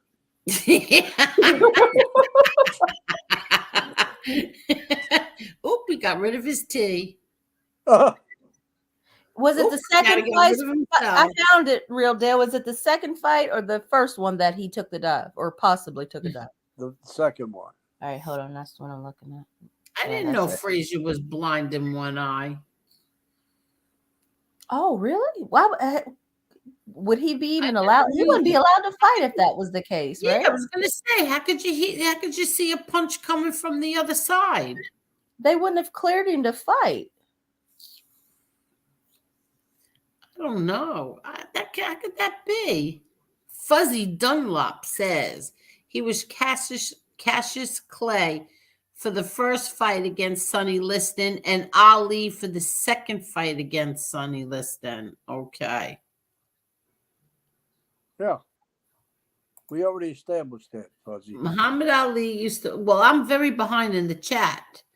Muhammad Ali used to fly into the South Bend airport every week, and then he and his wife would drive home to Berrien Springs. Ali loved telling jokes. Really? Yeah. I met Ali when he did something in Buffalo, and it was like a private thing. Yeah. And I was fortunate enough to to be invited. And I just met him, you know, just shook hands with him. That was it, you know. Really? Yeah. That was after he retired.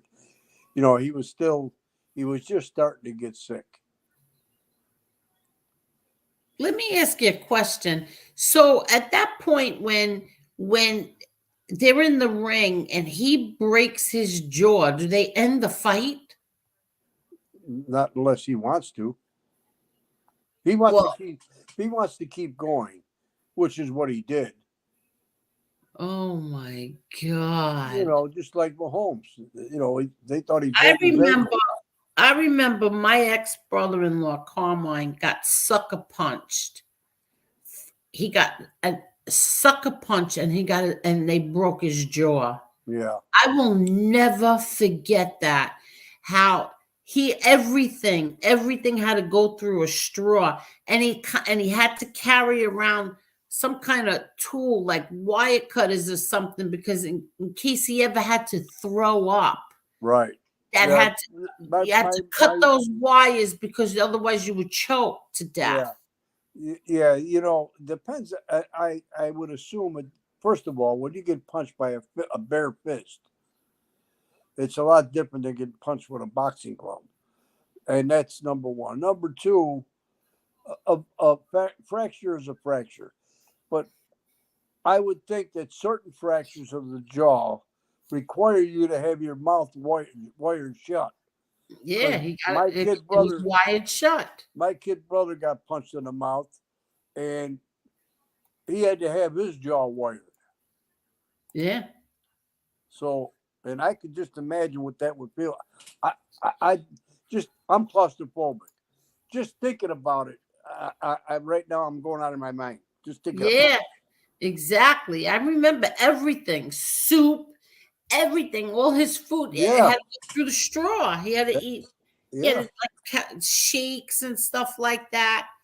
And and I'll never forget, he always had to have those wire cutters with him. Yeah. Hey, I'm hello. sorry, I'm back. Hello.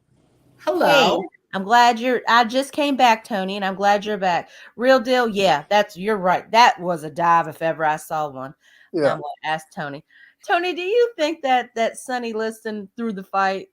I think one of the Muslims in the first row shot him with a dart. Nah, he threw that fight. Okay. See, yeah, I just watched that. That's a dive if ever I saw one. Angel, you got to watch this. This is no shot in hell. He got knocked out from that punch. He didn't even get hit. He didn't even sell it, Angel. You know how Why did he do that? For what reason? I tell you, I'm going to tell you something. And Tommy, you know this is the truth. The Muslims had so much power back then. Oh yeah. And Sonny Liston owed so much money to the casinos. There was some shady business back then. And that's just from reading history. Okay. Sonny Liston ended up dying in the casino. They shot him up. And he worked for the casinos to the day he died. He owed so much money. Oh, wow. Yeah. Mark Schumacher is behind. He's behind. He's up to the Super Bowl scoring and stuff. So, hi, Mark Schumacher, when you catch up to here. Super Bowl's over. Hey, Tony. Yes. Hello, Godzilla. I heard guy, you're not Chicago Muscle. This little guy, birdie told me. I'm sorry, Tommy. Go ahead. This guy, Mike Lewis, right? Right. I can't for the life of me, and I know the guy like the back of my hand. The pro golfer that lived there, the black guy? Tiger Woods. No. The older guy. Black golfer? Yeah. He was a pro, and then he went on the senior tour as a PGA pro before he went on the senior tour. He won the Canadian Open. Was he black or Indian? He's black. He's from Buffalo. I don't know. I really don't know. I do. And if I said I knew, I'm getting like old timers, really old. Oh, look how everybody wants to have my illness now. Well, it's easier. Everybody wants to bite off me. It's easier to say than Alzheimer's. I mean, honestly, I didn't even know there was a black golfer before Tiger Woods. Well, there was quite a I few. will Was tell it you. Charlie Oh. Sifford or Lee Elder? Okay, so then you might know the golfer, Marla. Lee Elder was way back, and you're right, Marla. Is that the that golfer? Huh? Was that him? No, not Lee Elder. Lee Okay, Elder was wait, I'll tell you. Lee Elder was way before him. A John black? Shippen? Huh? John Shippen? No. George Franklin Grant? George Adams? No, George Rose? Adams. Charlie Sifford? Nope. Joe Lewis? No, Joe Lewis is a boxer. Nope, he's a golfer too. Joe Lewis was a golfer too, Tommy. Yep. Lewis is remembered today as one of the greatest boxers of all time, but he was also an avid and accomplished golfer. That's right. He played a lot of golf in Florida. Yep. Bill Stiller? No. Dewey Brown. Put in black golfer winning the Canadian Open. Google that. All right, hold The older Bill Canadian- Powell? Canadian Open. Bill Powell? No. Arnold Palmer. He's white. A white guy. Angel. Al Balding.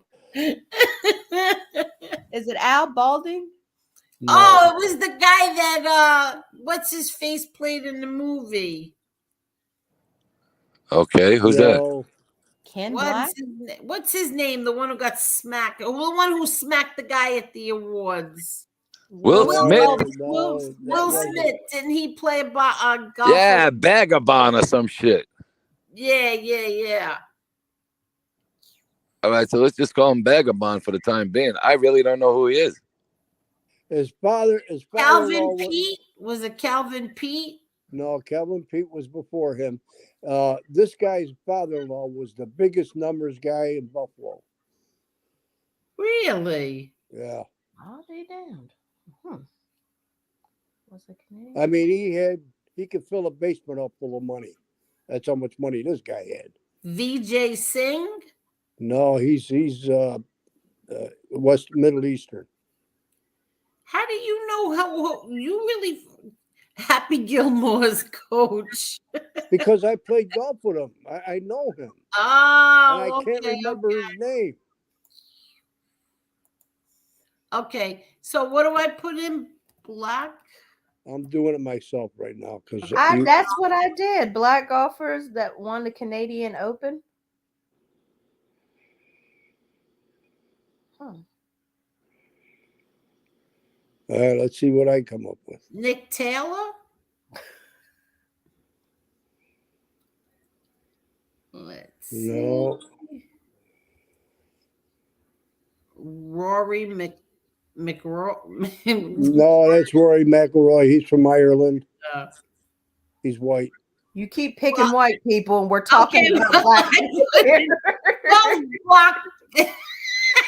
Angel, people of color.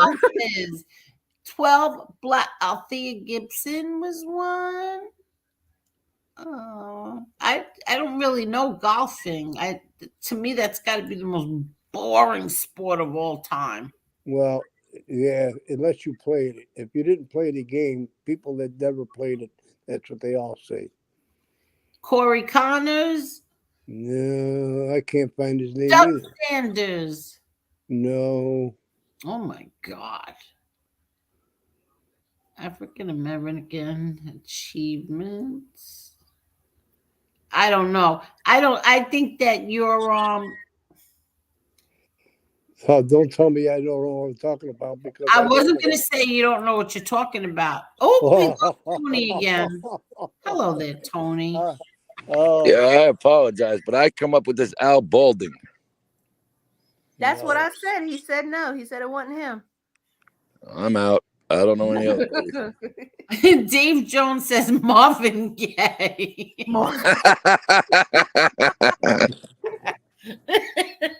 Hey, right. PDP. I don't think anybody knows. Gary Coleman. Coleman. You talking about, Willis? No, I don't know. What was that Lance Vagabond? What was that movie that Vagabond was the guy's name. You're absolutely right.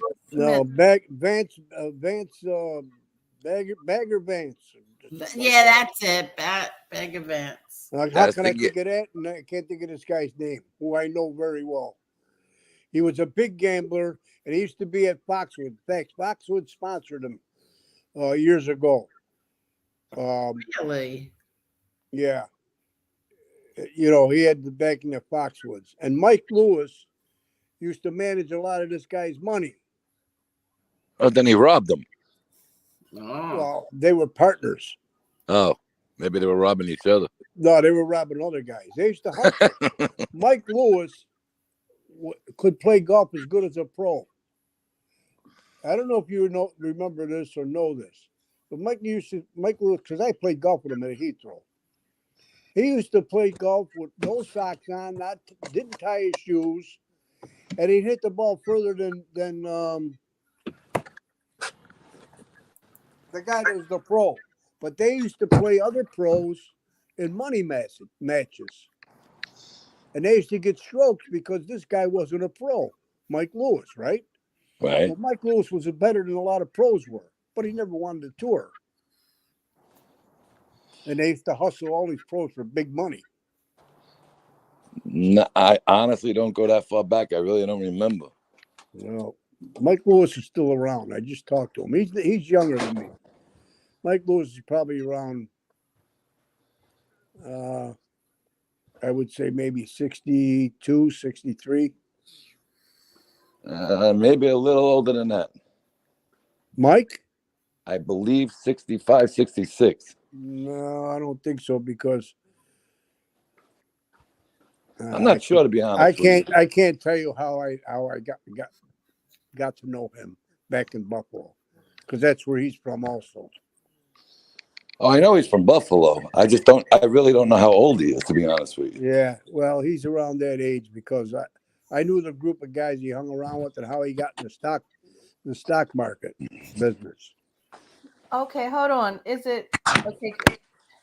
I can't say this name. Is it? Shit, nope, not gonna try it. I'm gonna send it to Angel and I'll let her do it. Spell it. Spell it out, Marla.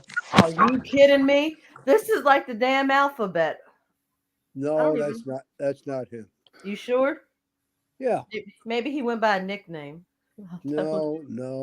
This is the only one I've come across so far that's had any Buffalo. Who? Yeah, but he was from Canada, Marla. No, he's not. He's from Buffalo. So how did he win the Canadian Open? He went to Canada? Yeah, he played. All the pros play in the Canadian Open. The only thing my phone comes up with is Al Balding. That's what my phone said. Is it Pat Fletcher?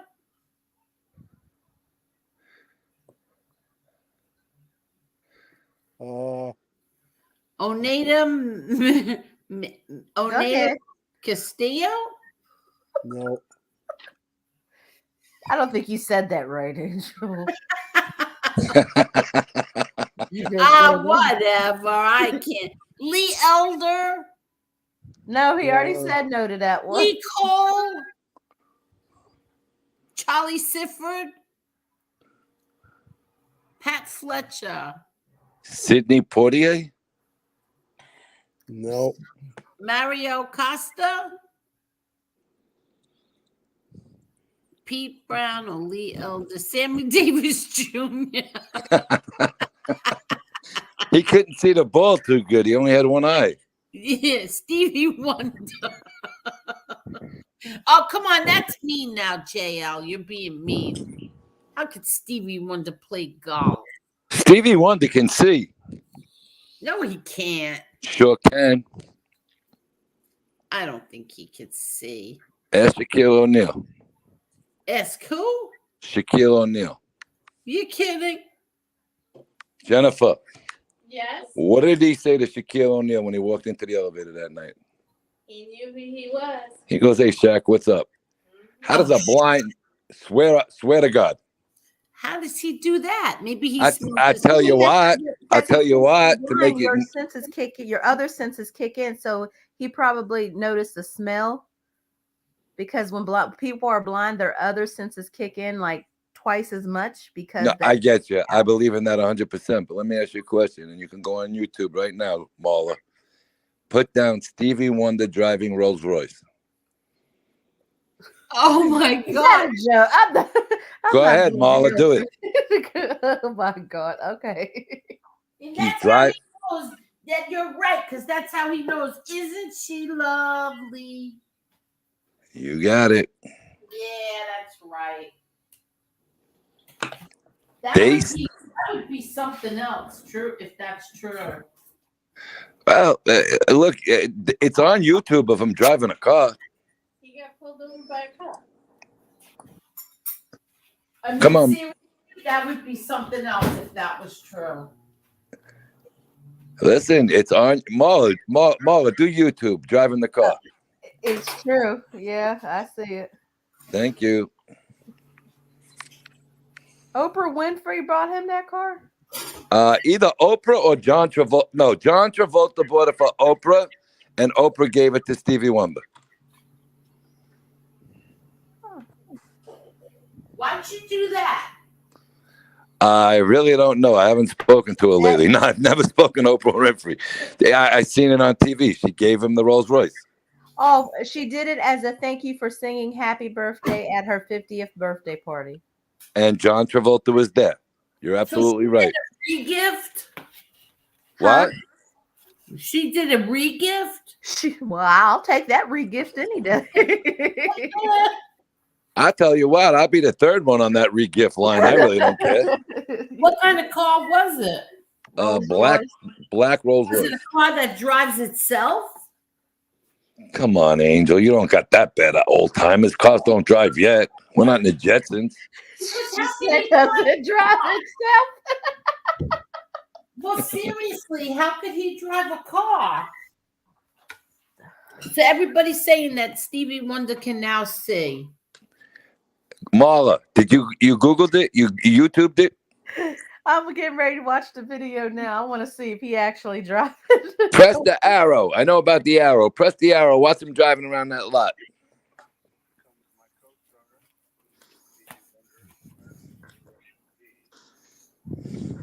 Who's Calvin Pete? Who's Calvin Pete? Calvin Pete was a golfer. He was a golfer. Yeah, he was a black pro golfer back in the 50s. Black pro golfer in the 50s, Jen. That's who Calvin Pete.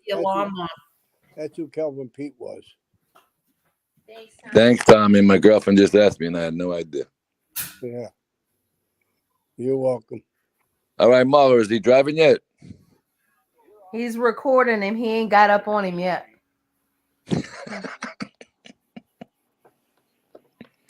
Telling you, he's driving vehicles.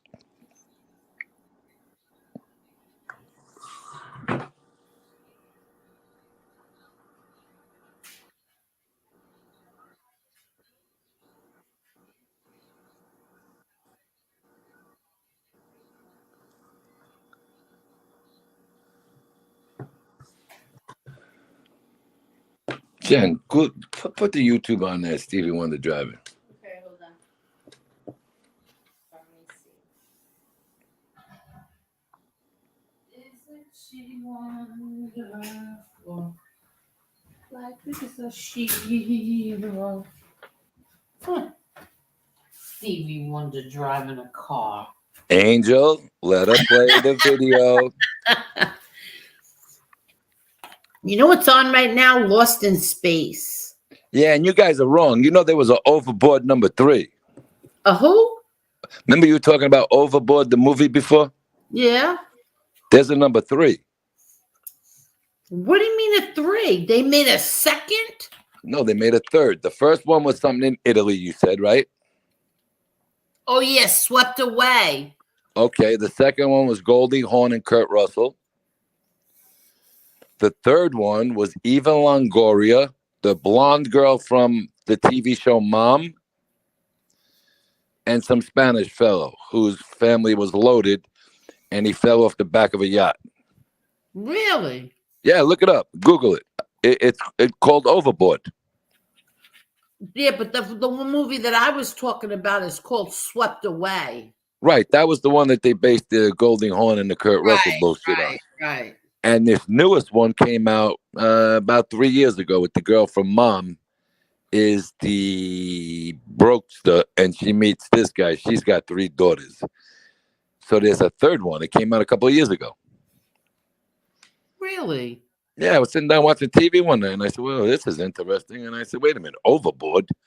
And it's the same, basically the same thing, just opposite roles.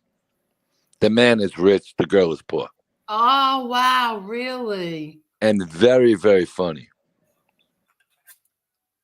And it's funny, really? Hysterical comedy movie. Yeah, very, very, very funny. All right, good. I'm going to check that out. But did you ever hear of Funzy Malone? Funzy Malone. No. Like, what kind of name is that? Italian and Irish? I heard of Funzalo. I heard of a lot of guys called Funzy, but no Funzy Malone. Well, I know. I got that disease, Funzalo. What's that? My funds are low.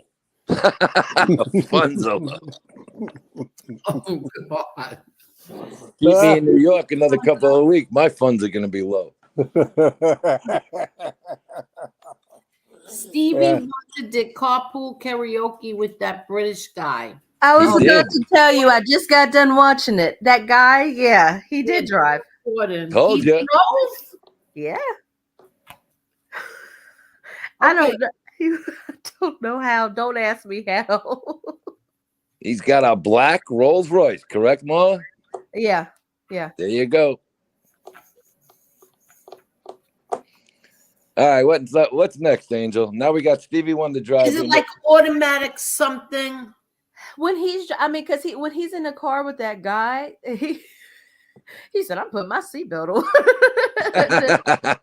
Oh my God! They just start driving, but they don't really show him with his hands on the wheel, or he's just kind of. He cruising around. They showed him on Oprah that day. He driving around, and Oprah sitting in the seat. And I'm like, what the hell is this? Oh my gosh! He can drive. He went out and bought 3 Rolls Royces, and Oprah gave him one.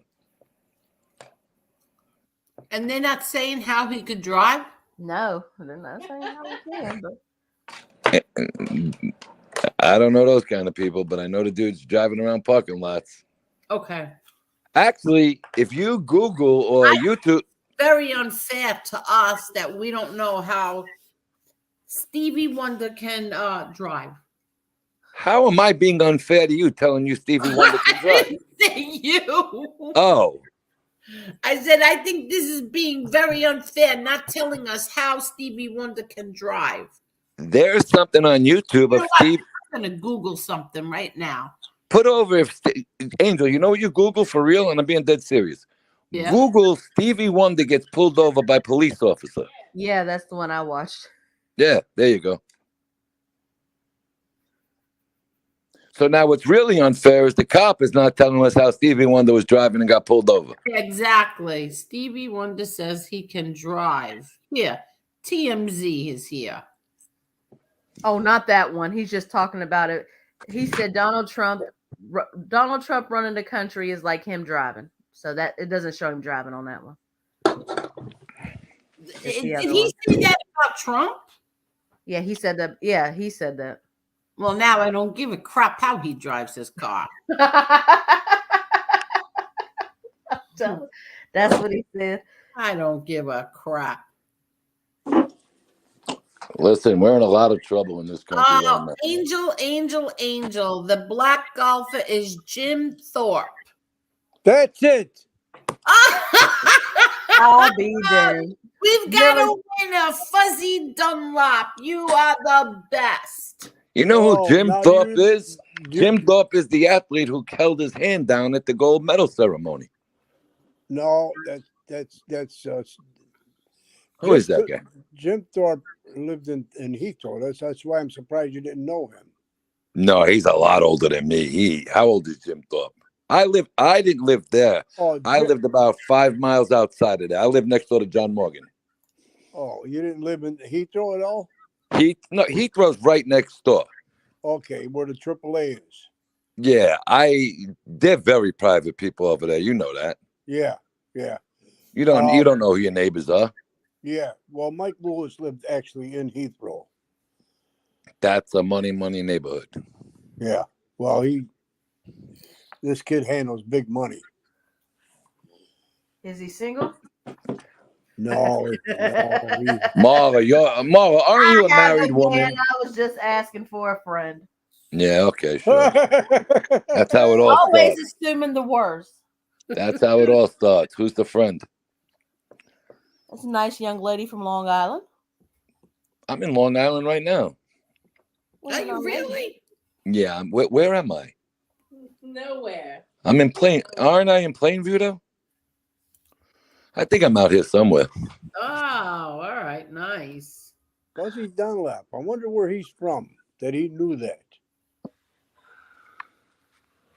Fuzzy, you heard us name off how many people, and he knew the whole time. I think he was clowning us, Angel. Well, maybe he was. Well, maybe he couldn't think of it either. But Jim Thorpe, when he How did it come up on his and not ours? I don't know. I swear that one guy kept popping up. I found Maybe Mike he Lewis. just joined us. I found Mike Lewis of Heathrow, a country club. Maybe he just joined us. Didn't even think of that. No, he's been in here. He's been here for a while. Oldest You don't think that people can join us? He and says leave and then come back? he says he was in the bathroom. I can't. That's so funny. Smart ass. Was he combing his hair? He wasn't punking us. He was in the bathroom.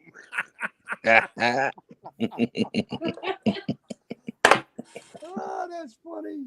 I can't. Listen, I'm gonna give you a tip. Yeah. If you groom your hair 10 times a day straight back, it'll stay straight for a male. I think that's true, actually. It is. No, it's not. I had wavy hair. Then I really got wavy hair. It waved goodbye. Well, the problem I'm having here, and I just made this complaint tonight, is they cut from the middle of the back of my head straight down. How am I supposed to get a goddamn haircut now is what I'm worried about. Yeah, well, that's the least of your worries. No, not really. I'm worried about the haircut. You are? Absolutely. You don't have any hair, that's why. I got plenty of hair. I got beautiful hair. Yeah. No, that's besides the point. No, but for real, they cut right like in the middle of the skull area, in the back, straight down to the middle of the neck. Yeah. I'm like, and I said it to her tonight. How the hell am I going to get a haircut next week? Well, oh God! You get a haircut, and you'll just have to not trim around where your scar is. I mean, I wouldn't even worry about it. I mean, what, you that vain? Yes. Put your girlfriend back on. Put your girlfriend back. I'll tell you what. Ask her. Wait a minute. Listen to this. Ask her what I bought 3 of yesterday. Hold on. Here you go. I got to comb my hair again. Are you serious? Oh my God. What did I buy for my head? What did you buy for your head? Did he buy a curtain? Not a curtain, a cap or something? He got skull caps. He did? Mm-hmm. He bought 3 of them? No, that's the big floppy Adidas hat. Oh, and then he got. Oh yeah, he got big floppy hats. So they don't see a scar. Jennifer, you sound very young. I do? Yeah. Listen, she's an antique plus. She's a double antique plus 8. Can you believe he says that? Well, you know what? Give him a slap, and I'll back you up. Thank you. I can't believe he says that. He's not gonna diss his elders, and I'm definitely older than him. Angel, do you guys know about this whole antique thing? That's 20 years is an antique. 20 is a antique? Yeah, so he says antique times 2 plus 8. Oh, so you're 58. So that means 48? 58. So she's 48. 48. Well, But she sounds young and she looks young. So 48 is young. I'll tell you what, she's the youngest girl since I'm divorced that I've dated. Well, really? You're a By lucky an man. antique. I'm only kidding. You're the antique. It doesn't matter. I'm the man. And I always thought antique was 25 years. No, an antique is 20. Like a car. There's 25 years in Florida to be an antique. Yeah, You get an antique license plate. Oh, so you're making me even older? Oh, wait a minute. You sure an antique is 25 or 20? 25. I always thought an antique was all right. So you're still 48. Yeah. So all right. So you're an antique times 2. all right. You're an antique plus what? 17? Angel, help me out. The fuck. She's a baby 48. She's an antique plus 23. She sounds so young. I tell you what, she's got a daughter. How old is your daughter? 28? 28. She's got a daughter 28, a son 25, and a son 24. Oh, wow. Good for her. Yeah, she's a cute little person. She's Colombian. What do you want? She looked very pretty. Yeah, she's adorable. She's cute. She's Colombian. Thank you. So I would say, what are you saying now, Tom? Antique is 25? Yeah. All right, so you got 2 more years left.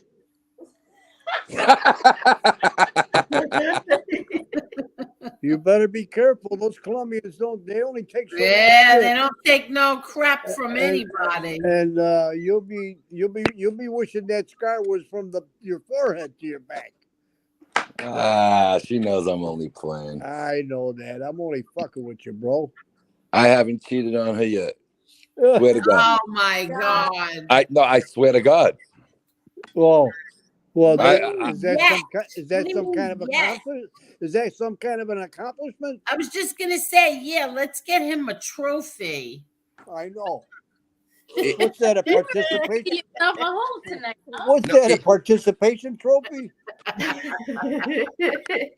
Ha ha ha. Non-participation trophy? Carol, you know what Carol says? Carol says 20 to 25 is vintage. Over 100 is antique. Well, a beautiful. I guess it depends on what we're talking about.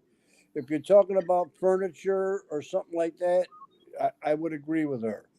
But all I know is in Florida, if you want to register your car as an antique, it has to be at least 25 years old. Correct, and they give you the blue plate, and right. You barely pay insurance. Right. There you go. So, I'm sorry, Jennifer. You got another 2 years and you're a double antique. Ooh. Oh my God. You dropped the whole antique thing already. Have fun, go with the antiques, all right? Don't That's what she's gonna tell you. I'm on go with you.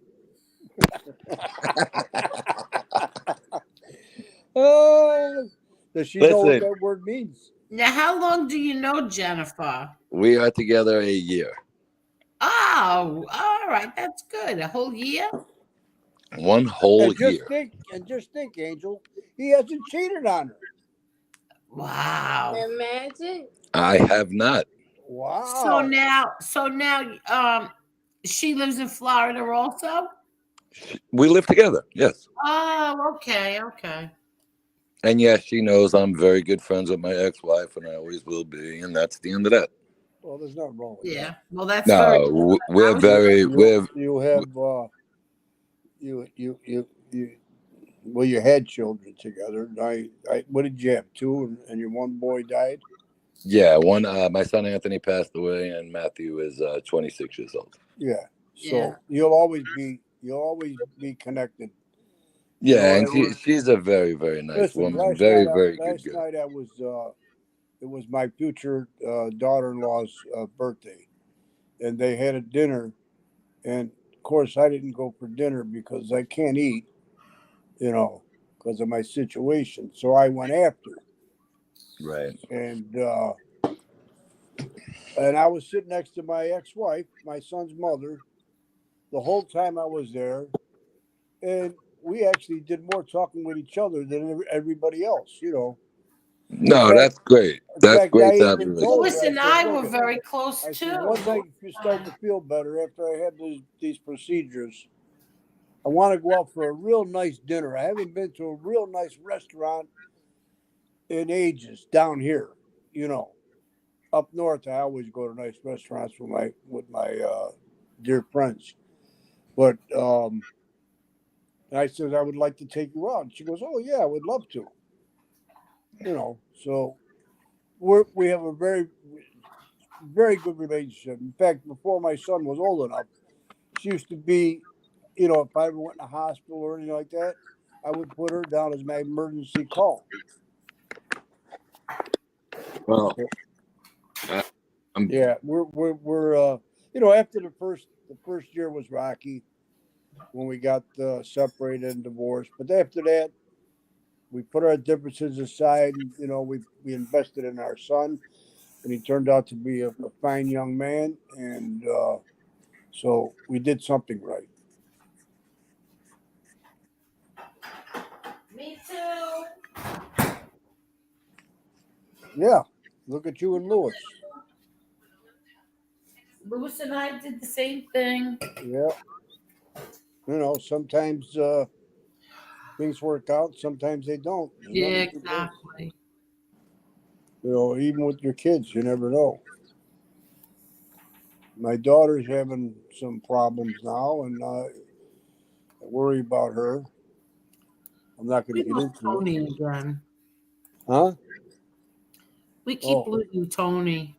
I was wondering why it was quiet. Yeah. I was wondering why it was quiet. I was getting my sugar-free Jello. This guy is a character. Oh, look. Hi, Liam.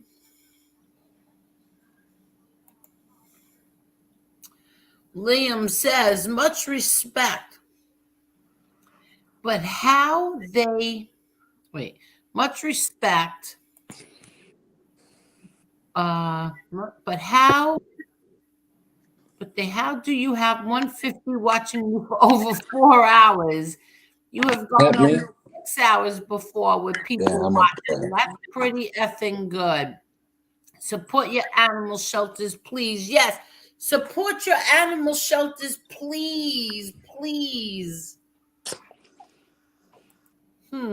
Thank you, Liam. Okay, am I back in this conversation or not? Yes, you are. Yeah. All right, there we go. Well, you keep on having an antique moment. No, the antique was wiping the screen and knocked me off the boot of the. Oh my god! An antique moment +3. I don't know. Thank you, Tommy. Yes. Yeah, you're welcome, Genevieve. And keep laughing. See what kind of shopping you do tomorrow. Yeah. Well, you keep laughing. You see what kind of nookie you'll get tomorrow. Oh! Listen, I said I haven't cheated in a year. Tomorrow's a new day.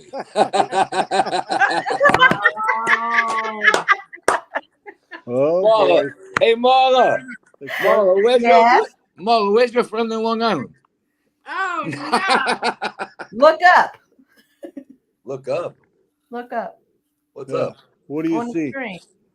What? You want to see me? What am I looking right at? Above it. You're right below Angel. That's why I told you look up. Oh, she's in Long Island. Yeah. I know that.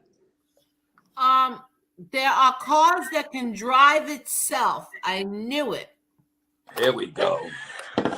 You've been fucking with Stevie Wonder for the last 20 minutes.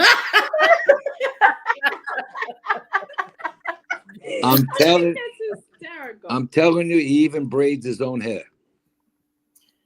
I can't believe it.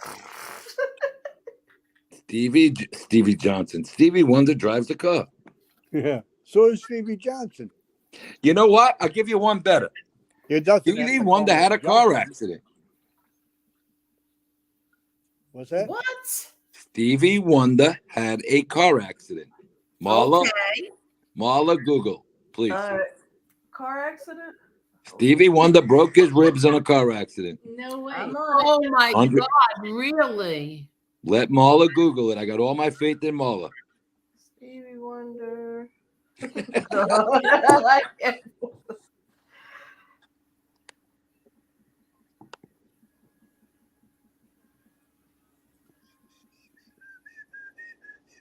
I'll be damned, Angel. Are you kidding me? Angel, Yes. I will not lie to you. He crashed the car. Oh my God. So And what if did I'm he, not mistaken, he broke his ribs or something. what did he do? Take the autopilot off? I don't know. But I do know Or he did was the in the car hospital for a few malfunction? days. Did the car malfunction? Hold on. They're actually talking about a car accident that happened in 1973. So hold on. Hold on. Let me go down. There's got to be another one. Stevie Wonder crashed the car, I believe, in the 90s. Yeah, but they didn't have self-driving cars back then. Oh, absolutely not. That's why I'm saying Angel's out the game there with her self-driving vehicles. Tesla came out with one, but it was just not too long ago, and they're not having too much good luck with it, as far as I could see. Nah, they're selling them the fucking Domino's pizza to drive the pizzas there in a little robot. Yeah, That's ridiculous. yeah. Let something happen. You see how fast those Domino's go out of business. Well, didn't one of the Domino's cars crash? Or the delivery company's cars crash? I don't know. I believe one of them crashed. I didn't know this. He's had 3 wives and he's got 9 kids. Stevie Wonder. Yes. Yeah, one of them's name is Charisse. Give me the pill. Yeah. My Charisse Amore. What's the name? That girl's name? Yeah, he went on a lot of blind dates. Oh my God, that was terrible. That was funny. Oh my God. I'll give you one better. I'll give you one better. You guys know who Evander Holyfield is, right? The boxer? Yeah. He's got 12 children. Okay? Are you kidding? Swear to God. Marla, go back to Google. Every one of them starts with the letter E. Every one of them's by a different wife. Oh, come on. I trained with the guy for 3 years. Oh my God. One kid's name is E. Wynn. One kid's name is Edwin. Of course, there's a little Evander. Marla, is this true? Google it. I'm looking. And Rick Ross, the rapper, bought his house. He went bankrupt. At least he's not George Foreman. No, George Foreman's worth $500 million because of that but stupid. I mean, all his kids name begins with a G and end with an E. Yeah, but they're all named George. Yeah. That's I don't see how that works. I think he's got 11 or 12 kids by 12 different women. I don't know, but you know when you have more than one kid, you call them by different names, so that kind of works out. Well, I wanted to name all my kids one name. Real. No, come on. Everybody, please hit that like button. So far, we have 165 likes. I hit it. I know you did. You said Evander Holyfield, right? Yes. 11 children with 6 different partners? No, he's got 11 with 12 or wait a minute, wait. No, there's not 6. There's how many wives he's got there? They don't have to be married to have a kid. Hold on, let me see. That's right, Tommy. I think he's been married 6 times. I think she's absolutely right. I think he has 11. He's definitely got more than 11 different women. Okay, Oh, wow. he had 3 wives: Candy, Janice, and Paulette. So who Correct. were the other 3? One's the doctor that he's with now. Oh. They got some of these guys got some. How about the football player who played for the Jets? What's he got?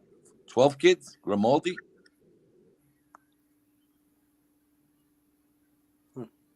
He was the next door neighbor to the nicest guy in New Jersey, from somebody I know. They thought they were running a daycare out of this guy's house. They were all his kids.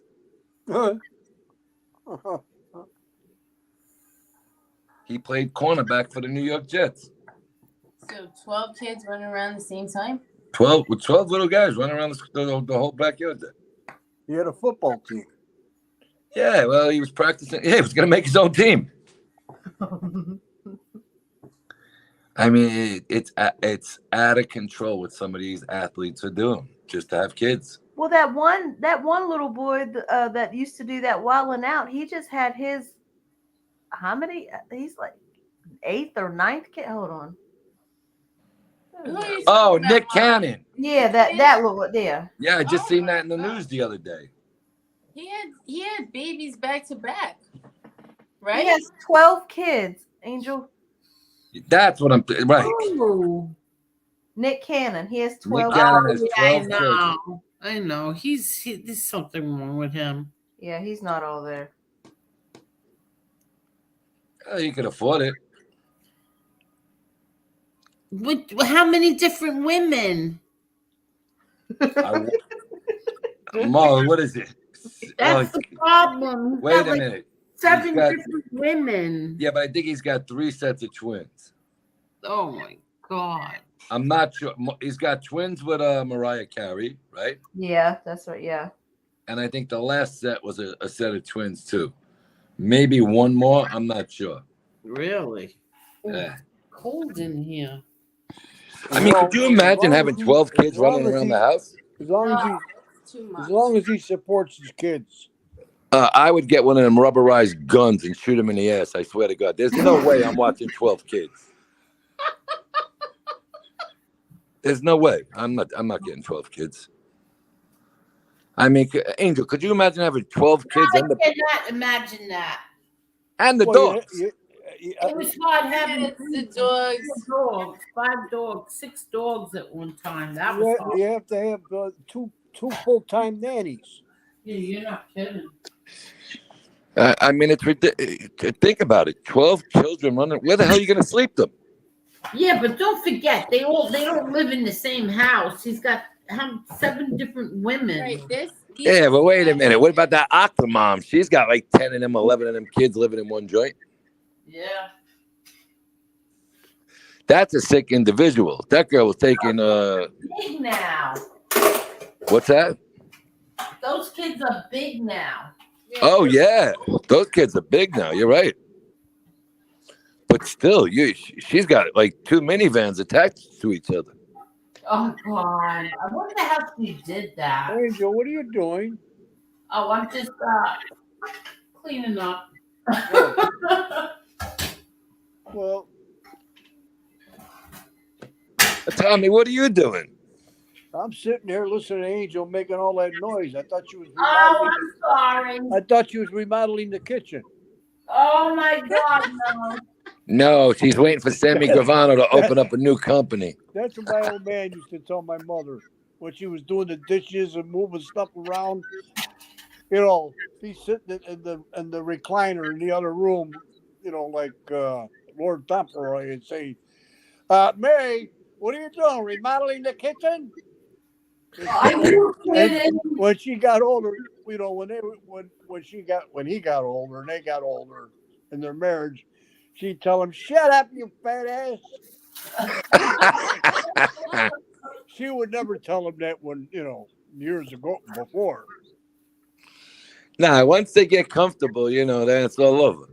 Yeah, listen, they were married for 48 years before she passed away. No, God rest her soul. I mean, 48 years. That's a long He's time. got 7 babies, mamas, y'all. Who's that? Nick Cannon? And most of them are supermodels. How did this happen?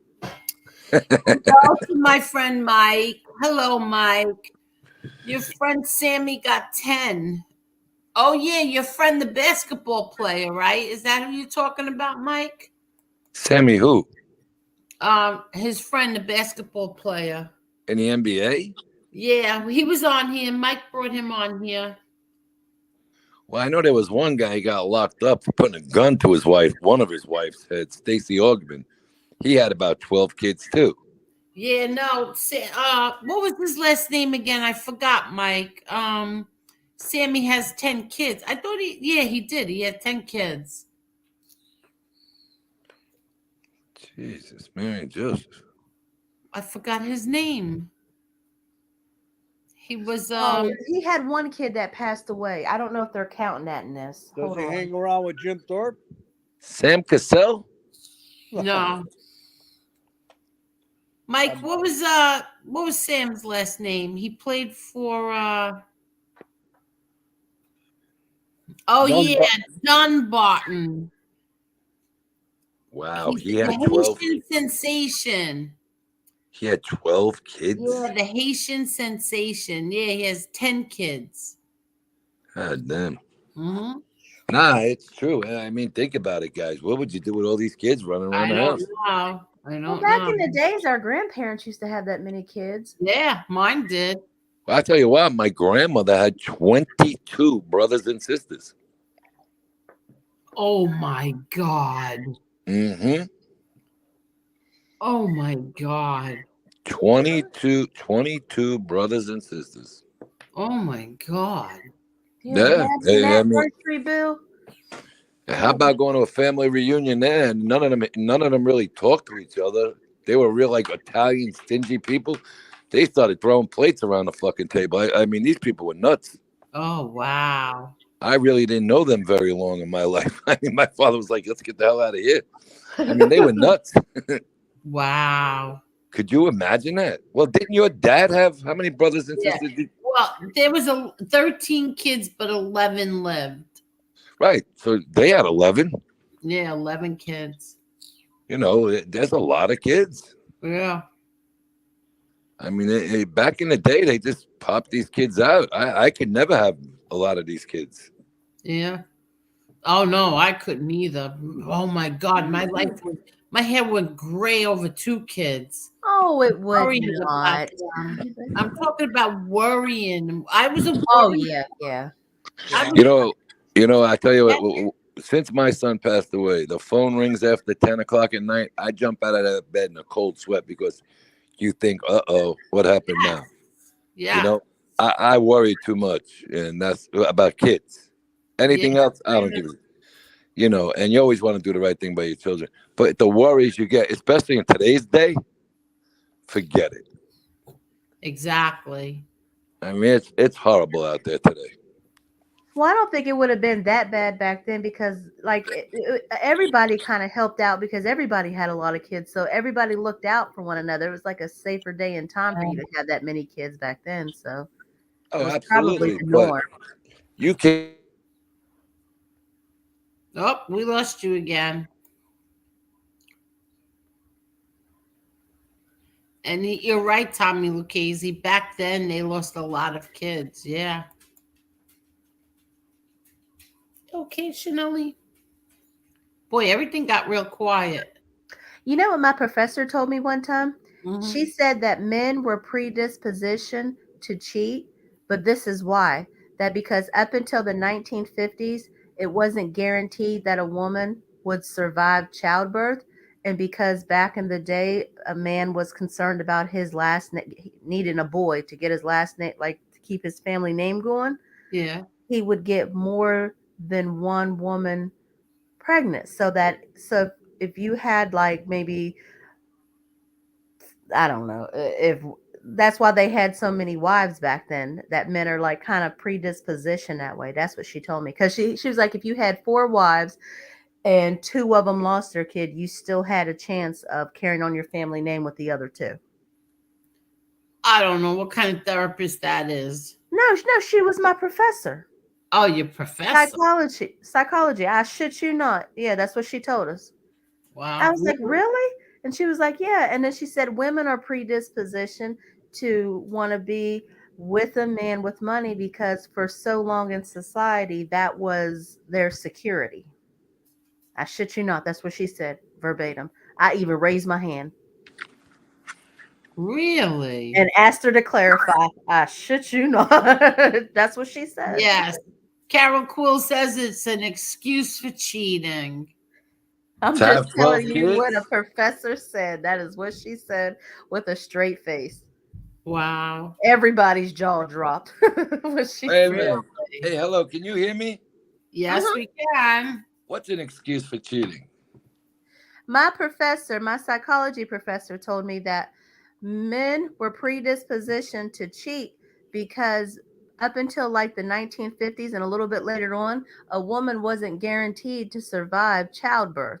So Yeah. say a man had four wives. They allowed that to a certain extent back in the day, well, before it became illegal, like certain religions and whatnot. Because if a man had four wives, say two of them lost their babies, then he was guaranteed to have his name carry on because he still had two more chances. You know, if that makes sense, like because it was a big thing back then for the men to like to have a son to carry on your family name. Yeah, right. Yeah, that's true. You know.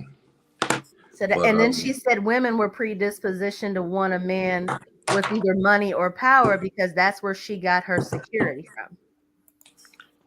Nah, I was talking to the doctor in the hospital the other day, and he had told me, he goes, you know, if you had like an infection and you were in the 40s, the 30s, he goes, you had a chance of dying. I said, what are you talking about if you got an infection in the 30s or 40s?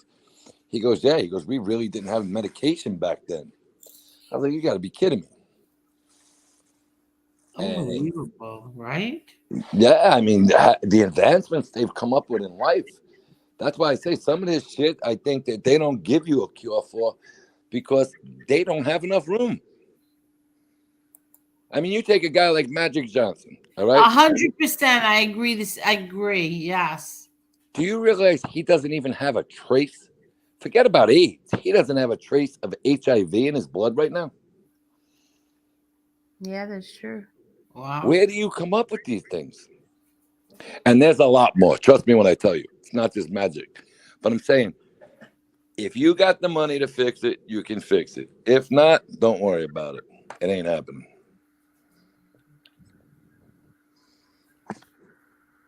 Wow. Wow. You know, I mean, what they do to people, unfortunately, in prisons, there's easy fixes that they're not supposed to pass. And they allow these people to pass in prisons because they're dirtbags. These people who run these communities, they bring in the shittiest doctors they could possibly get their hands on. They don't care. And if you go to some of these city hospitals, the doctors ask you what's wrong with you. When I went to the hospital in May, when I cracked the plate in my neck, the doctor came in with the x-rays, and I was with you, and the doctor says, let me ask you a question. What do you make of this? I said, you're asking me to read the x-ray? Oh my God. No, I really don't have a good temper. And them doctors down there, them fucking yogos, I says, do me a favor. Give me the CD. Give me the tapes. Let me get the hell out of here. I says, I'm leaving. And when I went to a doctor, I actually went to a doctor who operated on President Carter. It was his second operation. Really? He goes, this is a mess. I says, well, gee, thank you. I says, but, and Jen says, because now we live in Florida. She goes, can't we get a doctor down here to fix it? I said, absolutely not. I said, I wouldn't let a doctor down here work on the dog. You know, they are horrible down there. Really? It's hard to Unless you go to certain, we went to a university in Miami. They have 40,000 employees. Where the heck? You're just a number. Oh, God. I mean, I've never seen nothing like that in my life, the size of a hospital like that. So I'm getting the hell out of here. Really? Yeah, that's a teaching medical hospital. Right. They got so many buildings and so many employees down there. I brought my father there for his eyes once, and it was just the floor alone that he went on. Tony, I agree with you. It was just the ophthalmology floor that he was on. That's not counting the whole building of ophthalmology. It was unbelievable. I've never seen nothing like that. And then they tell you to start using the computer to put your name in and put all your information in. Well, I told the girl, I'll be here till midnight putting my information in this fucking computer. Yeah.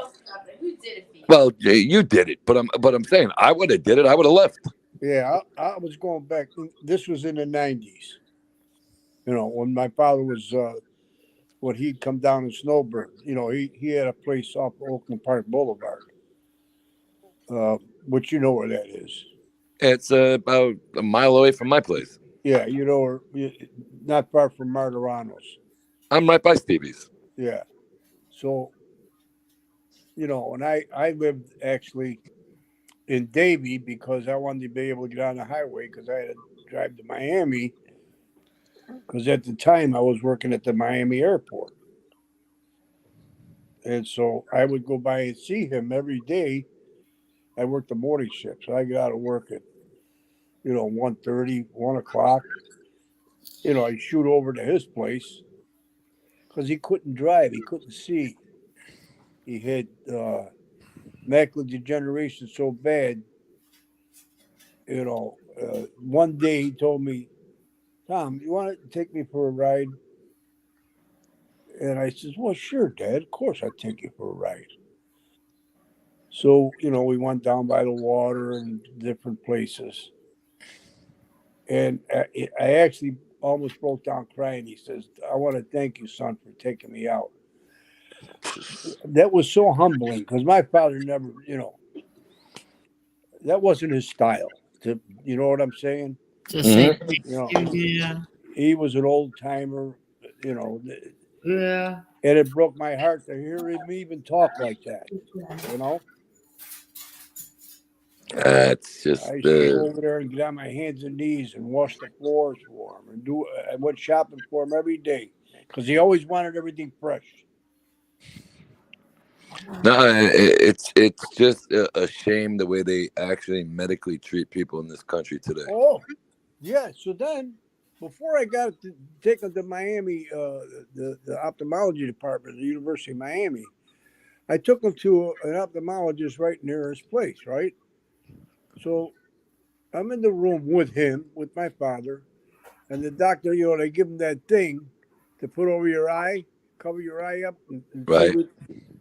Well, he was getting confused. By this time, he was dying. I didn't know he was dying. He had cancer and was starting to affect his brain. He was in 4th stage, which I didn't know at the time. So this doctor was like telling him, "What's the matter? Don't you know you're right from your left?"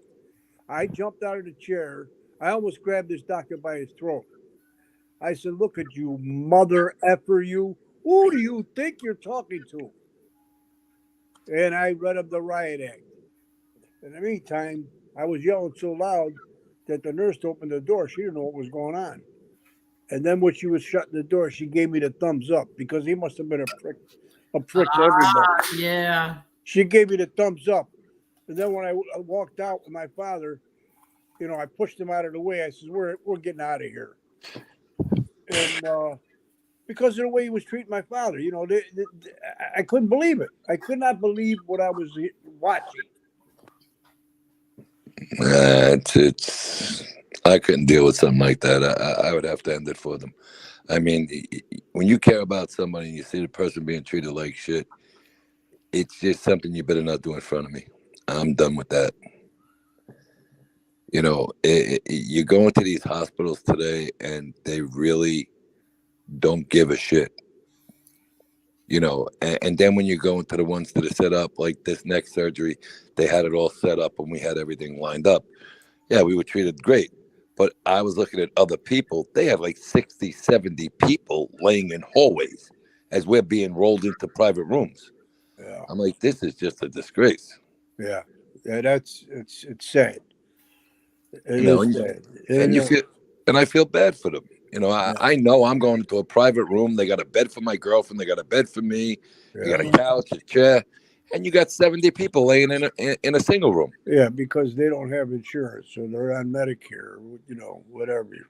Exactly, and it's just no good. Well, all right, women. I don't want to take up any more of your time tonight. I know I got a pain in your ass. No, I am going to Tony. bed. I'm Tommy. No. I'm saying goodnight to Tommy in the chat. Good night, Tommy. Tommy Lucchese. Oh, Yeah. good night. Good night, Tommy L. All right, guys, it's getting a little late. Tony, thank you so much. I All hope right, Tony. Don't forget. I had a good time with you Come guys. back, Tony. This was fun. Don't I forget. really enjoyed this. Yeah, next time you probably hang up on me and I'll get thrown off of there or some shit.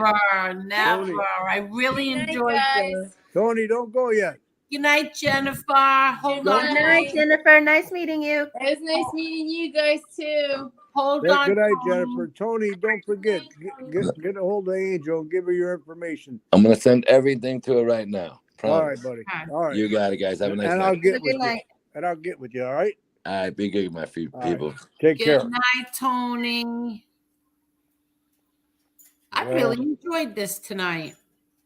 And when I said, kick off your shoes, get comfortable, and let's talk, I meant it. I did just that. I really did enjoy this tonight. It was something very different and very interesting. It was nice. We didn't have too much drama in the chat room either. It was nice. Yeah, no, the chat was great. No drama. And I hope everybody hit that like button on your way out. Yeah, I'm going to be taking off also. Thank you. Thank you very much for having me. Thank you, Tommy. I mean, this is great. I really enjoyed it. All right. Love you, girls. And, we love you too. And listen, enjoy your Super Bowl. Enjoy your halftime show. Marla, yes, you enjoy the game, Marla. I will. You too. All right. And I'll be praying for you. All right. Thank you. Yes. Good night. Good night. All right. Good night. Good night. That was nice. Hello, American Maid. And good night, Carol. What a nice night. I really enjoyed it. It was very interesting. Fun. Yeah, and I didn't even fall asleep. Did you have a good time, Marla? I thought it was fun. This was fun. I like nights like this. And good night, Rara. And everybody, thank you all so much. And of course, Marla, you. No worries. You are the best, Marla. Oh, you're not so bad yourself. Yeah. How long have we been on? 5 hours and 15 minutes. Oh, we're good. We're awesome. Yeah.